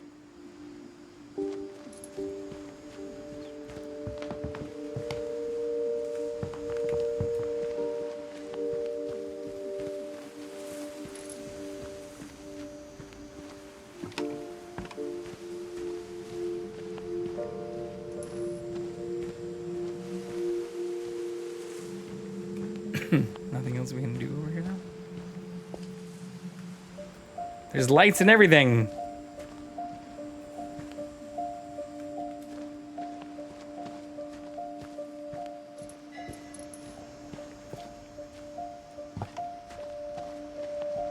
Oh, I see. That's probably a dock that used to be connected to this little bridge. That makes sense. I don't know what that is. Like a buoy? Like a buoy that came down?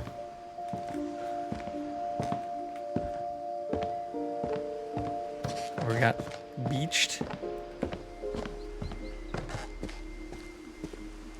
And when you look at the house, it had that history of imagination and stubbornness and madness.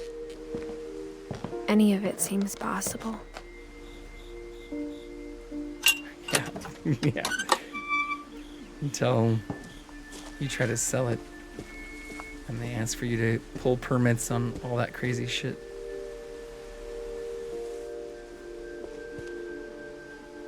Which way do I want to go?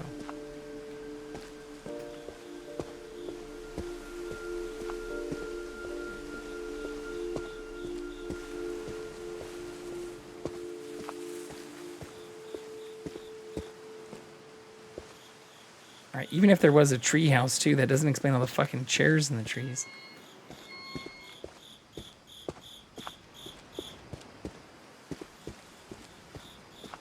But we also saw a painting of that thing. I think we've been surrounded by death for so long, we've just gotten used to it. What kind of family finishes building a cemetery before starting the house?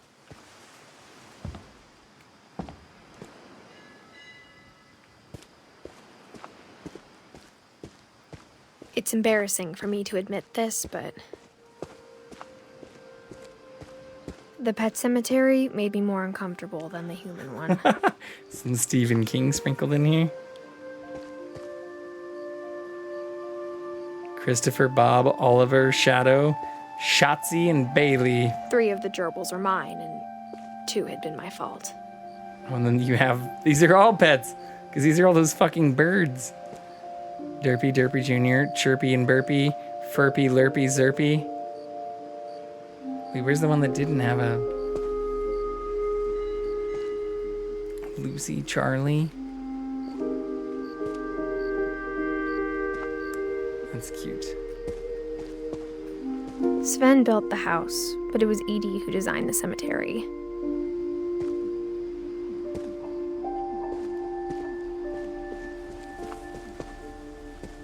Yeah, Molly was only 10. She turned into a cat and jumped out the window. Calvin was only 11, and he had the rocket painting, and I'm guessing he just flew off the edge. Ooh, did Sven die from the saw? The saw cut? Got him at ripe age of 49? Is that right? Yeah, I think that's right.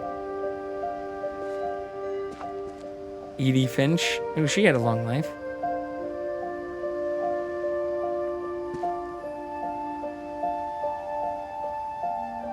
Hub Knit. Edith. Wait, what is that? H-U-B.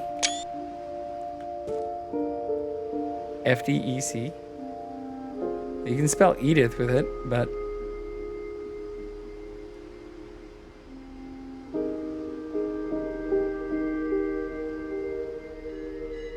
And Finch.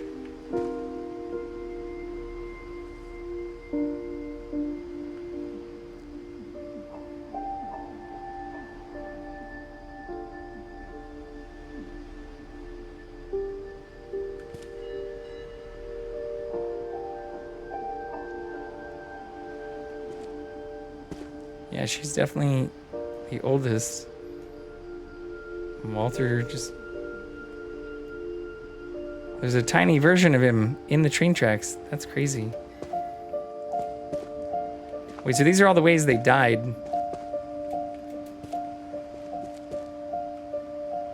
Trying to think of what other words you can make out of that.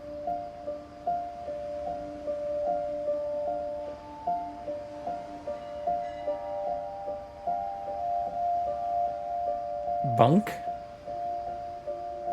No, I guess the inn's also used.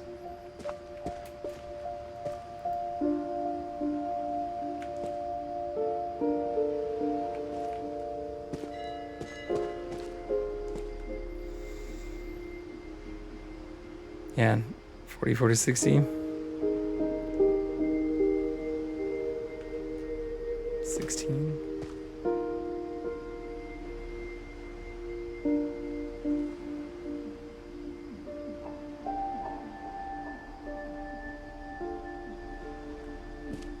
Yeah, I guess. I'm sure Odin's monument had been Edie's idea. My Edie's mom the was always oldest. trying to move on, but for Edie, the past never went away.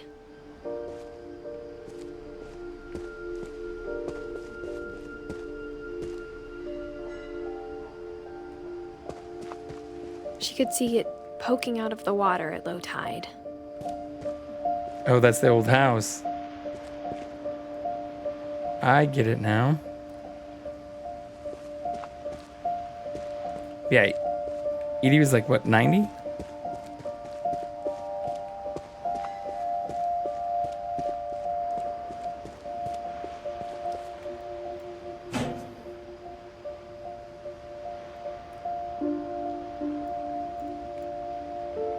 Edie said she dreamed about the old house every night.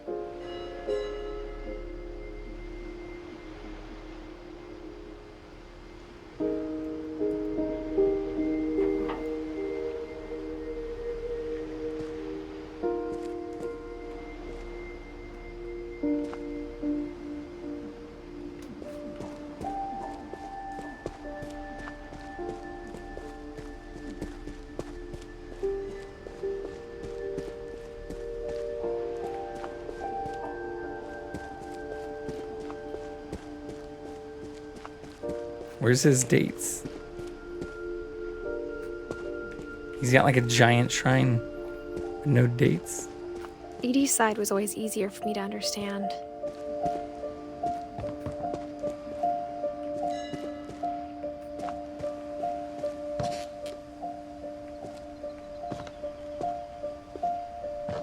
But the older I get, the more I can see where my mom was coming from.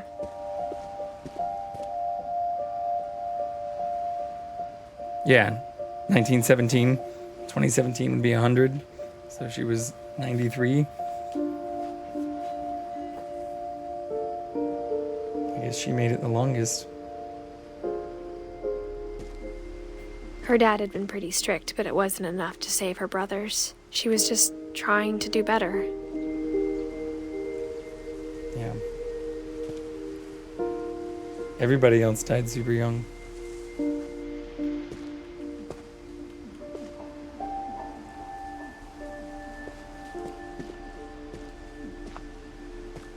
She lost 2 of her brothers, just like I did.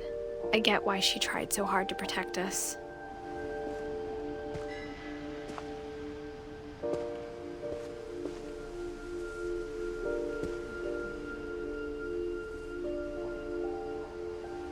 Who's Sanjay Kumar? He lived a lot longer too. Well, not a lot longer, but like 36 years? 46 years? We never found Milton's body, so my mom insisted we were putting up a monument, not a tombstone.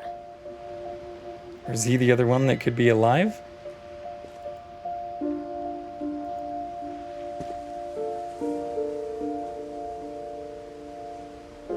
I guess it'd just be 36. Still young. Ish. There's so many things I wish I could ask my mom now. Part of me thinks this is what she wanted all along. For me to come back someday and find everything out for myself.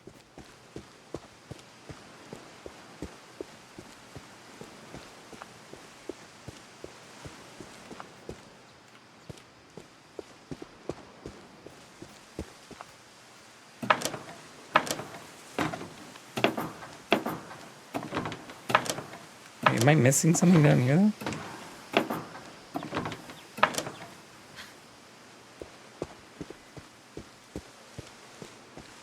Because we definitely could go around the house that way earlier.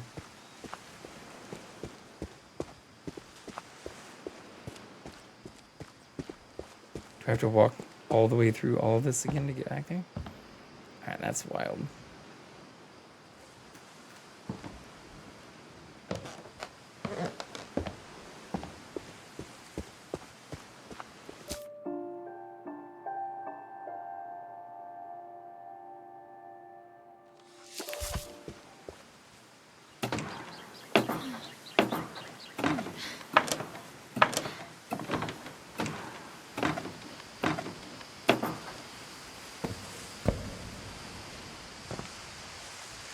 But looking back on it now,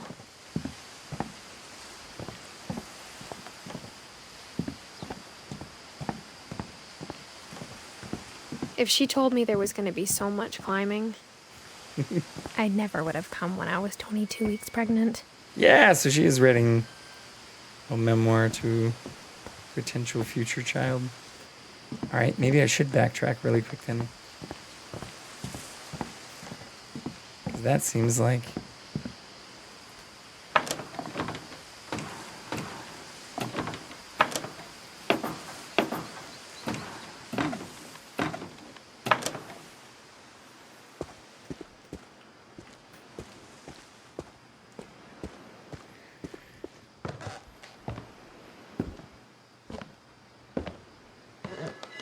I feel like we're getting slower too. Maybe that's just me.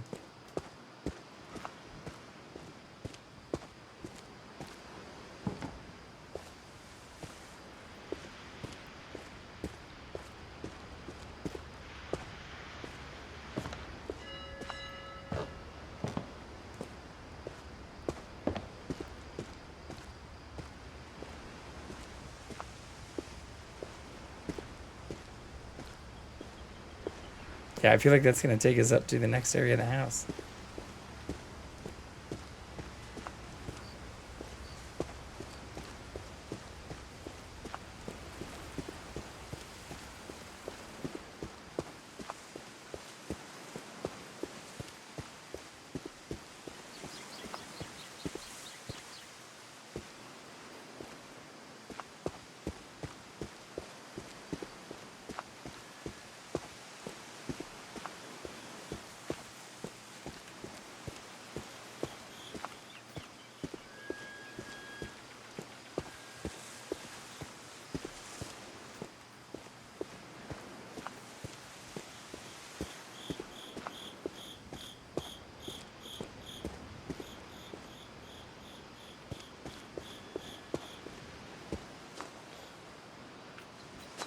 Oh, maybe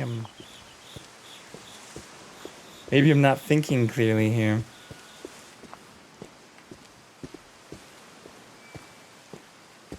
I thought that'd be separated. Maybe not. Sorry. It looked like there was another path.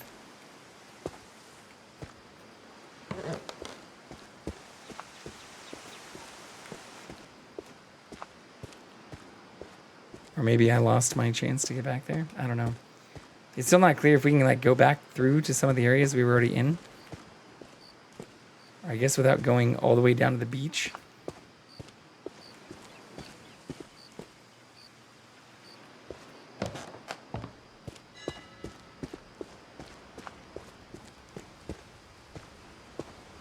But even then, yeah.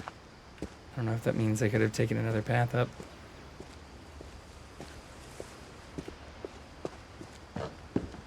Like, that's the path I'm looking at. But that's not where that goes. Oh, yeah, so that is what leads up to the beach. Fuck. So do I have to go all the way back around to get there? And all the way back around up that... Well...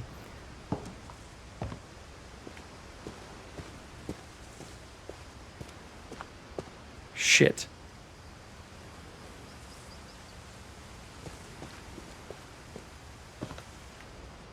Fuck. Does the order matter? I feel like we're missing Edie and Sven and Sam. Fuck.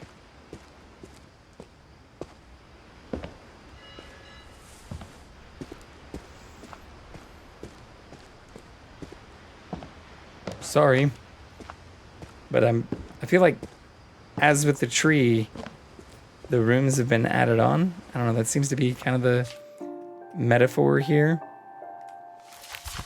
This branch is like the house.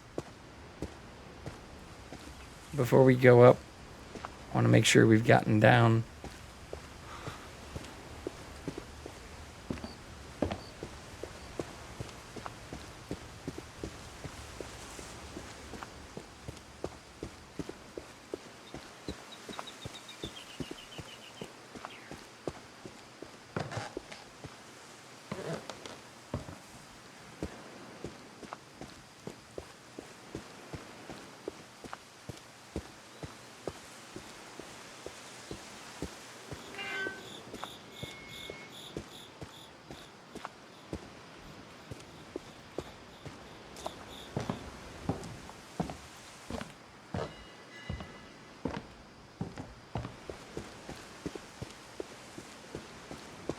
Maybe I can't get back over there.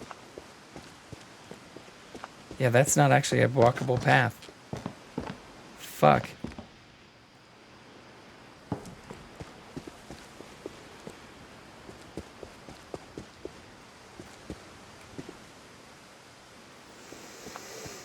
Okay. Never mind. For the last time, we're committing. Follow this linear path. I feel like we've been able to make choices about the paths we've taken. Oh, also, we're missing one of the cats.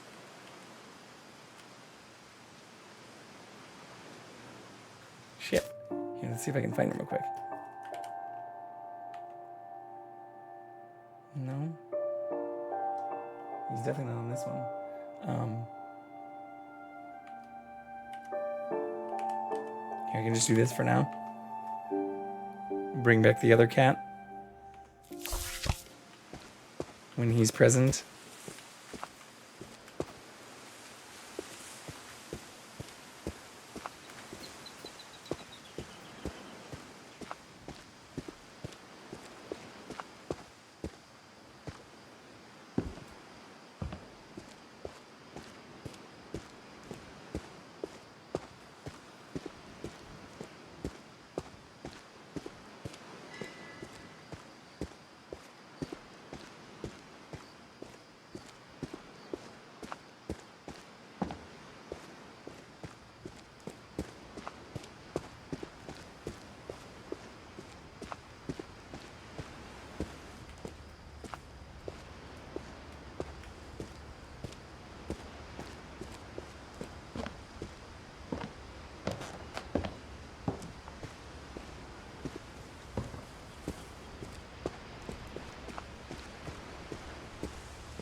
Like, it's definitely gotten less scary and almost more impressive with the different mechanics and the scenery. It's subjectively a very pretty game.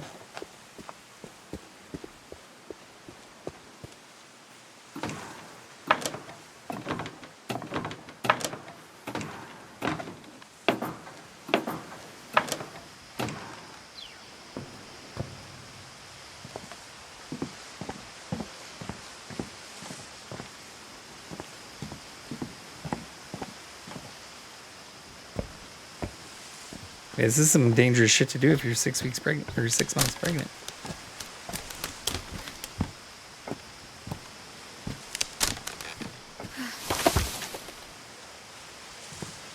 This roof is also held up pretty well, and all the shit growing on it, and the house not being maintained for what sounds like 20 years. I never met Grandpa Sam, but I think he and my mom had a lot in common.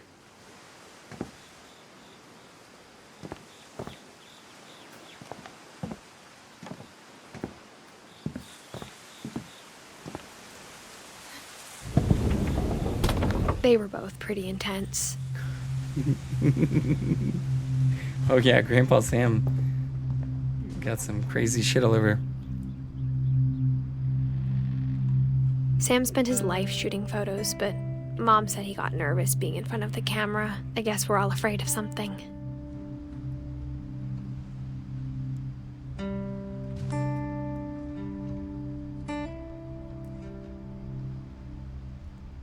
He's got pipes, CB radio,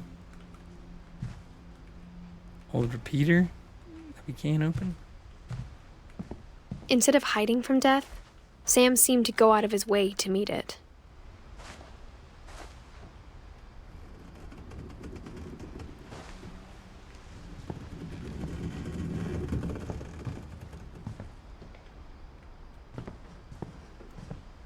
Is that like a radioactive symbol on it?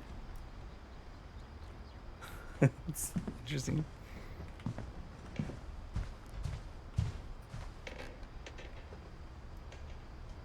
K. Finch.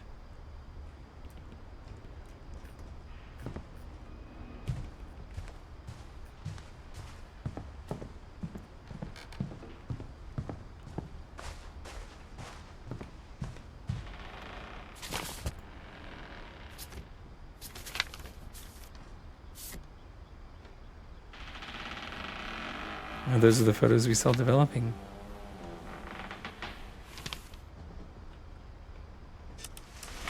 Dawn, I promise, you'll never forget this weekend. Yes, sir. These memories are gonna last a lifetime. Hmm? Am I gonna have to shoot anything? It's a hunting trip, Dawn. Shooting is strongly encouraged. What?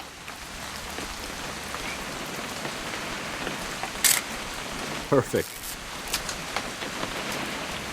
It's gonna rain the whole weekend, isn't it?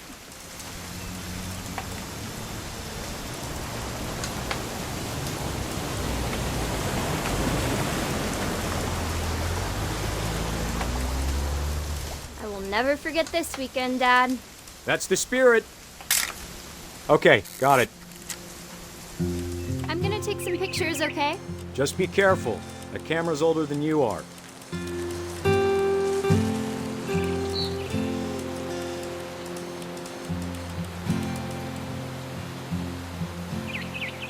You're right, Dad. It's starting to clear up. Still freezing, though.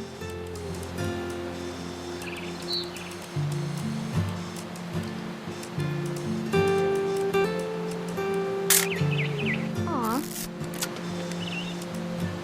Definitely should not have drunk all that coffee. Hold still while I take a picture of you. I definitely... Hey! That's a keeper. I'm just saying, I'm not always gonna be here, Dawn. You'll need to remember this stuff, if you want to survive. I'll be fine, Dad. You know who else thought he was gonna be fine? Some Dad. Good eyes, Dawn. Apparently my eyes are too good. It's cutting up the fucking conversation screen. Before you take the shot, let me get a picture of you.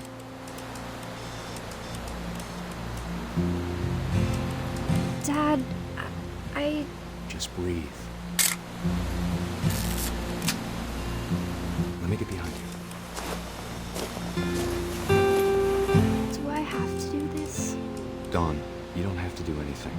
But if you want to survive, you'll need to be strong.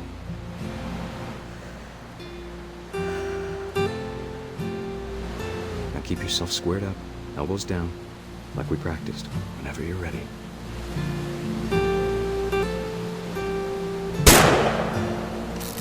Great shot, Dawn! Holy shit. What a photo.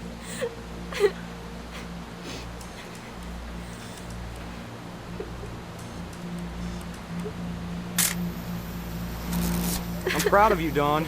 Always remember that, okay?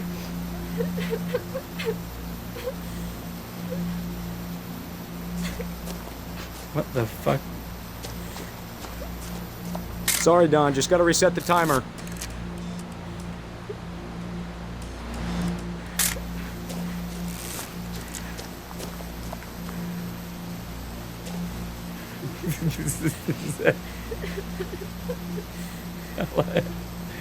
I don't think that's gonna work.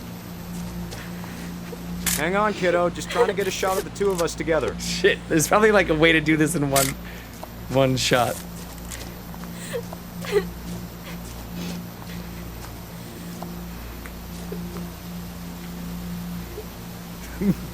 Hooray! Father of the Year. Crap.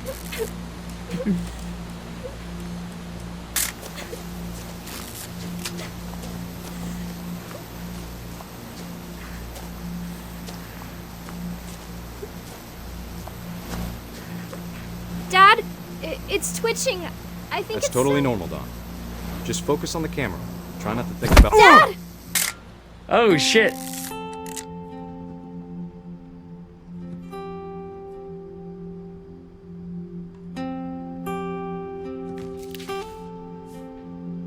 Of all these stories, that's the one I wish most that my mom had told me. Yeah, did we miss something for Edie, though? I feel like we missed something for Edie. What the fuck? We were in her room. What did I miss?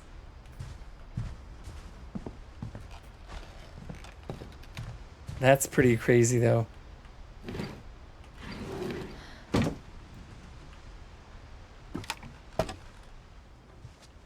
Damn, they got HVAC? Ammo and MREs, nice. After This Sam house died, has a lot of my mom and valuables Edie in it. got really close. They'd both lost a lot.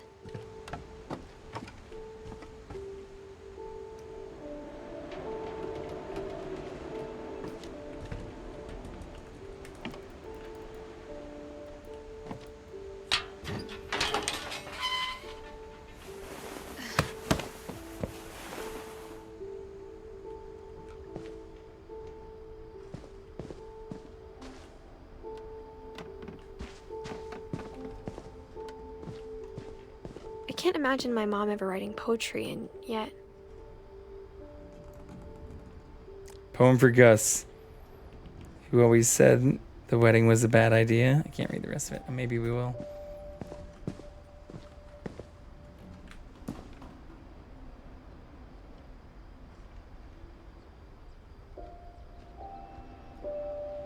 It's a pretty good workout. 100 jump ropes, 150 jumping jacks, 100 push-ups, 100 crunches, run the mailbox and back. And a climbing wall? Oh, fuck. My mom moved up to the loft after her brothers died. Maybe we should read those other things first. At the time, it was as far away as she could get.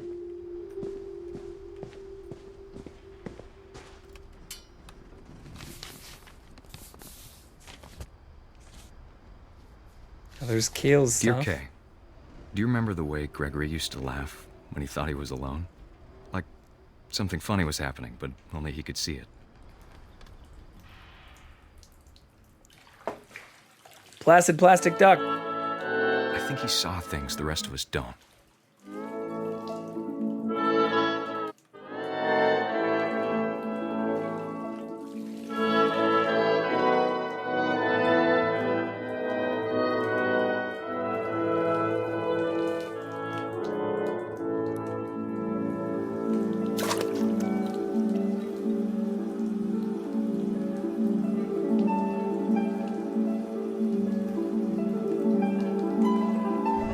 Time's over, Gregory. It's time to... Hold on, sweetie. Hello? Sam, I told you I don't want to talk right now.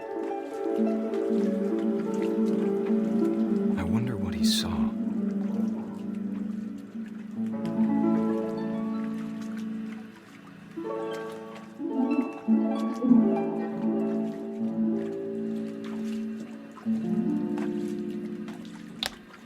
It seems like moving continues to make the music go. He reminded me so much of Calvin. Lost in his imagination.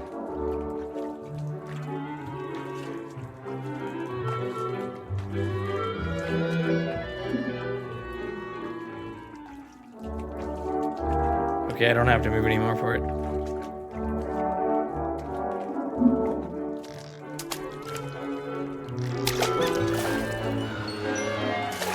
Ooh, I can jump though. That Whatever is it me was doing he that. saw. That's so cool.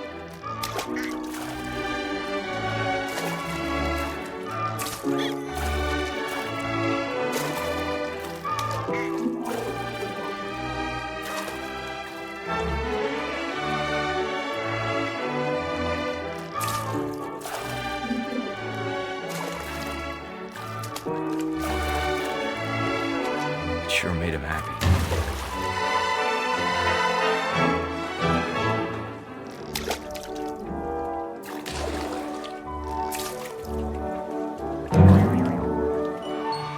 Oh shit, there's something in there. I know how silly it sounds.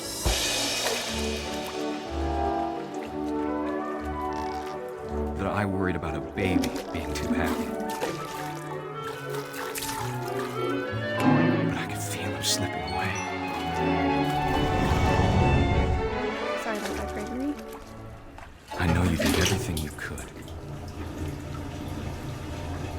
Maybe if I hadn't called that night. Damn it. Hold on, I don't want Gregory to hear this.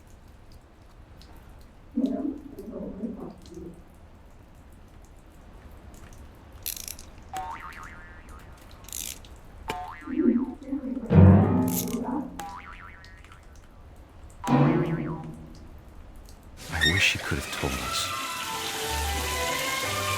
About the Oh worries. no.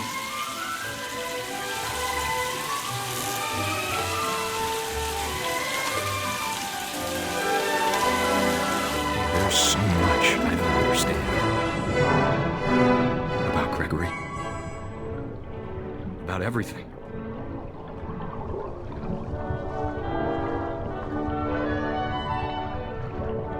This is really bad.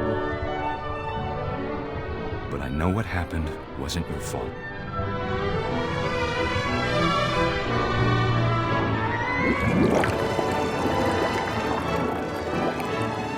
I'm sure he's happy. And he'd want you to be happy too. This game is so fucked up. Good luck, Kay. Yeah, what? That's Oh, not what I sorry. was expecting. What's up, Seagirl? How are you? How was your stream? Did you get your 20 subs yet?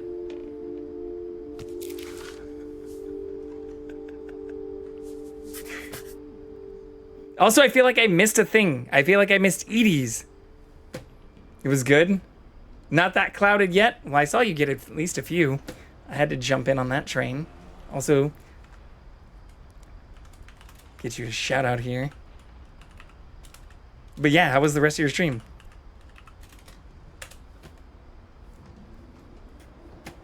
I appreciate you too. For anybody else who might be in here who hasn't already followed, definitely do so. Just chatting. Were you yapping the whole time? I thought you were starting a game right when I was going live.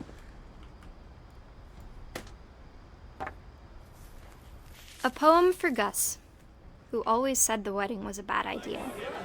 Our father never hit us kids, at least not very hard, before the day my brother said with teenage disregard that he'd be dead before he'd see a wedding in our yard.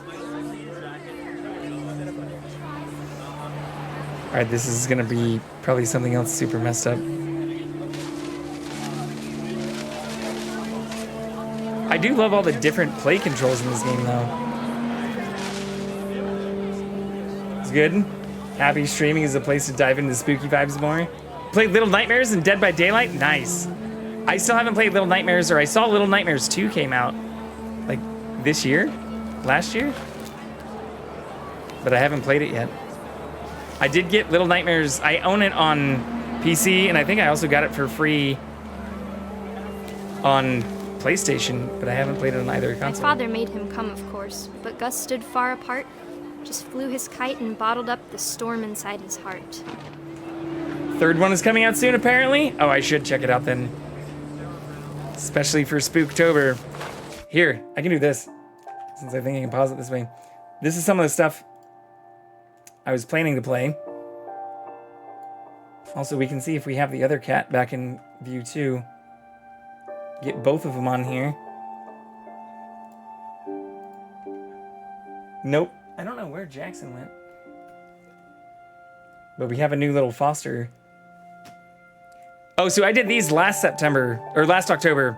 So these are what I played last Spooktober. I did Outlast, Outlast 2, Evil Within, Evil Within 2, Control, and then Doom Eternal, all on like hard settings.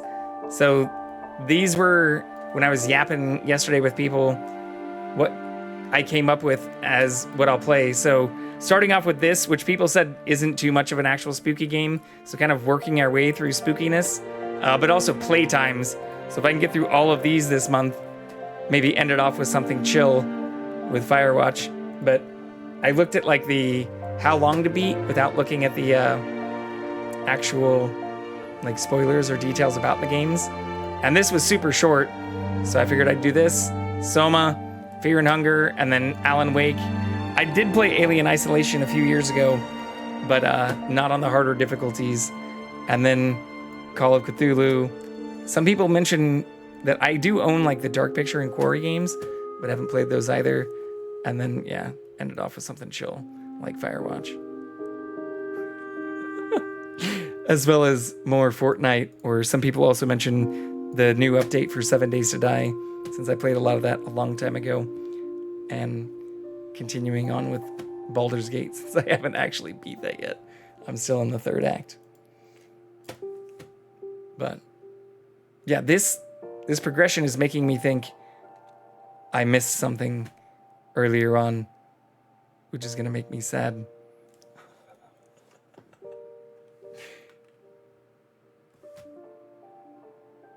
I have to be. I mean, I didn't want to have a too much of a lull. I feel like that's been part of my problem, is just constantly wondering what to play and then instead just playing fucking Fortnite. But yeah, we did hit Diamond 3. We're on our way to Elite now, which was pretty nice doing that yesterday. Or I had a game right before TwitchCon where I got like 17 limbs. It's fucking crazy. But we've been figuring it out. Or the nice part about the current comp mode is there's no cars, which I feel like evens the playing field quite a bit.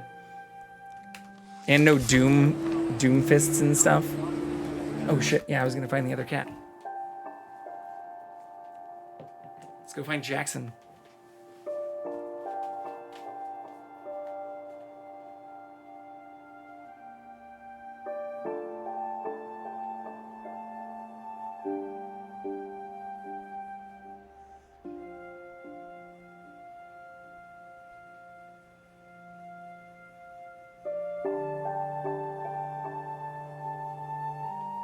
There we go. We'll get that guy to update real quick here.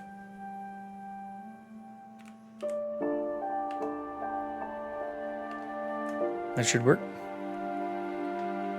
Boom, both cats.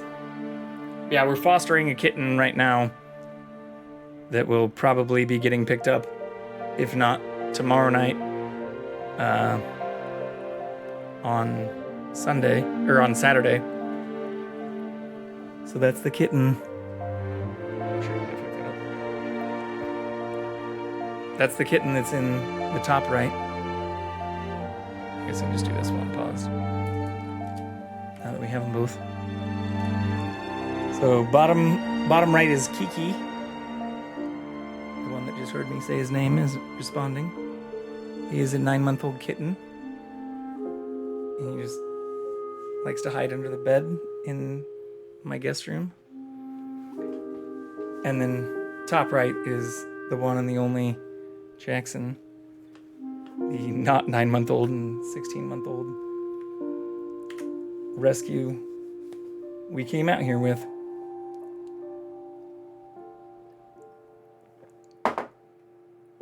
But I'm glad to hear your stream went well. Thanks for popping in.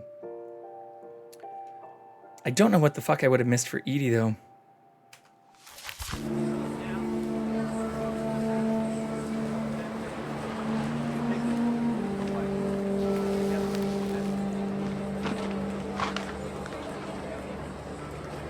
Want to make sure to pop in before I went to eat. Hope you have a wonderful rest of your stream, friend. You too. Hope you have not only a wonderful rest of your streams, but I hope you hit that goal. Get those 20.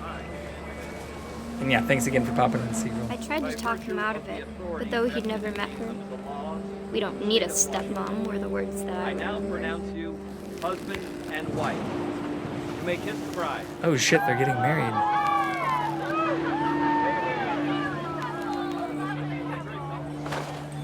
Uh-oh.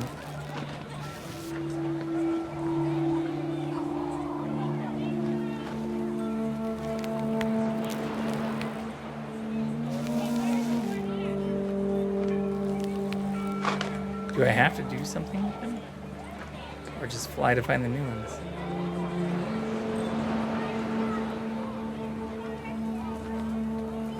Oh. When the time for photos came, Dad ordered him to come here. But Gus declined and as a sign held up his middle finger. Oh.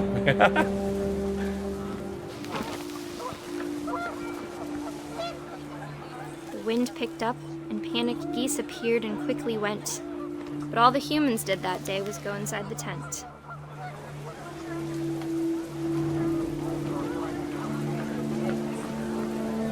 Oh no. It's gonna get lightning.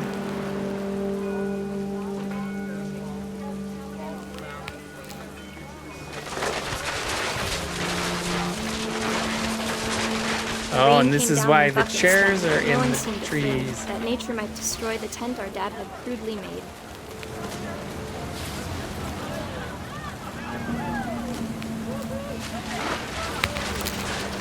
The thunder sounded much too close and full of angry power.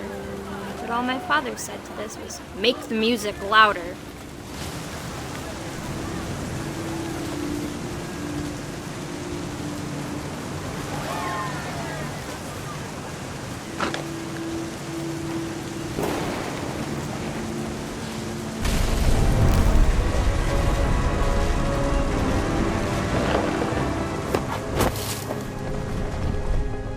He didn't get impaled by the tent. I wish that I could truly say I thought about you on that day. Out there on the beach alone, just you, the wind, the sea, and foam. But I didn't. Until we found you. Holy shit! Wait, so did he get impaled by a chair? Or the tent?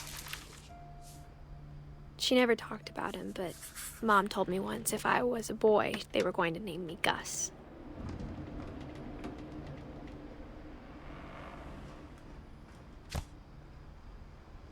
You gotta be shitting me. Did I miss Edie? Is that like at the beginning or something?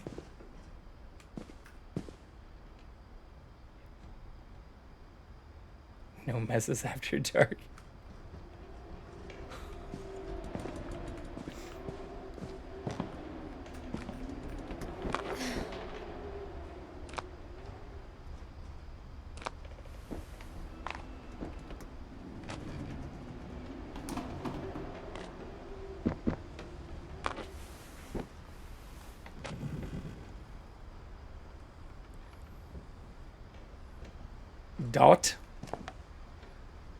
Dot Tua.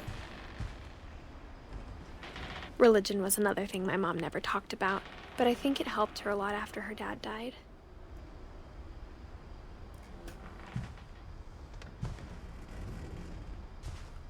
She spent a summer building houses in Calcutta, where she met my dad, Sanjay. Oh, okay. That makes more sense then.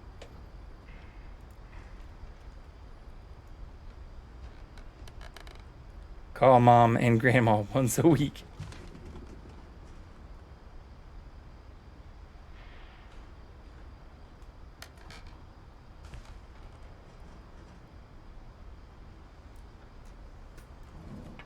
My mom moved to India a week after graduation and got a job teaching English. Louis was born a year later.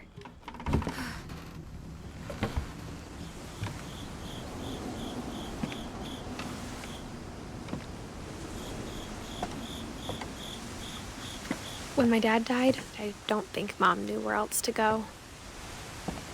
I'm sure Edie was happy to have her back and to see kids in the house again.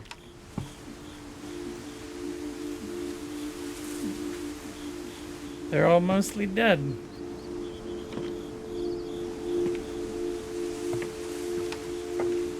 The house had to get a little bigger, but Edie was used to that.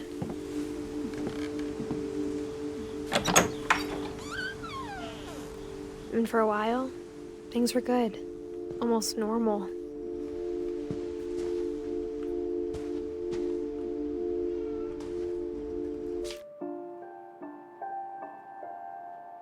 I had to have missed something because we even saw the Sven stuff.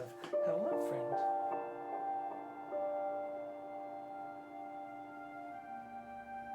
Come here. You jump up here?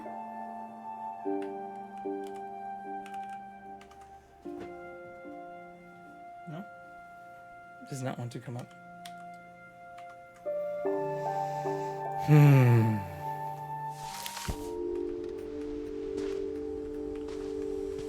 But it didn't last. Kings play chess on fine-grained sand. Kingdom, phylum, class, order, family, genus, species.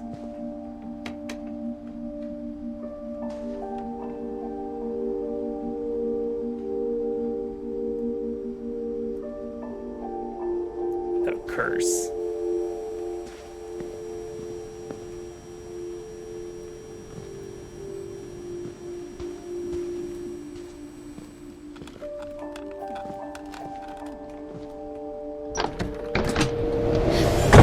The beginning of the end was Milton's 10th birthday, when Edie gave him a castle.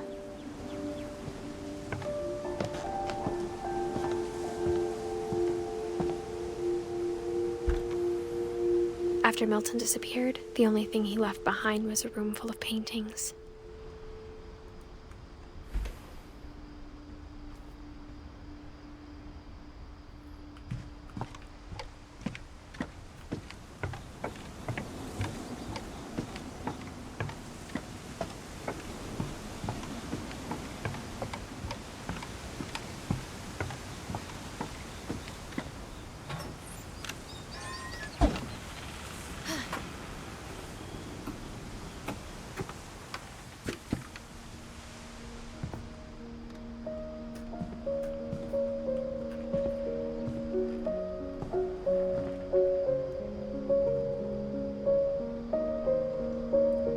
I think Edie was happy to finally have another painter in the family.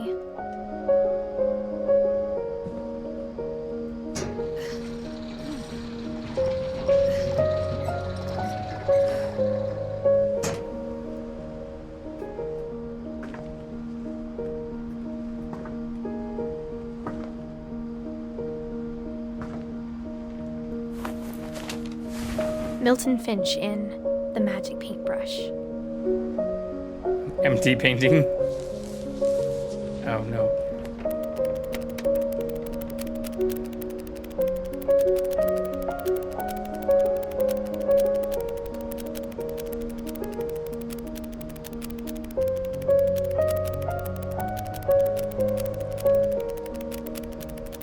Little meta flip.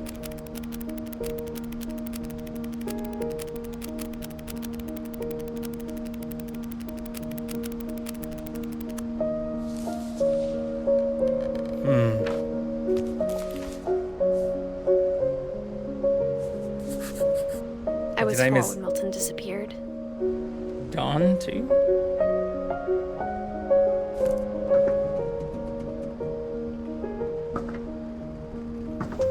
Maybe I'm just overthinking this.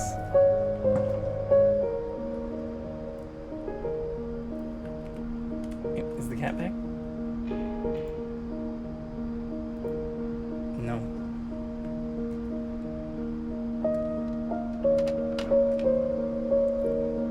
If you find him again, put him back on.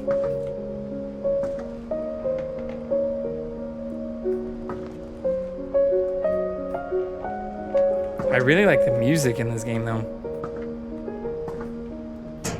As well as all the different... Mom spent months searching for my brother. Then she sealed the doors. The different kind of, like, play types. They haven't really explained how he went missing, though. Whatever Milton had found in the house, Mom didn't want it getting out.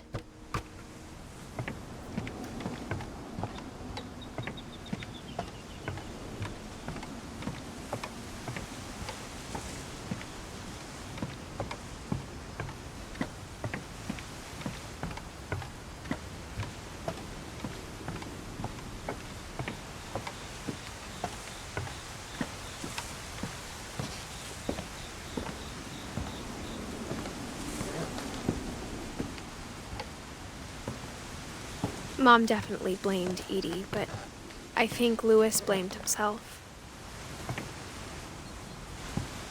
After he graduated, he just spent more and more time in his room, until Mom got him a job at the cannery.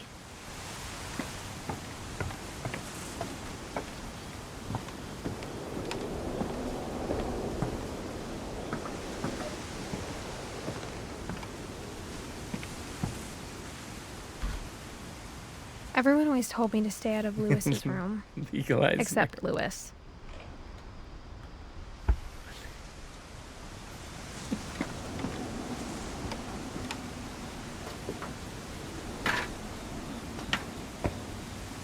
Blaze it.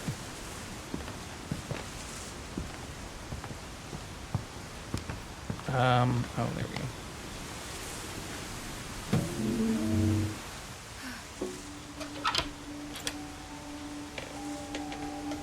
How the fuck did they get a boat up here? I guess it's just built to look like a boat. Louis's room smelled very, very familiar. That part of him lived on. Fucking patchouli, Nagchampa.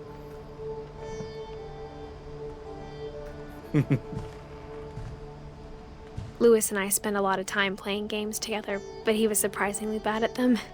He died a lot.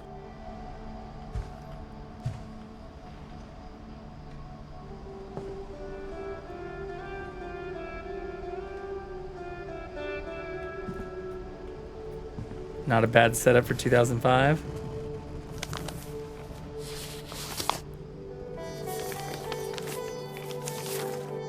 Dear Mrs. Finch, as Louis's psychiatrist, I can understand your desire for an explanation. As I see it, the trouble began in January, shortly after we convinced your son to seek treatment for substance abuse.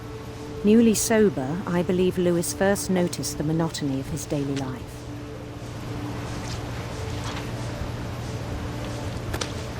He kept working at the cannery. Oh shit, I see. But he withdrew part of himself.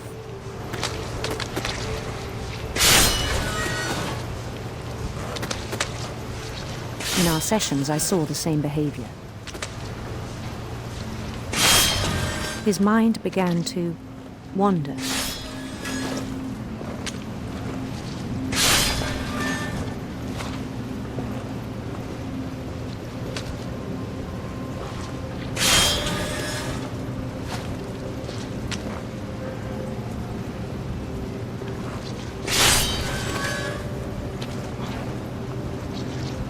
I asked him to describe it.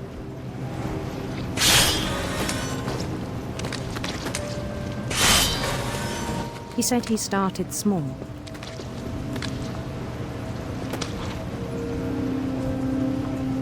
Imagining a labyrinth.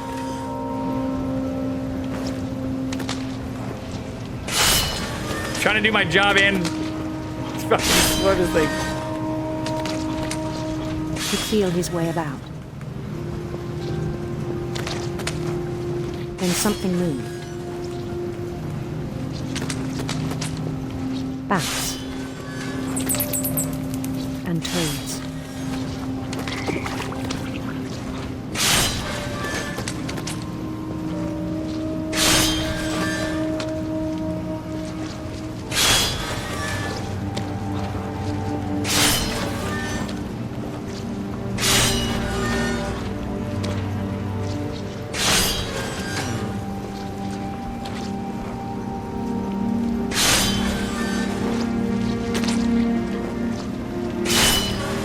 Things that have not names. A fucking ominous letter from a psychologist. He knew it was all in his head.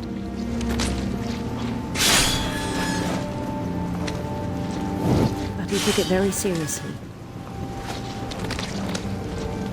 I had hoped he'd find himself.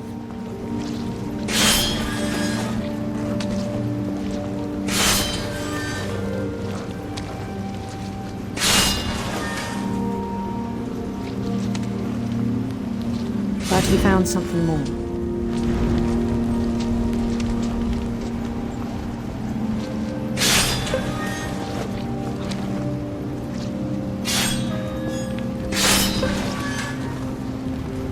I think I'm keeping up with this. I worried about him then. I don't know exactly what the fuck I'm doing. Daydreaming at the cannery. Picking up fish, doing two things at once. I spoke with his boss. But he said Lewis had become a model employee. Methodical, tireless, focused. I'm getting pretty good at grabbing these fish. Like a whole new Lewis. So I let him go on.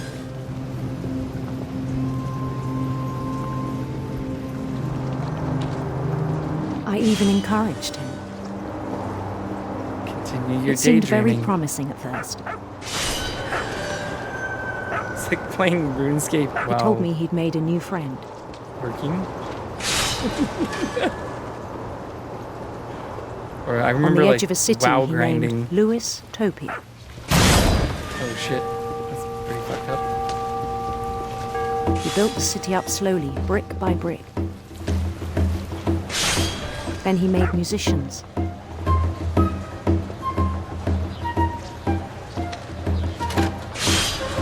He's imagining a one-person D&D run. And songs for them to play. He talked about starting a band. And he was always humming something. Every day his imagination grew stronger.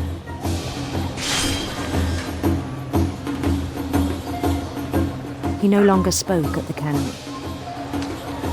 Just imagine. But his chopping was as reliable as ever. Then I'm one getting day it very struck him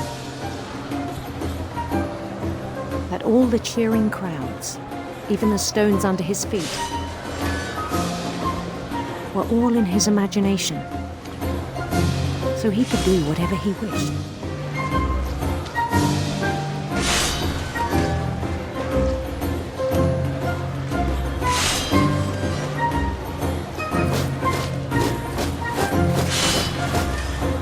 He held an election for mayor. And he won. In his imaginary fictional They mind begged him town. to stay, but his mind was already wandering. It became a game for him.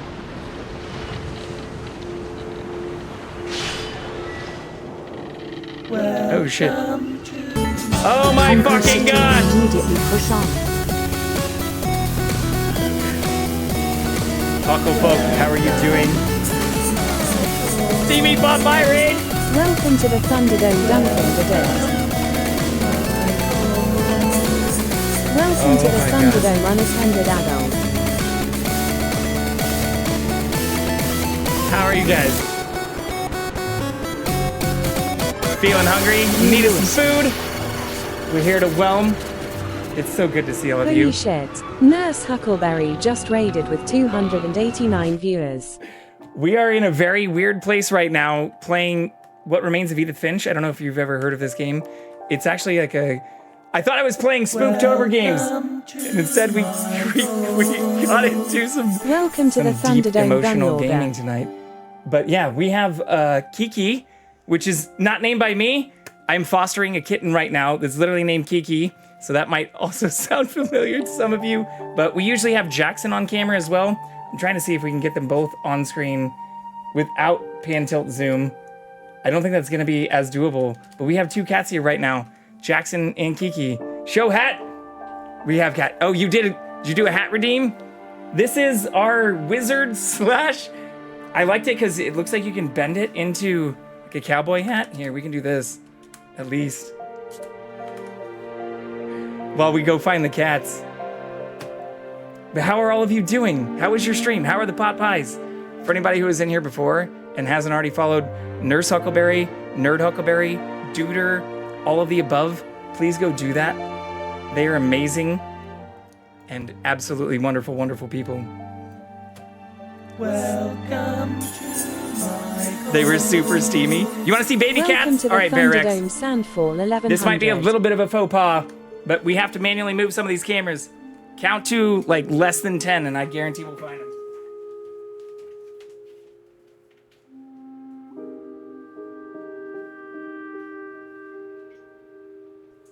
Jackson is right here. He's just watching and observing, wanting to make the biggest friends. But we can get Kiki on screen too. The baby! Come here.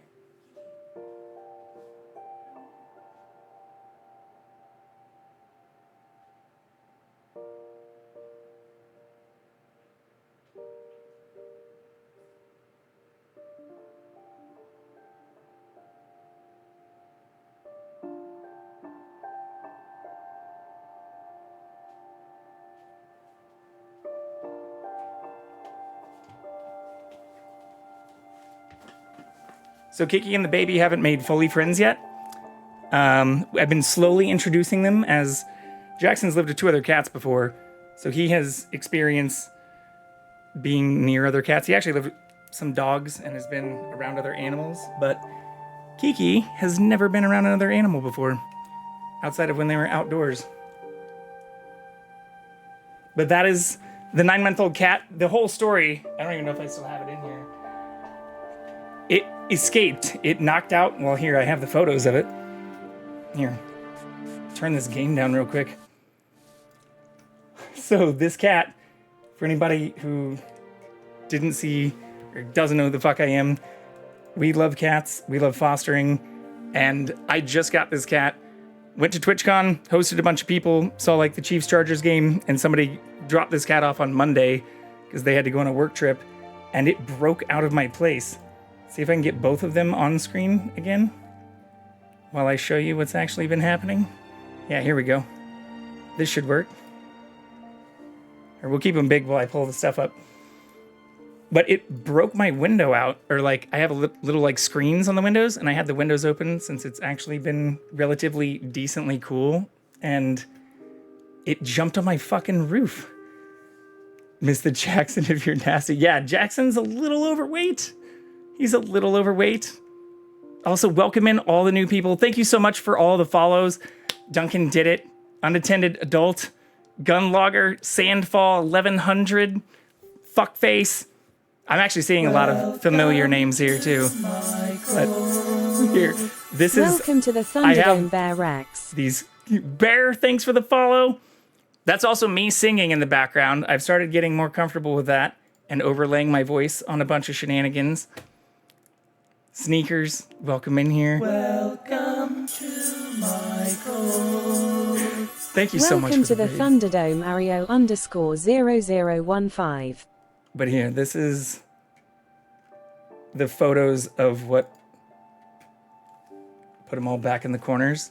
Oh, these are actually the Chiefs game photos. So I got the craziest seats for the Chiefs-Chargers game, which was a whole fun thing experiencing. I did my own harmonies. No, I literally just sang it like 6 times and overlapped it in Adobe Audition, and like finally started paying for some of the Adobe stuff. And so I just used like Audition, I think. Yeah, and then like overlaid it like 6 times. Or I just kept recording it until like I sang it in different pitches. I'm not very good at that kind of stuff. We're learning. That's what's important.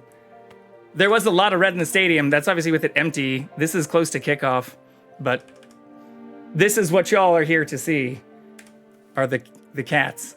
But yeah, so this is like outside my place, and I was talking with other people. This is also kind of proof that I didn't name this cat. This is a weird coincidence, but it's not a weird thing. Like Kiki was fine up until they knocked this. I have this like cat tree by one of my windows, and it knocked the screen out, and then obviously like got onto the fence that's next to my place, and then jumped from the fence. I'm on a fucking ladder in this photo. She's barely a toasted marshmallow. It's okay. Yeah, Jackson's, yeah, he's on a diet of wet food. So Jackson's 16 for anybody else who's new in here. I know Nurse and Tutor have heard me say this a couple of times, but for anyone new, Jackson in the top right is a 16-year-old rescue from Kansas that I drove all the way out to California and who's followed me around a ton of different places that we've lived. But yeah, he's now a little too comfy. He really wants to make friends with Kiki, who isn't super visible once again. Kiki's a little skittish because they've never been around another animal. Or again, after they knocked like this screen out, like that's what I heard. In fact, I was watching the nurse stream when this happened 2 days ago. Nurse and Juder. But yeah, when this actually happened, knocked the screen out, and then we heard the crash. I ran outside. I immediately thought the cat like was gone or outside, like was not anywhere near the house again. And then after like hours of searching for it, I found it on my roof. Absolute chaos. Absolute chaos. But it started to warm up to me. It's still a little skittish with Jackson. I currently have like a little like baby divider, like those dividers you can put in walls to keep it from, attacking or being too afraid. He hasn't attacked. He does hiss quite a bit, but he's started to warm up a lot with me. This is me earlier today. JV Carrion trying to escape. Yeah, he's a little... he's comfortable with me holding him. I could probably bring him in here. We can keep Jackson in the corner there. Let's see if we can bring him up here. Grab him very carefully.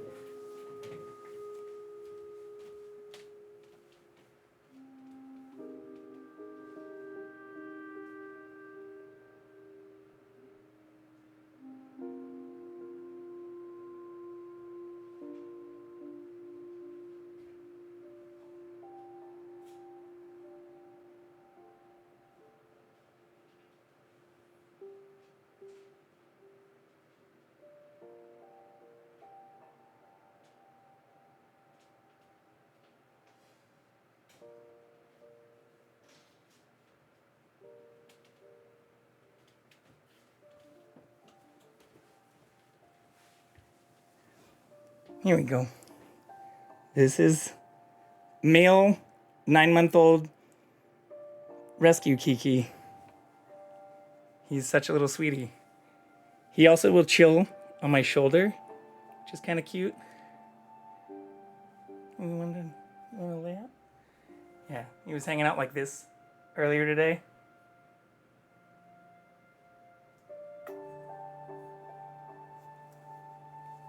He's warmed up to me. He was meowing a lot when I first got him, but is a very, very, very cute boy. Oh, you don't see the other camera. I was going to do it like this. Here. I'm going to go grab him before he gets in. So I have that little grate up. Uh-oh.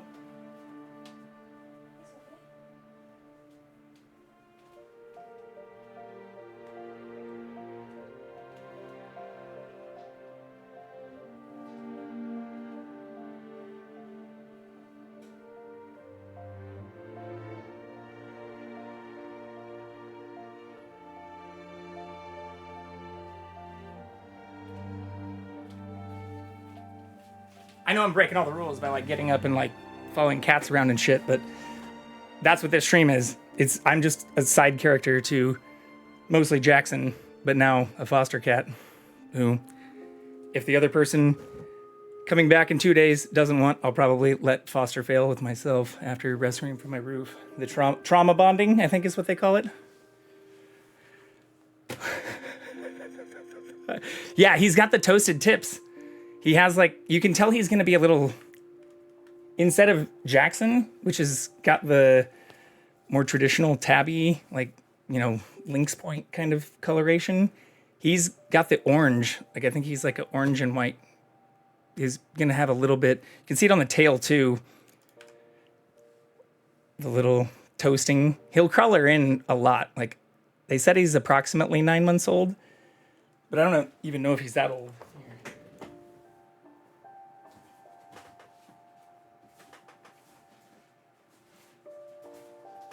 I don't have it right with me. They gave me like a whole paper data sheet thing on him since we're just fostering. But that's also why I felt so horrible. Or the other thing I don't have are the flyers that I put up. Oh, I do have one. So like, I thought I lost this fucking cat. Or that whole like crash thing was that like 5:40 or something, or that's why I had some of these. Was it 12:47? So like right towards the end of your regular stream, and I didn't find him until I posted this on Instagram, which was like 5:40 in the morning or whatever. So I literally walked around the neighborhood. Like I thought I lost a cat that I'm helping foster, and like started putting up flyers, and it was a whole thing. And he was on my roof the whole time. Like, thank God I had a giant ladder. If I didn't have a ladder, it would have been horrible. You're a treasure. He is gorgeous. He is gorgeous. Thank you. I nearly lost a foster cat though. Like I would have felt like such a piece of shit. But that's also why I was texting the person who gave it to me, who was gonna originally be the foster for it, but they had an emergency work trip and had to go to San Francisco. So I was like, I will definitely take it. Searching through the night, well, I mean, what are you gonna do? Like he had just been dropped off 2 days before that. So I've had him 4 days now. But like he wouldn't have known his way around, or the only thing I had that had his scent. Like I know the common tips are like put something out that has like an article, their scent, do not put their litter box out. That's often a common myth, you know, put water and food out. But with Jackson, there's also a bunch of feral cats. I was worried he'd get driven off super far and that I would just like not ever find him again. I even was going to call, like I had a whole list of all the local, you know, animal shelters, and even I tried calling like the LA County place, and of course it was closed because it was like fucking 2 a.m. But we didn't need to do that. By the time I'd walked the block, or like 2 blocks, like twice, I ended up coming back, made these flyers, and then I went out, and as I was putting the flyers up, I was like, you know what? I should just like go back and do another search of my yard, which I did, and then I heard meowing and had to do some like crazy echolocation because I had no clue. Like at first I thought he was like in my attic space, and then that didn't make any sense, and so I looked at my like roof and I heard the meowing. I was like, all right, he's on the roof. Thank God I had a fucking ladder that let me get onto my roof too, because I really would have hated calling the fire department at like 4:30 or 5 o'clock in the morning. But thank you so much for the raid. Again, for anybody who isn't familiar with Nurse, isn't familiar with the Nerd Huckleberry streams or Duder, they are also absolute treasures. I'm so glad I also get to like meet you if I happens chance at TwitchCon. Thank you for the follow next to the moon. I think I hit all the other follows too. If there's anybody I missed, I'm sorry. We're still pretty small here, taking care of lots of cats at the same time, which isn't an excuse since Bert and Kiki seem to handle it all just fine. But we're working on it. Looks like he's also been super curious about the camera. He knocked it over on my stream last night, where we also hit Diamond 3 in Fortnite, which may not matter to most people, but I hadn't played given all the craziness with TwitchCon, and then I did some bathroom remodeling. Speaking of, also, if there's walls that need to be patched, or if you have leaks that need to be sanded and drywalled, that's something I just fixed in my bathroom. But yeah, I hosted a bunch of people, or for the other photos I was showing, this was stuff for people who were asking about the Chiefs game. Since of like this whole group, I hosted a large number of people, or I don't have a large place, but was able to cram like 9 people in my living room before the game. But our tickets were pretty amazing. We went through like a group buy thing and were able to get these really nice seats at SoFi that had like its own kind of section, which was super, super cool. So for anyone who does care about that stuff, go Chiefs. Sorry, Brown.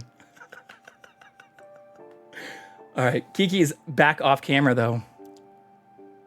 My friend fostered a mama cat and her 3, and the contractor fixing her garage left a window open. Mama split the scene. Thankfully, kittens were old enough to wean. Yeah, that would be rough.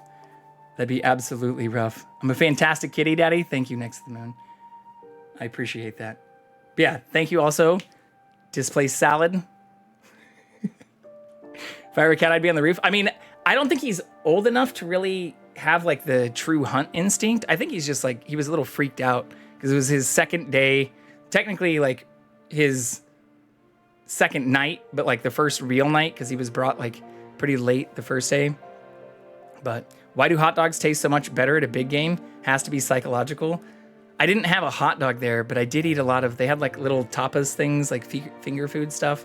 I didn't pay outside the tickets. Like one of the benefits of being in this like Gallagher Club area is it had food and drinks included, which the tickets weren't as cheap, but I definitely like had enough beers, or we cheersed our way through all the shenanigans. I can hear you. Look, I said I'm sorry. Ooh, actually, since you're here, check this out. I got this custom KCLA. There was actually a huge tailgate of Chiefs fans. Look at this. So like there were a ton of Chiefs fans there. Like this tailgate had like 4 buses, and there was a whole like LA contingent. And this is actually a handmade thing that was like taking donations from the Chiefs LA group. So of course I fucking donated to support them. Ended up with Bert because his mom was being fostered, escaped through the bathroom window and got knocked up 2 weeks before her spay appointment. I didn't know that. That's actually an amazing origin story. Jackson was found actually at a bar outside of a place in Kansas where I used to live that some of the people, like I guess I won't dox the hell out of them. This is also us on a rooftop bar in Santa Monica because some people wanted to go see Venice and beach stuff. So I took them to some places I'm familiar with out in that area. But one of the people in this video is actually a person who used to be a bartender at that bar. And it was my roommate at the time who originally found Jackson in the top right. And then his girlfriend was going to take him. And then she decided not to because he was kind of a rambunctious kitten, similar to, I guess, the one I'm hosting. And so I was like, hey, he's cute as hell. Like, don't take him to the shelter. I'll just keep him. My friend decided to foster the kittens too. That's awesome. That is an amazing story. It's also happened to my friend twice now. Yeah. I mean, I haven't found another cat at a bar, but I do now always feel compelled, especially when people, like obviously the person who I know is a huge kitten supporter. I'm a huge foster supporter. I've fostered a couple of others that I've honestly wanted to keep a little bit, but at that time I didn't have a very stable living condition. So now I love being able to not only give back, but hopefully the little male Kiki here will be able to find a home soon. I'm not sure where he is. If he's not in that shot, he's probably just actually off to the right of it. Like immediately right. This is why I need to buy more OBSBot cameras instead of just having like a ton of asshole-ish shit. Like what I was doing with my original camera setups was this kind of stuff.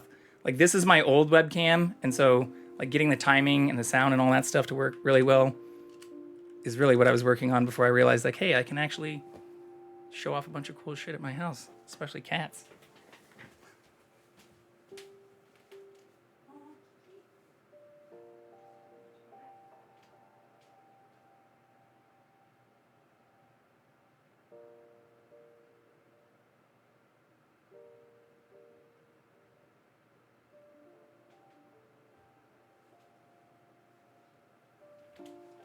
Yeah, he was actually just in the corner staring at Jackson. Or staring at the area where Jackson is. Yeah, he's shulking. He's definitely still super... the camera's also at a weird angle. But he's still super skittish. He's warmed up to me, mainly just because the first night, to Jackson's detriment, which he didn't like because he pawed at the little barrier thing that I've put up almost all night. But I kind of slept right next to where the cat was, just to kind of let it get my scent. Talking earlier about how if the cat distribution system gave me another kitten, I would take it, but I won't go and adopt, leave it to the fates. I feel kind of the same way. Where I fail is like this little guy, if the person who left him with me doesn't find an actual parent, because they're actually fostering him from a shelter here in LA, or, yeah, there's another cat, sweetie, a kitten actually, that I almost lost.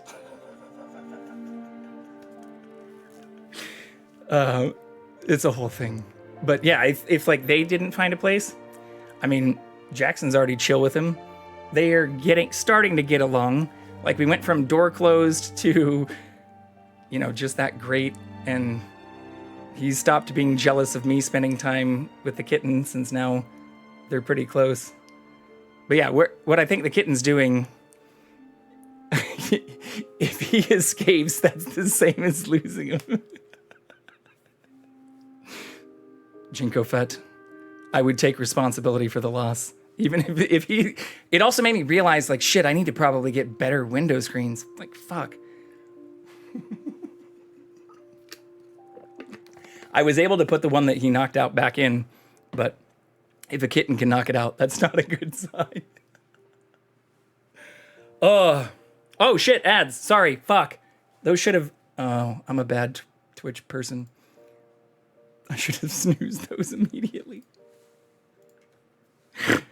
Oops. Legit about to ask how Jackson likes his new roommate. He's been pretty good about it. I mean, when I first moved to California, I lived with a person for 6 years who had another cat, and that cat had never been around other cats. Jackson had only been around like a couple intermittently, but yeah. He's been pretty cat friendly. Or I also was with a person who had a golden retriever for a while, and so he's been around dogs. And I honestly feel like he's such a chill cat because he also had dog influence. Like, thankfully the dog was super cat friendly and wasn't like growling or barking and stuff. Getting quite plump for a cat that's not pregnant. Yeah, or for a cat that's not female or pregnant. Yeah, he's got a little chunky body, but he's on a fixed wet food diet now, mainly because he also only has like 7 teeth left. But yeah, if it took 5 years for Bert and Kiki to lay next to each other, or I saw your post on Instagram actually too of Kiki reaching for love. It's a very cute post too. Jackson does have an OnlyFans, or I heard the joke about doing that and just posting like 1 cat pic per year.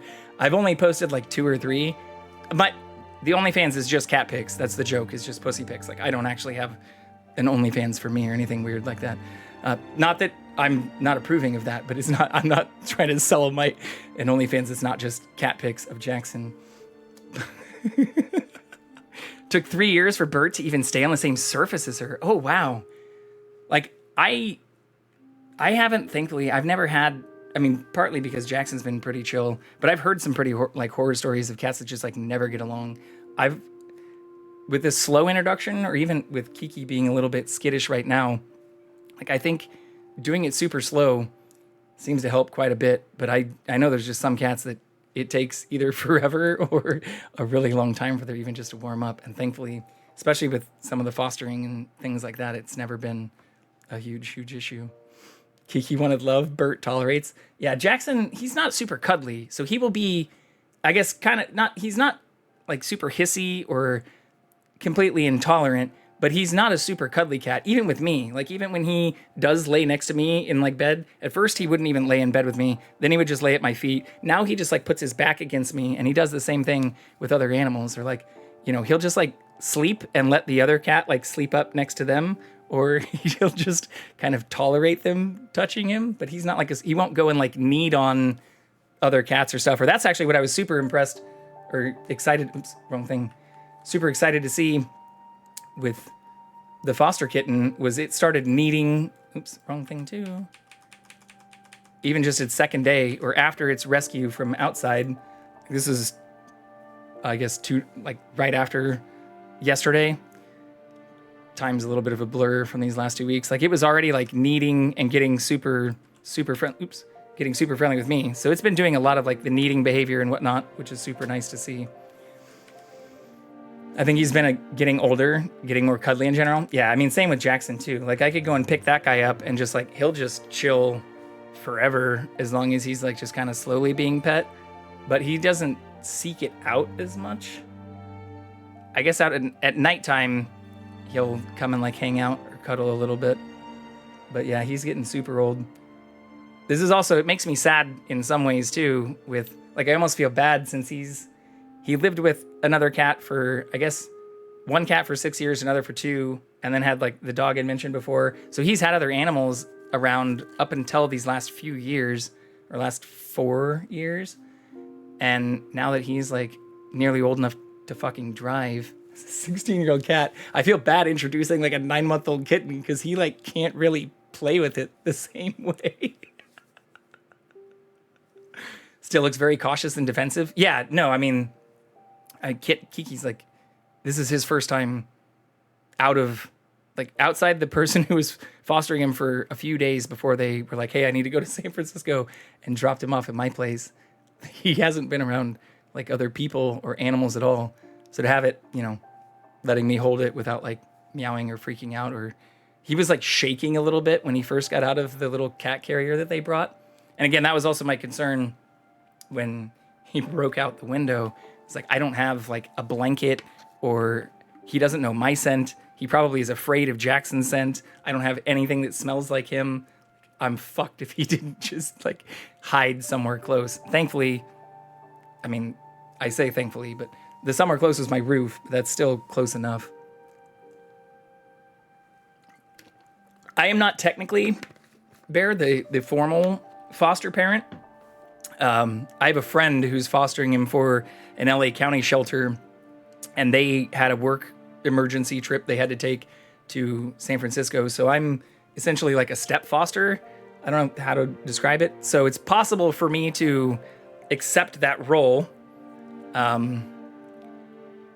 I don't know that the person who left it with me isn't going to try to maybe foster fail themselves, because they seem very attached to it as well. Or they were very worried, especially when I texted them at 1 a.m. a couple nights ago saying that it was potentially lost. But we'll see. I don't know. Again, I do also feel bad since I want to see it get along with Jackson, or I'd have to... I'm not the step cat daddy, I'm the cat daddy who stepped up. All right, maybe I should pin that. That's Boom. We've got a new pinned chat message. You should throw your hat in the ring. I may do that. I mean, again, I want to see Jackson be like super friendly to it, because he's also just kind of tolerating. And if he doesn't seem super into that, I don't want to have his sunset years be like getting harassed and attacked and like, you know, just having to deal with like a fucking rowdy kitten. But we'll see how it goes. I won't say no. Oh, looks like he's coming back over this way too. And he's still like spry enough to jump up on things, so he's not like crazy old, but I can tell, especially when the kitten was like running around in circles before it jumped out the window. Like he was just watching it, like, this motherfucker better not be making me exercise a bunch. But yeah, for those who also came in, so we're playing a bunch of Spooktober games. I guess I should mention like what I do here. Mostly variety, lots of gaming. I play a lot of survival crafting games, first-person shooters, and the biggest thing I've been doing more recently is trying to plan out some of the games that I've been playing. So our schedule we kind of put together with some people last night is playing What Remains of Edith Finch, which is what I have going on in the background right now. Soma, which I'll probably start tomorrow. Fear and Hunger, Alan Wake, Alien Isolation. This is the only game on this list I've actually played before, but it was like 6 years ago. So I kind of want to play it on the hardest difficulty. And then I'll play Little Nightmares, Call of Cthulhu, and then like maybe The Quarry, or end with something that's not super scary, but surprisingly with Steam was listed as a horror game. So last Spooktober, my very first October streaming since I started last September, we did Outlast, Outlast 2, Evil Within 2, Control, and then I didn't technically finish this before Halloween, but I did start it, and I beat Doom Eternal and started all of those on hard, or I think this is like the second hardest mode. There's like one higher on Doom. But yeah, that's, I think, the list of the stuff that we're going to try to get through for this October for anybody who's interested in gaming content. I have done some cooking. We've made a handful of things. I even did a test cook of the protein oat balls that we presented on Shark Tank for the Nurse Huckleberry and other collaboration. Or Saul Sweetie was in here. Last Elizabeth was in here not that long ago, getting to hang out with all of them. Also got to see Skittish and Bus do DJing when we were at TwitchCon 2, which is super cool. Something about the camera filter makes it scarier. That's not a filtered photo. I just don't have either of the cats on the screen either, so I switched off of it and continued yapping. Oh, Outlast. Yeah, Outlast, the camera filter. Yeah, it's creepy. Outlast 2. I haven't played Outlast Trials. Somebody did mention that. Jackson is back on screen. Here, we can go adjust for Kiki again as well. Yeah, I'm like, that's not a filtered photo. I didn't put an Instagram filter on that. It's just how it looks.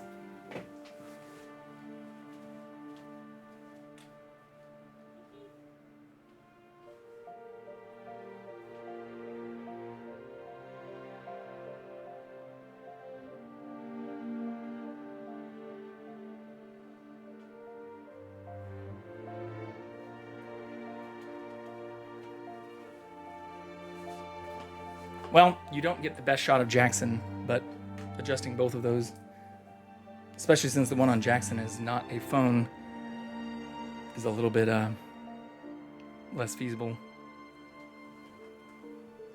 But thank you again so much for the raid. It's been a blast. I love yapping with y'all. Honestly, your community, a lot of the communities I've been engaging with have just been so awesome. Like, especially for not only supporting and being wonderful to other smaller streamers, but including them in collaborations. And, you know, as a person who, I guess I technically have 2 mods, but not, like, I don't ever ask them to be on when I'm streaming, especially since I stream at degen hours.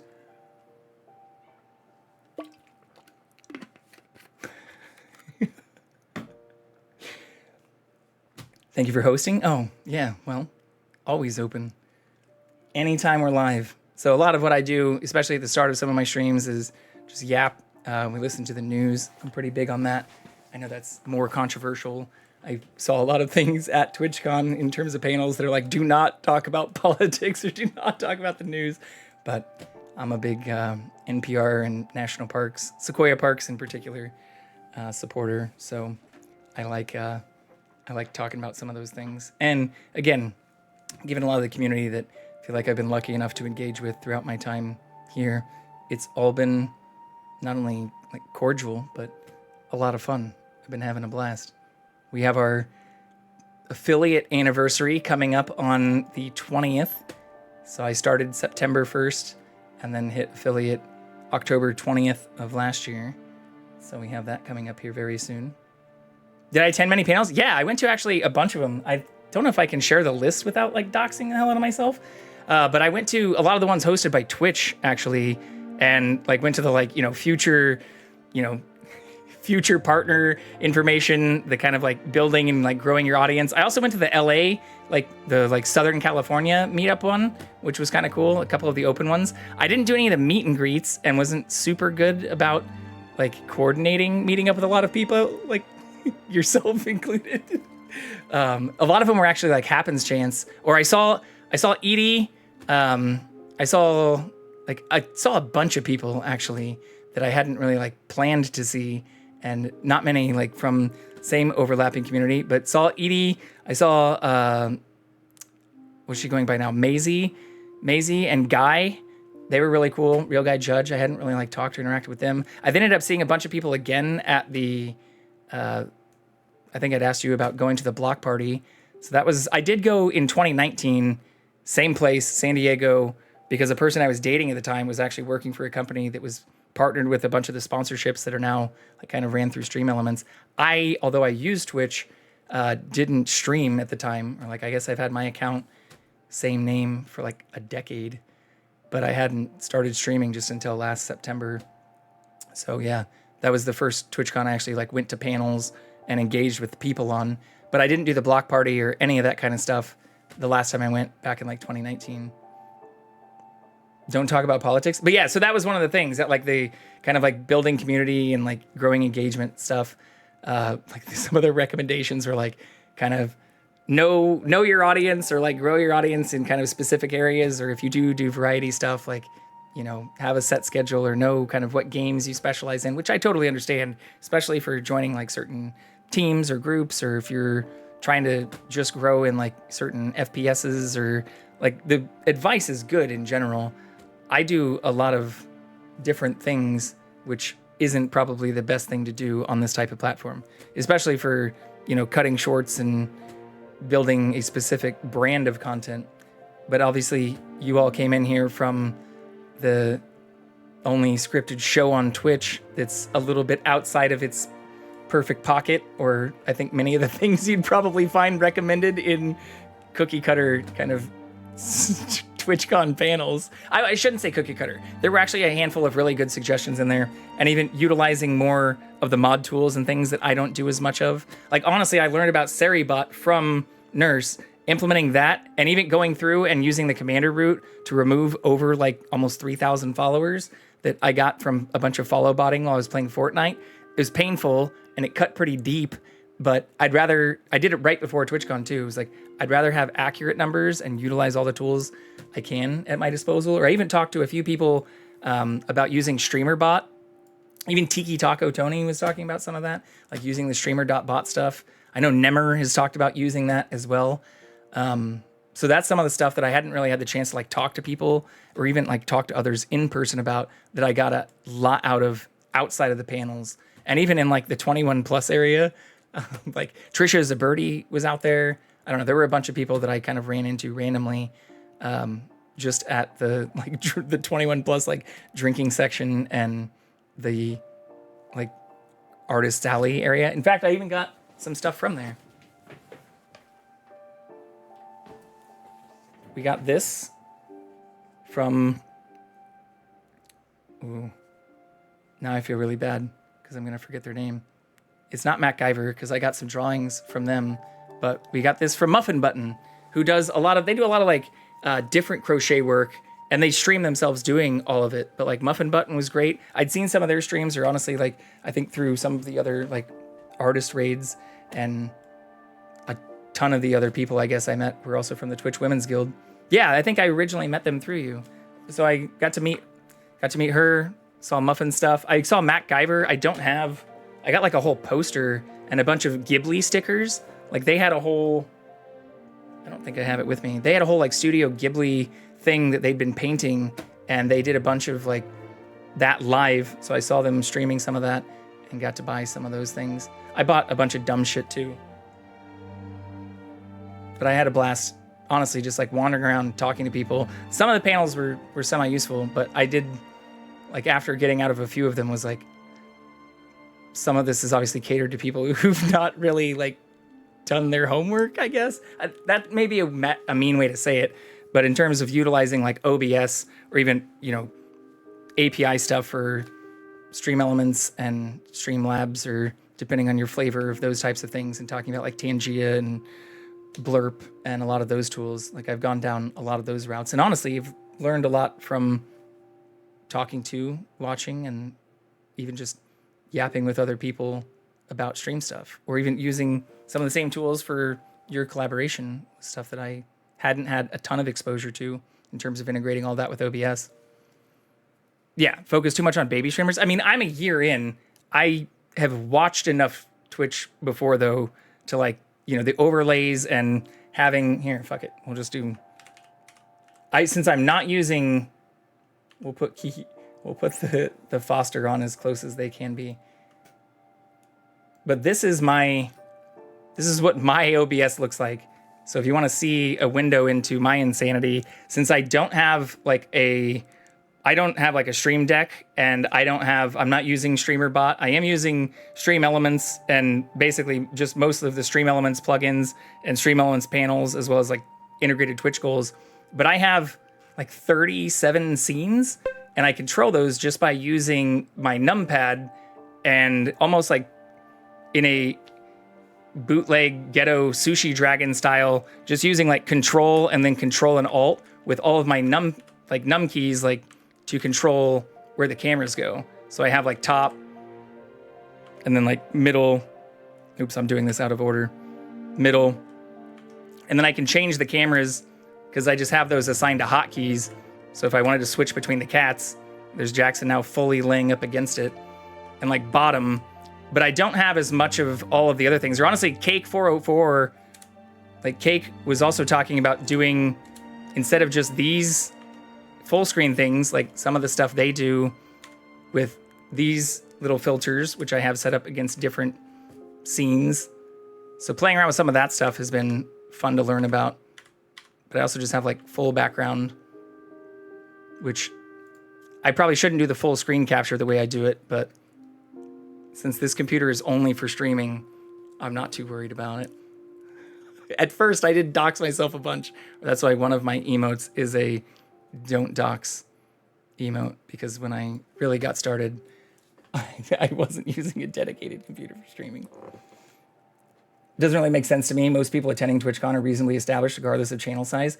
Yeah, I mean, I don't know. I think some people, in talking even with some people about some of this and like the OBS stuff, I don't know that some people do use it this way. Or I've watched a lot of the setup stuff and was talking with Nemmer about how he obviously has like multiple computers or has a whole like separate computer doing the stream from what he's like gaming instead of just like a capture card. I guess it is a capture card, but in like a separate PC. But a lot of the like back end stuff on OBS and even the filters, like it's a, I don't want to say curve, but when I first started getting sent like a bunch of random GitHub links and things that seemed honestly like not as trustworthy, I was skeptical of playing around with a lot of that at the very beginning too. But I mean, having built the computer I'm now playing with, my new dedicated streaming computer on stream, and you know, gotten into a lot of the back end on that side, I wasn't as afraid as I think some people who especially don't have like the time, or I don't want to say, like, I think a lot of people could probably learn, yourselves included, how to do like building computers and all of that. But I bet you've also spent a ton of time learning all the things you've done for your setup, and even talking with you about the phone, the fridge cam, and like using the phones and stuff as cams. Like I have 2 other phones right next to me right now that are my other backup mobile cameras. This is basically just the same thing that is on the foster cat right now. And the other one is just if I want to try to use something outside. But yeah, I also have, I mean, let's test and see if these actually still work. I was trying to see if we could get the Foster's purrs on.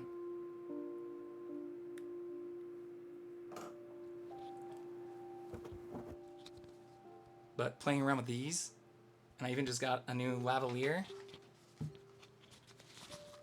which I haven't really used yet. I guess I can go back. I don't know how well, I haven't really played a lot with the audio. I don't have a Cohen. But yeah, playing with this stuff has been a lot of fun too. But this is a whole nother level, especially with like turning on and off or understanding the inputs and knowing how to adjust and tune. Like this is arguably like gets into sound engineering and actual like audio engineering levels of stuff. But having a wireless cam has been great for some of the housework stuff I've been talking about. So that's only half of a joke when I say if you do want help with housework stuff. Like I just recaulked my shower and jokingly was talking about having a better, doing it more professionally, having like a shower caulk stream. But the housework stuff requires this kind of thing, or requires like the either multiple camera angles, but definitely like mobile packs and honestly the wireless transmitter stuff as well, which starts getting into even bigger territory. But I didn't know anything about any of this stuff before a year ago.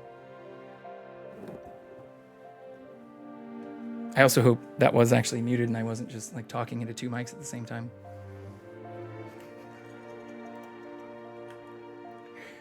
Okay.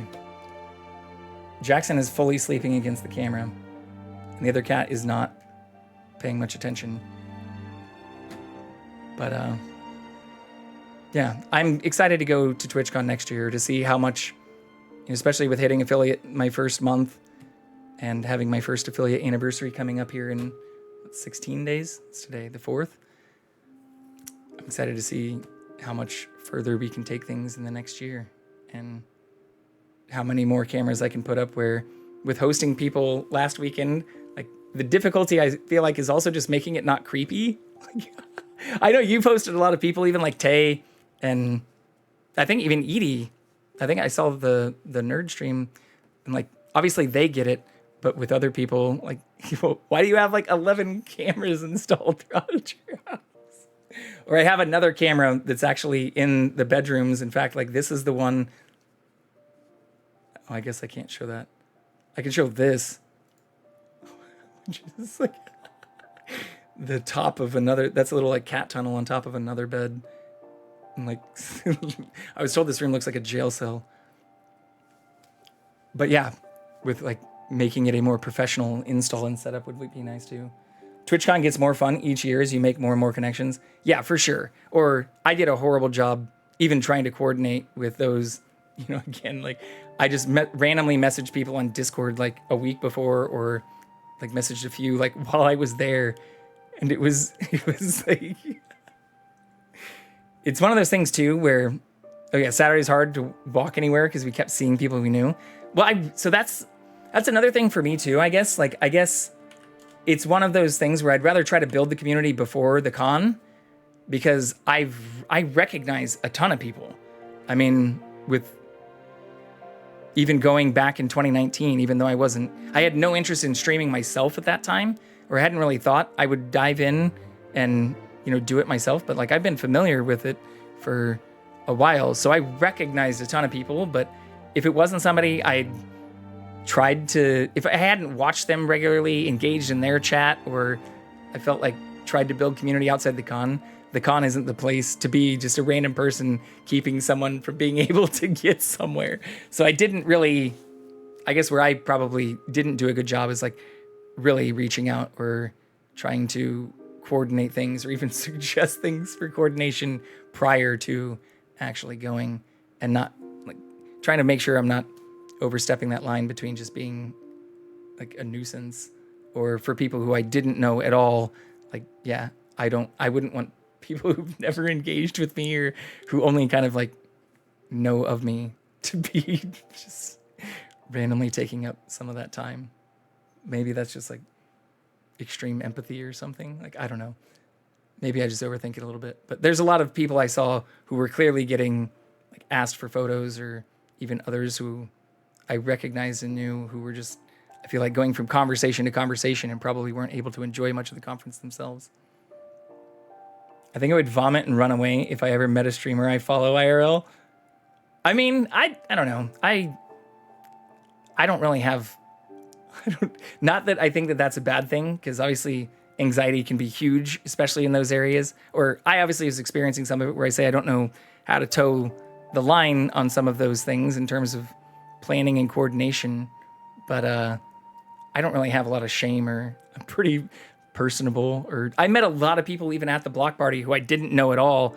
And obviously there was some booze and stuff flowing there, but having conversations about even OBS and just talking with people who I didn't follow and didn't know, but were just like, that was more just organic conversation as part of being in the same place at the same time.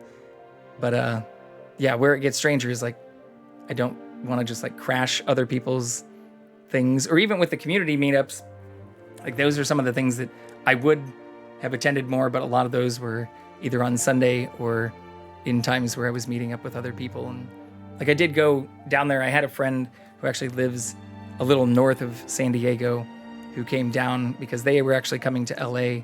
So it was also interesting, since they're not really affiliated with, or they know of Twitch, but aren't really a partner or affiliate or actively involved in any of the stuff. Like, it was a little strange if I wanted to do some of the outside meetups with them, or when I was coming back early on Sunday. But I did go outside the block party to a dinner and like got to meet up with a bunch of different people, which was super nice. So I think it was a lot of fun getting to meet people in real life, especially to your point too, Stinkweasel, as a person who has had an account for a very long time. But until I started streaming, like, I actually just lurked. Like, I didn't really even chat, and didn't have like Twitch mobile. I didn't even have Twitch mobile when I first started streaming, which is one of those other things. Like, it's getting better in some ways, but they keep changing a lot of the stuff, even for the stream management. I never really mind if someone comes to chat, but I do warn them if I'm trying to go somewhere. Yeah, for sure. Yeah, that totally makes sense. And same thing, like, even when we met up, like, I was unfortunately, like, that's when I had to actually leave, because I was driving person. I drove down, but was bringing a person who was there back to LA, which was fortuitous. It ended up working out pretty well for us, but obviously interfered with a lot of the later Sunday panels, Sunday meetups, and Sunday things. I don't know. I don't know if I'd consider myself fully extroverted. I just don't have any shame as much, really. Like, I mean, obviously I stream most days, and when I guess I was just hosting people and went out for a lot of stuff, but I don't mind being at home reading and outside of work stuff, like fairly introverted. But I also don't like, I have a decently large social battery, I guess is the way to put it, but I don't feel the need to like constantly drain it. Like, I'm perfectly fine just keeping it charged for sometimes like weeks on end. Like, I'm very excited to not have any plans this weekend besides maybe going and seeing the Joker 2, Folie à Deux. But like, I look forward sometimes to having nothing planned, which I think puts me somewhere in the middle. I looked for a very long time on Twitch, finally got the nerve to chat. Now I think some people regret it. Yeah, well, it can be a double-edged sword.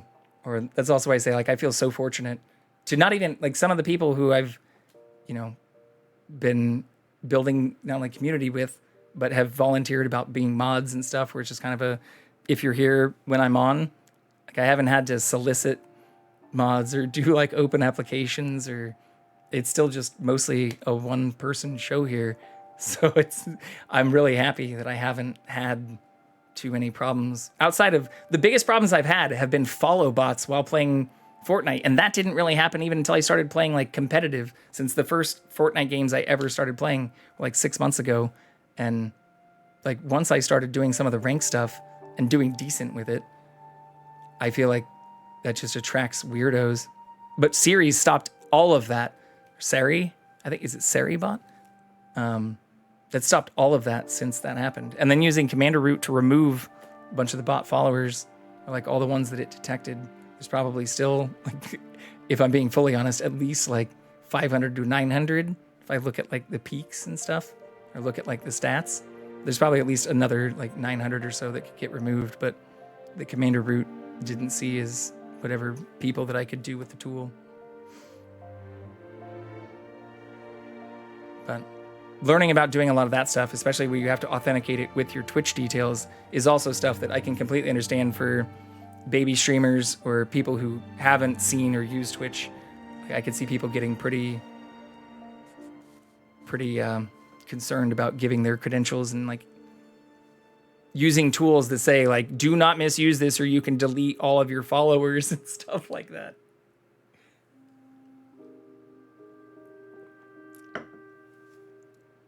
Looks like the foster Kiki is now sleeping very cutely.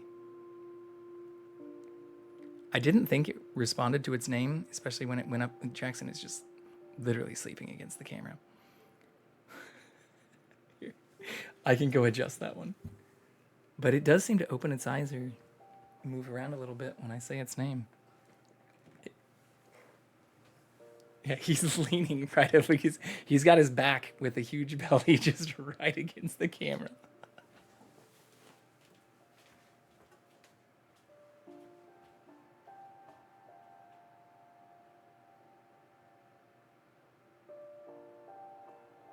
Welcome to my cove. Welcome to the Thunderdome Stinkweasel _PhD.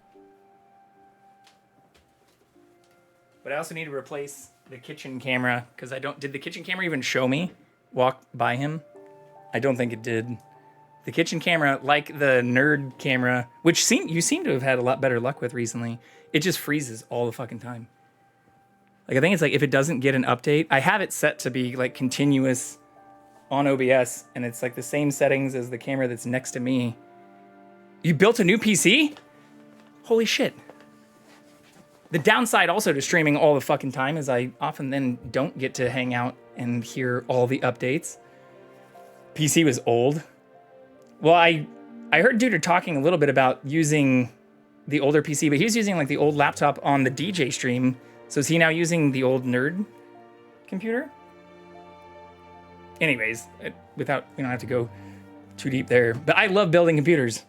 Like building this computer on stream was one of the most stressful things I've done because I built 2 computers. I took my old computer, well, the case I have this computer in contained all the stuff that I put into another case, and then I put all the new components I bought last Black Friday into this case. So I built 2 computers technically on the same stream. And I had to use my laptop, like an old, I had to use oh, nice. He wants a Mac Mini with the M4. So I used it's not that old, but my M2 MacBook Pro to stream my computer build stream because I obviously didn't have a functional desktop. And I had to like export all my OBS settings and stuff for that, which was a little bit of a pain since I'm mostly using Windows for gaming. But he's using the same setup there. So you built a new Windows PC for the living room though? That's pretty cool. Yeah, and seeing or hearing Nimmer talk too about having like a completely separate streaming PC, that is one thing I might do because I actually have the other computer that I built like right next to me, right underneath me. So I could, if I get a better graphics card, I'd probably put that in this computer, and then I have like a 4070 Ti in this one that I could put in the old one, and then just make that like a streaming rig and have this be like a gaming rig, which seems like it might be a better way to do it. So it's not eating up all of the graphical resources, especially with all the cameras and stuff. Like when I'm doing it like this, where I have all the cameras and the game going, like this game is obviously not that crazy. I can play this in all ultra settings. But if I try to play, like I played Cyberpunk, and I had to turn a lot of the settings. Even with this being a computer I literally built this year with pretty decent, hardware, like a 4070 Ti, which says it can play things on ultra, but not when you're also streaming with it and have a bunch of other cameras and shit going into it. Yeah, it has a much better graphics card, so we can actually play games on stream. Could only stream the Switch before, couldn't even run the PS5 capture. Yeah, so I did get that. Or the reason I built the computer I'm using now is because I started, actually right after Spooktober last year, in November, I started trying to play better games on my old system, and it literally like died. Like I was worried it was going to catch on fire because it was overheating. So that's why I built this one. But what I did in the interim was I got a little Elgato. I got this capture card, this little 4K one, or the HD, 60X, and was using my PlayStation and using the PS5 thing. But it could barely handle that too. So that's why we built this one. And why I also use my laptop to stream the build. I was going to they have like an HD webcam for the PlayStation, and you can technically stream from the PlayStation, but it is such a shit. It's like the shittiest overlay or UI possible. Yeah, technically my oldest clip, here I can maybe find this. My oldest clip I did accidentally from my PlayStation, just screwing around, making sure that my Twitch was actually connected. So the oldest clip I have is me standing in front of Ben and May Parker's graves in Spider-Man. Here, let's see if I can find this. It should still be there. Yes. This is the oldest. Sorting by time.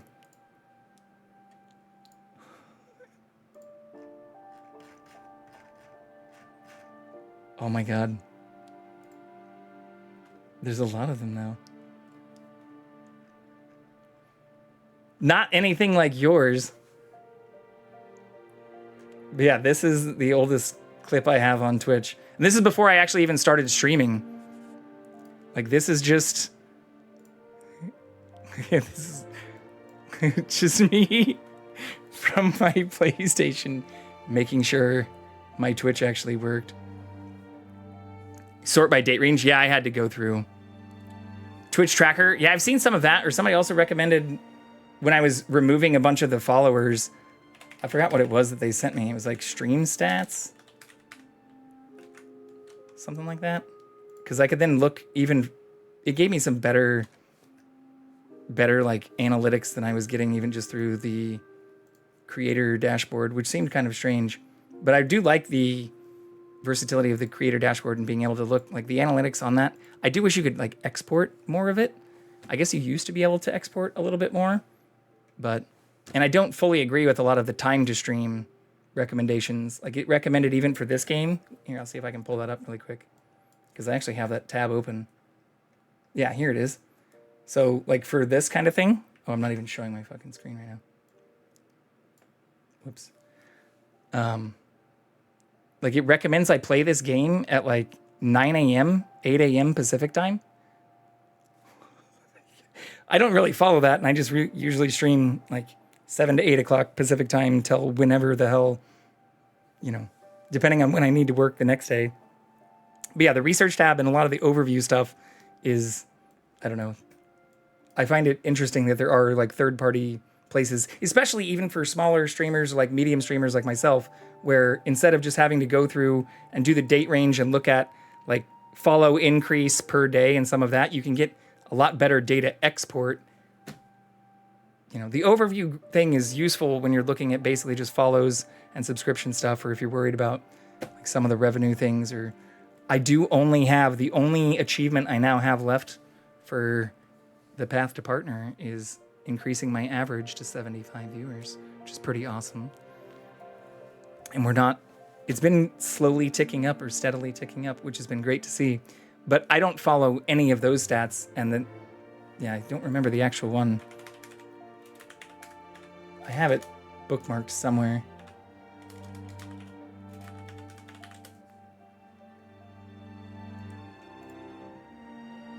Oh, it is Twitch Tracker. It's the exact thing you were talking about. Stream charts and Twitch Tracker.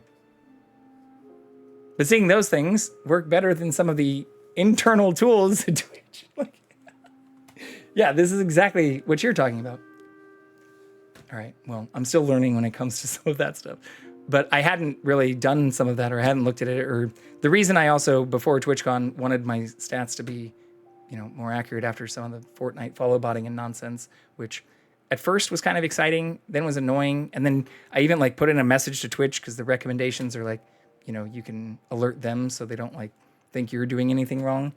They say they just got like an automated robot response that was like, we'll take care of this, or like follow bot stuff is like removed after a certain period of time.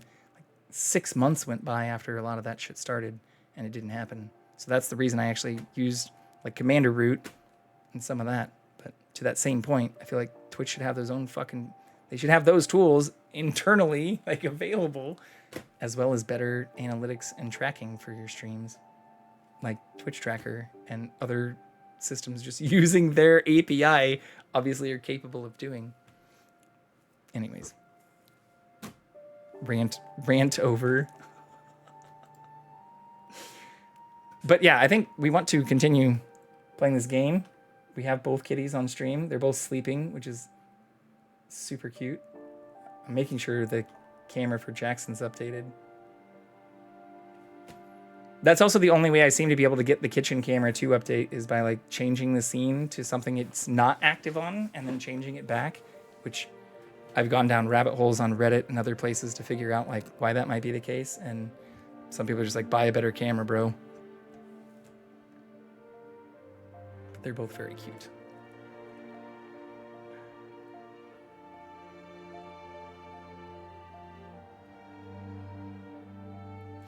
Okay, I think we are going to get back into a little bit of this game, though, since it is actually, despite being a fairly emotional experience, or I guess the best way I can describe what we're doing right now is we are in the body of one of Edith Finch's relatives who's imagining themselves in a video game while they perform a monotonous task at work, canning fish.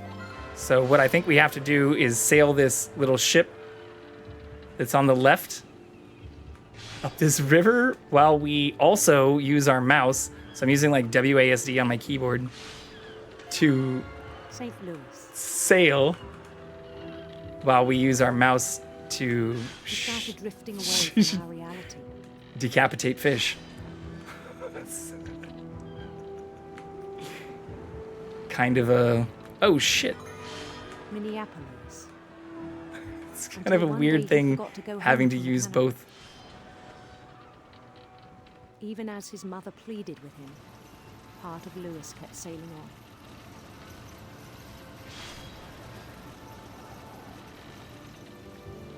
But it's kind of a dark game. Like, it was listed as a horror, and it's more of just like a, I don't know, kind of fucked up family story. In Lewisburg, he heard rumors of a...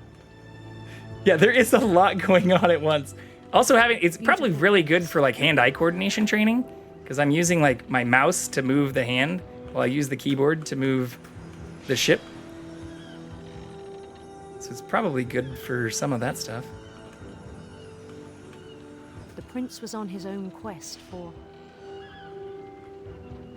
It's also a choose-your-own-adventure kind of thing. I'm trying to go for the happy ending, despite, again, the fish decapitation happening in the background.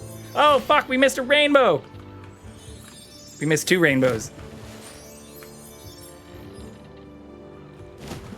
No! He followed the sound of his... Ooh. Who doesn't like a good harp? silver harp. This also reminds me to the entrance of Game of Thrones. Rest in peace to that show, but for anyone who remembers it, His chase led him to isn't a golden triggered by palace it. east of the sun and west of the moon. Even then, his logic remained sound. Oh fuck. Okay, so this isn't what the normal game is like. Oh my god.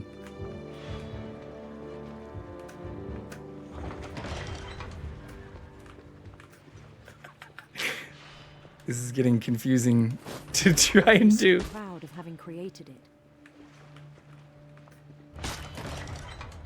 But yeah, so this is like all in his mind. He became something greater than a king. So this guy was having a bad time, and so he got a new job, but he started doing a task so monotonous, he started creating like a fantasy world in his mind. For someone who'd never known This is a horror game if you're a fish. I think it was overwhelming. Where do you think your canned tuna comes from? And then it struck him that the real Lewis was not the one chopping salmon, but the one climbing the steps of a golden palace. But this is essentially just like the fever dream of a person who is doing such a monotonous task at work, they started imagining a whole reality separate from their own. The store. That too, but it was hard to argue. the fish, it's not like, you know, sea to market. It's not really farm to table, I guess, that way. Okay, so now we are playing as this guy, obviously back in our not headcanon kingdom.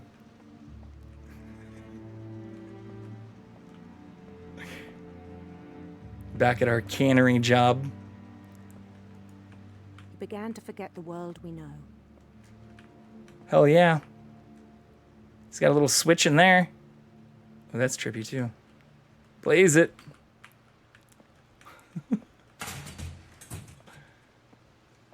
Oh yeah, this is depressing as fuck.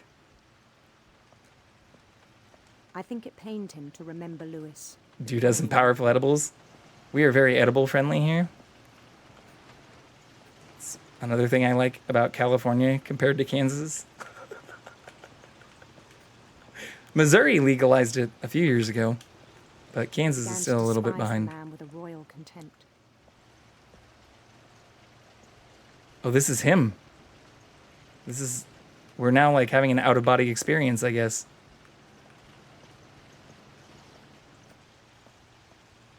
Oh no, am I gonna like put myself in the slicer? I feel like it wants me to go on the conveyor belt. Hell yeah. Back to life, snap back to reality. Oh, there goes salmon. I still thought I could save him. This is not good. Even after he said he was being crowned king over all the lands of wonder. Also, I think my audio, I still have the audio turned way down. It sounds quiet. This is not good, though. The palace would be packed with his companions. But the sound design and like the actual game audio is amazing.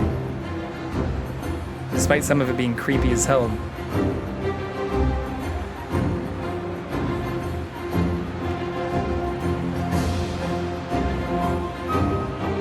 Including the wise Calico who'd insisted on inviting me.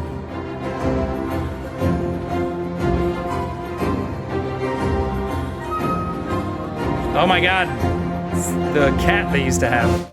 That might be a little too loud. That's their old cat that also their sister turned into.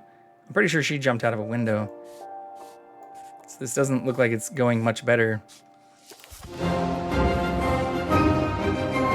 I love this too. I'd never played this though. It's like if It's a Small World was made by Tim Burton.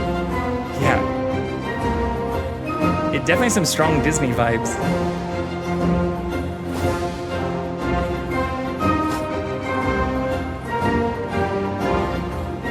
His prince waited. I like the stained glass. Oh no, he is gonna put his thing in. Oh my god. There was only one thing left to do. I fucking knew it. He's gonna decapitate himself. This is not good. Bend down his head.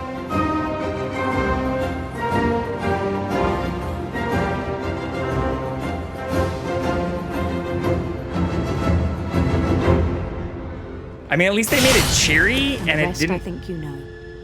Just Mrs. happen in Finch, your son was a kind man who will be missed by all of us who knew him. the dark place.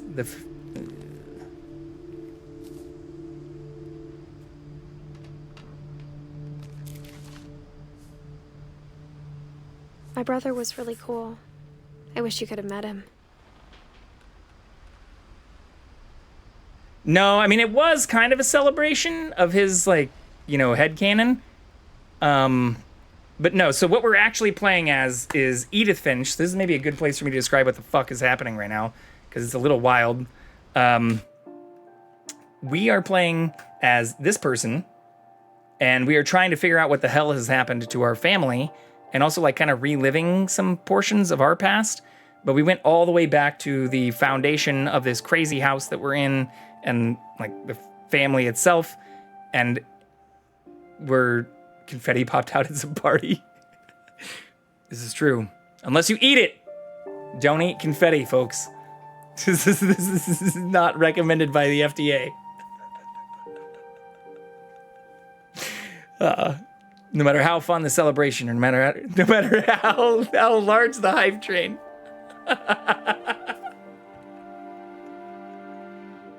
Look, I'm just being a careful public service announcement, so that people know it's not recommended to do, even if it's scripted.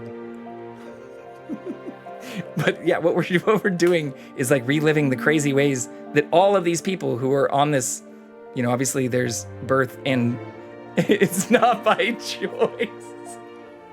There's a little self-infliction going on there. Like you're redeemed. It's like the flip-flops. I think I did one of the first. No, I've done like another voiceover thing before, but it seemed like a perfect thing for like Rapper's Delight. Flip, flop, flippy to the flippy, flip, flop. Like you can't. They're your flip flops, not just sprinkling it in. No, I know. I've seen it.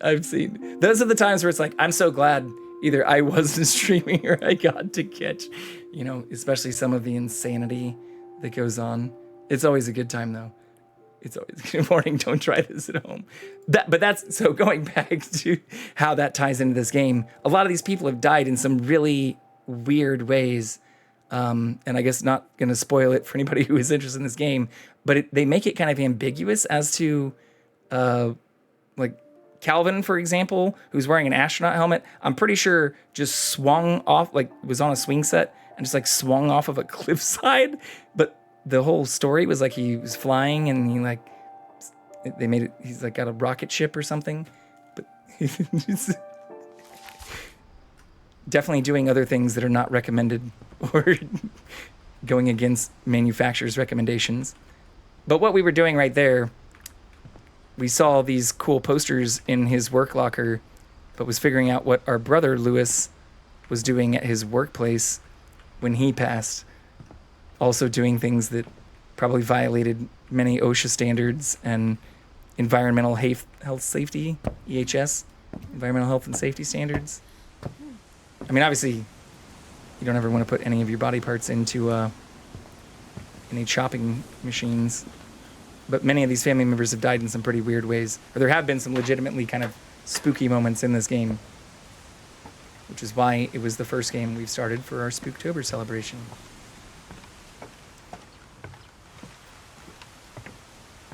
It would also probably be a little creepy if you played like Lights Off or did something like Outlast with confetti poppers that would just go off randomly.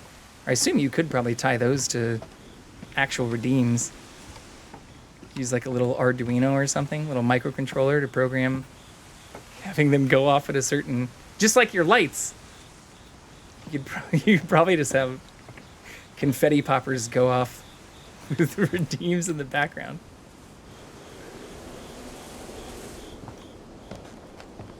I don't know where I'm supposed to go next, though. We're trying to get up here. So, like, this is part of the house. We're on the roof. I think not putting your head into a fish chopper is chapter 3 of the OSHA manual. Hey, they say all of the OSHA manual is written in blood, right? So, like, those rules came from some kind of malpractice or mistakes or poor training. Not that I defend as crazy as some of our regulatory bodies get when it comes to those things, but some of those things are definitely there to protect people, especially from themselves sometimes. As a person who's worked in food service and retail stuff, I've definitely seen people make some pretty dumb mistakes, especially when it comes to forklifts and pallet wrapping. OSHA's made my workplace super boring. Yeah, like I said, I know, like, there's obviously, as a person who also used to work at an active airport, there's a lot of rules that get kind of wild, but are obviously there just because they don't want to get fucking sued. How do I get over there? Can I do something else in this room? I don't think so. This is the door that's sealed.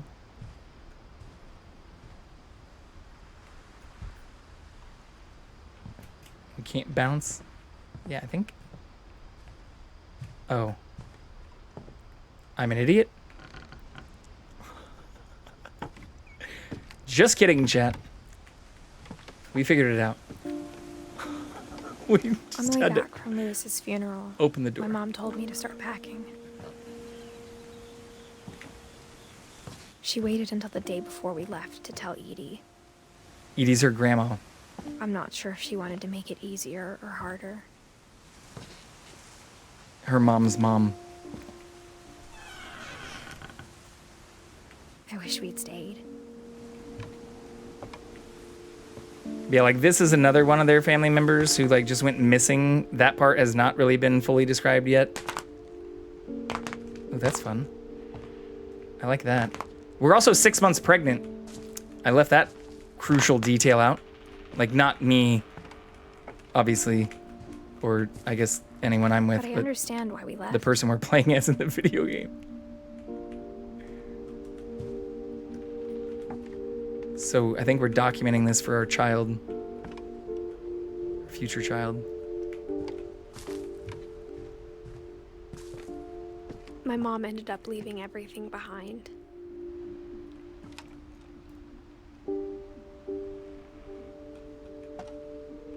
Oh, so she was packing this.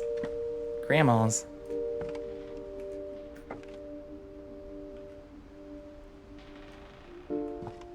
This is her dad's stuff. I am not gonna read all of that out loud.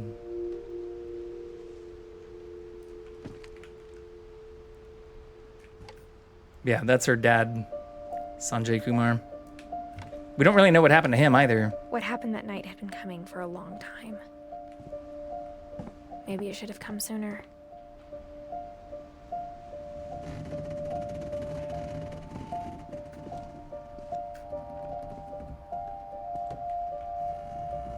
But it had to end one way or another. All that's left now is to tell you about that last night.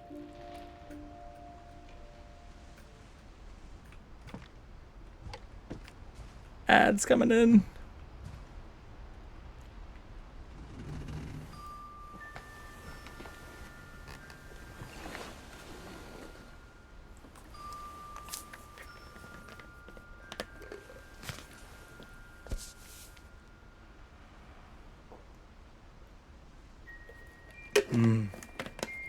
I think I missed something. So we don't have ED filled in yet. That whole last day, Edie just watched us pack and didn't say a word.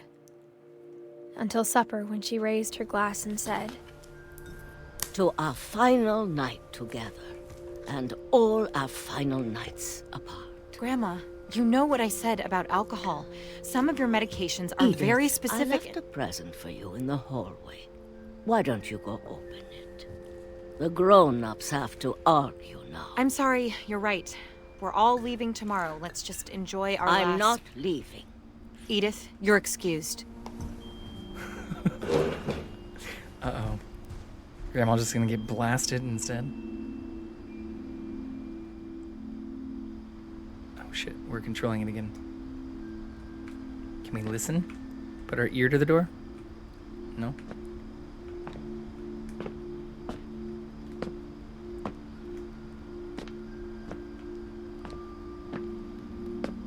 the power had been shut off that morning, but Edie always had plenty of candles. When my mom sealed the library, I don't think she knew about the other entrance.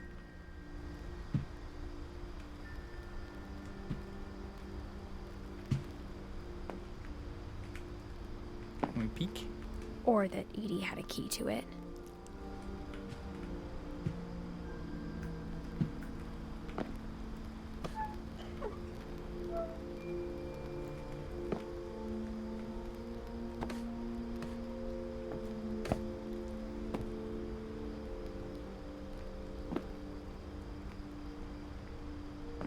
That thing you're afraid of isn't going to end when you leave the house. Oh, we can hear.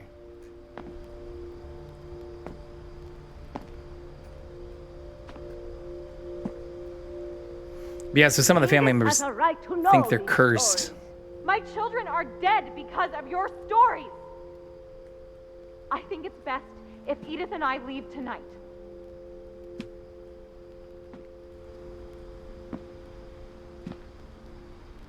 We'll have the nursing home send a van for you in the morning, okay?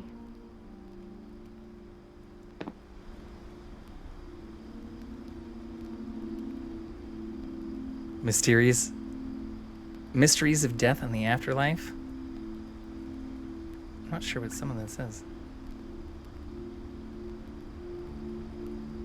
For Bamulance? Mitten Lewis ran an Aegir? I don't know what that, the red word is. It's like Forbanrelse. For Banrels? I don't know what that is.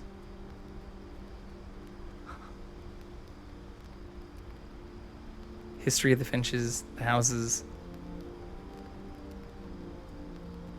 The build of people?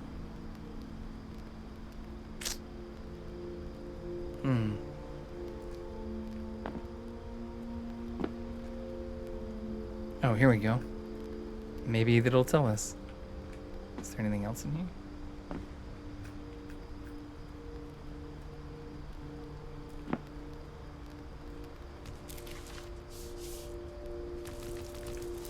Dear Edith, there's so many stories I wish I could tell you, but there's only time for one. This is about what happened on the night you were born. That night, the tide went way, way out. Oh. I do like how it switches between like when you're in control and not, even if sometimes it takes me a second.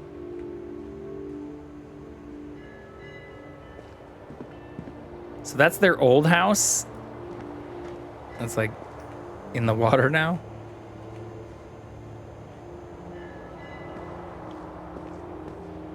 It was the first and last time I ever saw the old house aground. There'd been an earthquake out in the middle of the ocean. They called it the lowest tide in 1,000 years.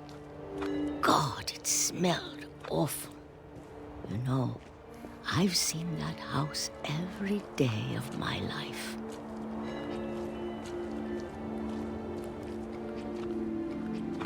But I never thought I'd go back to it.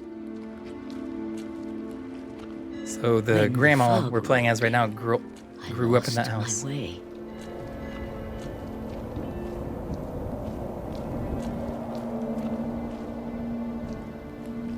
I got turned around.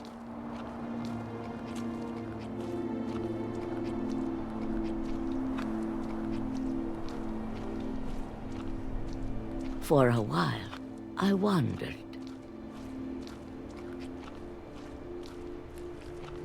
I started seeing things.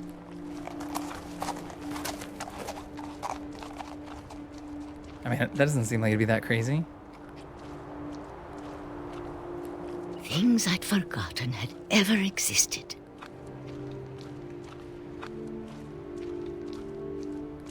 But when I saw them, they felt like old friends. Oh, we're gonna see that fucking monster again, aren't we? That night, a lot of things came back to me.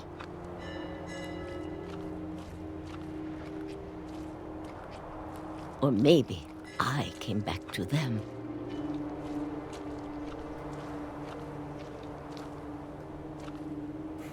Little lawn gnome. Ease the tension. Things I can't explain, but that I need you to try and... Edith, what are you doing in here? It's mine. Edith! Mom, you're gonna rip it. Let go! I kicked and screamed, but Mom dragged me to the car. Welcome to my court. Thanks for the follow. Welcome to the Difference? Thunderdome Defiance. Is it Defiance or Difference? Defiance? Difference. I think it's Difference, right? I never saw Great Grandma Edie again. No! No! The next morning, the band came to pick her up, but Let me she out! was already gone. Either is After that, good, we I moved don't around mind. a lot. I think it's supposed to be Difference, though, right? We both tried to make the best of it.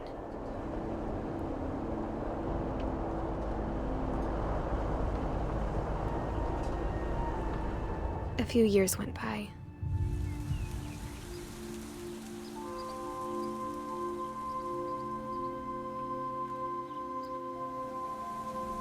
My mom didn't like to talk about it. It's kind of cool. So all this stuff I'm doing, But like she's even been with getting the sick a lot. hand out the window in this, like, I can control. The rest happened pretty quickly. Oh no. She got better for a while, and then she didn't. And then I was alone. But welcome in.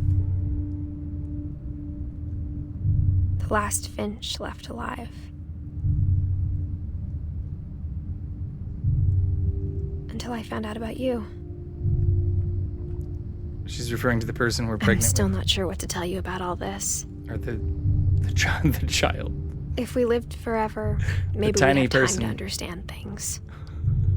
But as it is, I think the best we can do is try to open our eyes. And appreciate how strange and brief all of this is.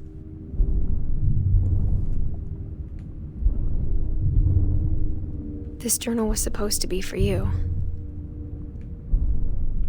Like even right now, I'm like floating But now through I hope this. you'll never see Like, it. I can control the movement, which is kind of cool. I just want to meet you. I should call it Mini-Me.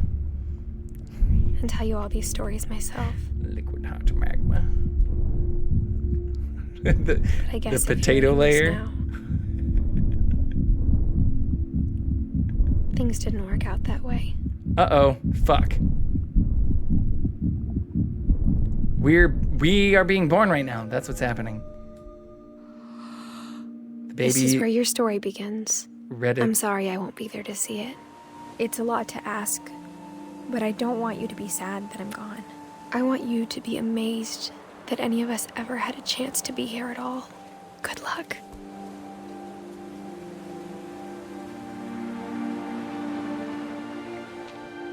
What the fuck?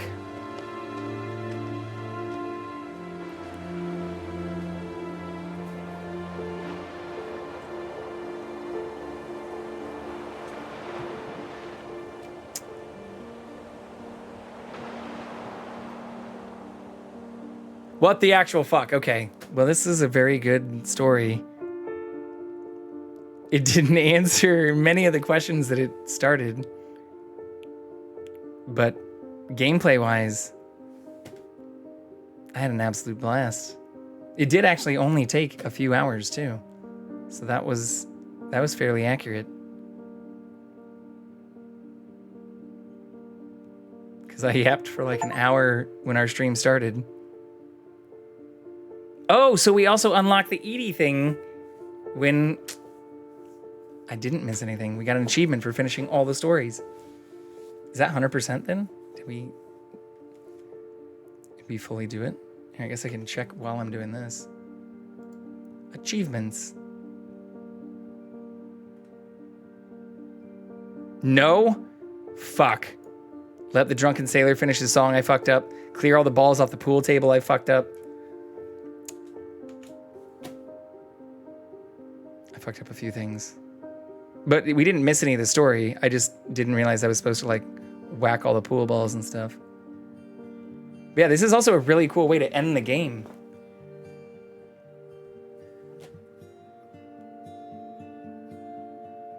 Shout out to Leet Panda. I don't think they're still awake. I think they're in bed, but they recommended this game originally. Oh shit, we got another achievement just for that. We got an achievement for watching Johan in the credits, and he was the Unlockables programmer and artist. That's a fun little Easter egg.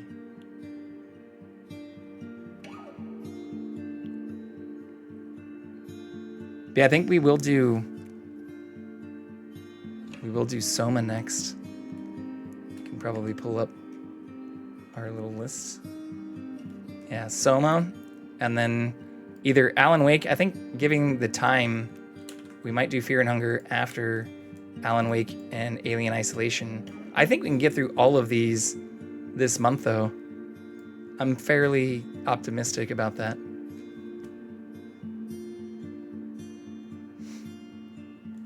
I still need to make a little graphic that has a bunch of them. Add that as a little panel.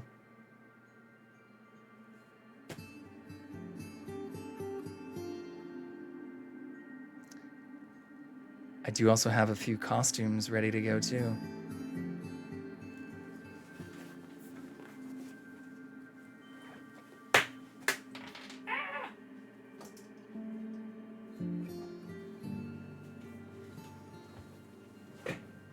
Oh shit.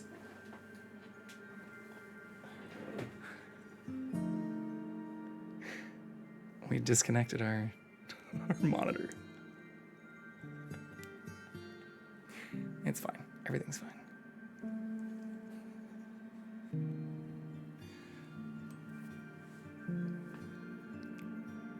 These make me wish I need to digitize some of my kid photos. Or like, I have digital copies of some. Like, I don't have that many like kid photos of myself. Oops.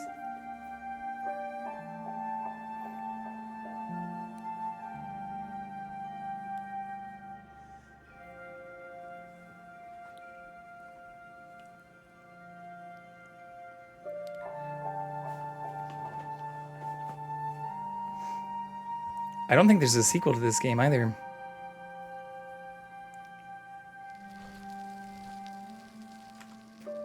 Oops. The end.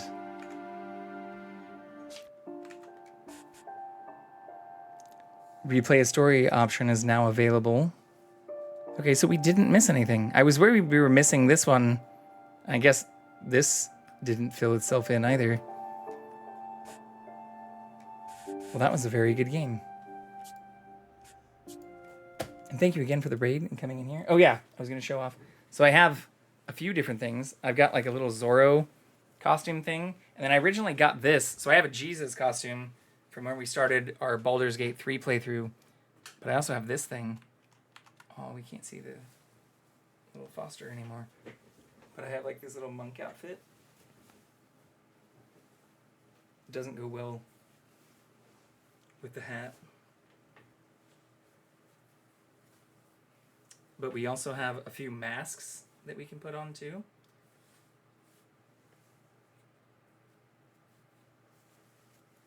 This little ties together. He has a little belt.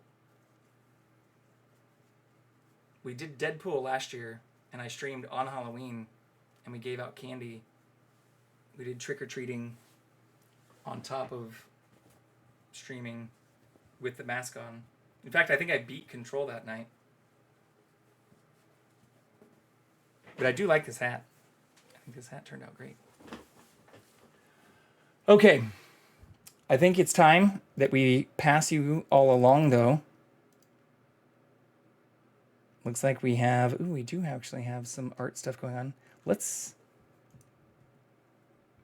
take a quick look and see what we have going here. Ooh, Nemmer's also on. Does anyone in chat have recommendations for where we send this? We have... We could also raid the bunnies, which I found, I think, through one of the nurse, one of your raids. But I'd prefer to pass this on, especially to somebody that's also smaller, usually. Pay it forward that way. Yeah, we've got MacGyver. Let's go to them, unless anyone has any recommendations.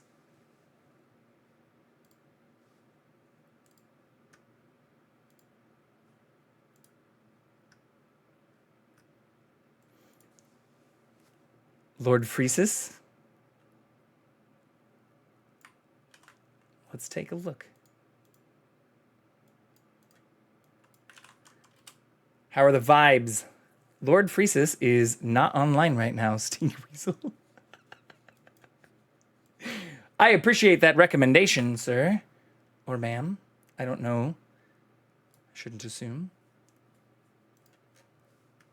But, yeah, they're not online right now. So we'll raid Mac. Let's do that. You're good. It happens all the time. That's another thing too. Like if I don't refresh some of my stream manager stuff, it'll say people are online when they're not. But it looks like Mac has only been going for 4 hours, and they go pretty late too. We haven't rated them in a really long time either. So we'll pass it forward to them. They are doing a tutorial right now on how to make a sticker and doing some drawing in Procreate. They do a lot of really cool art. They're the one that I mentioned that I got some Studio Ghibli stuff from. Oops, I'm not showing my thing anymore. I got some Studio Ghibli stickers and some things from, and got to meet also at TwitchCon, which was great. But thank you again, Nurse, for the raid. Thank you for all of you who came in. Thank you also to the subs that we had earlier, and for all of the follows. Again, Duncan, Unattended Adult, Gunlogger, Sandfall, Bear Rex, Arrow, Next to the Moon, Display Salad, Stink Weasel, Difference, and those from before, Rautu. Also, shout out to Carlos and to Panda again for all the love. But always happy to have you. Always happy to be part of your streams too. Please give lots of love. Here, we finally have one of these. It's a raid. It's a raid! But please give lots of love to MacGyver. They do lots of really amazing art and are generally just a really cool human being. So please be kind, and I will be back on tomorrow around the exact same time. I'll try to see if I can get the little image, since some people were asking about the games and what order I'd be doing these in. So I'll try to create a little schedule with all of this before tomorrow, and look forward to catching you all again very, very soon. Hopefully with Jackson and Kiki in tow too. So have a good night, y'all.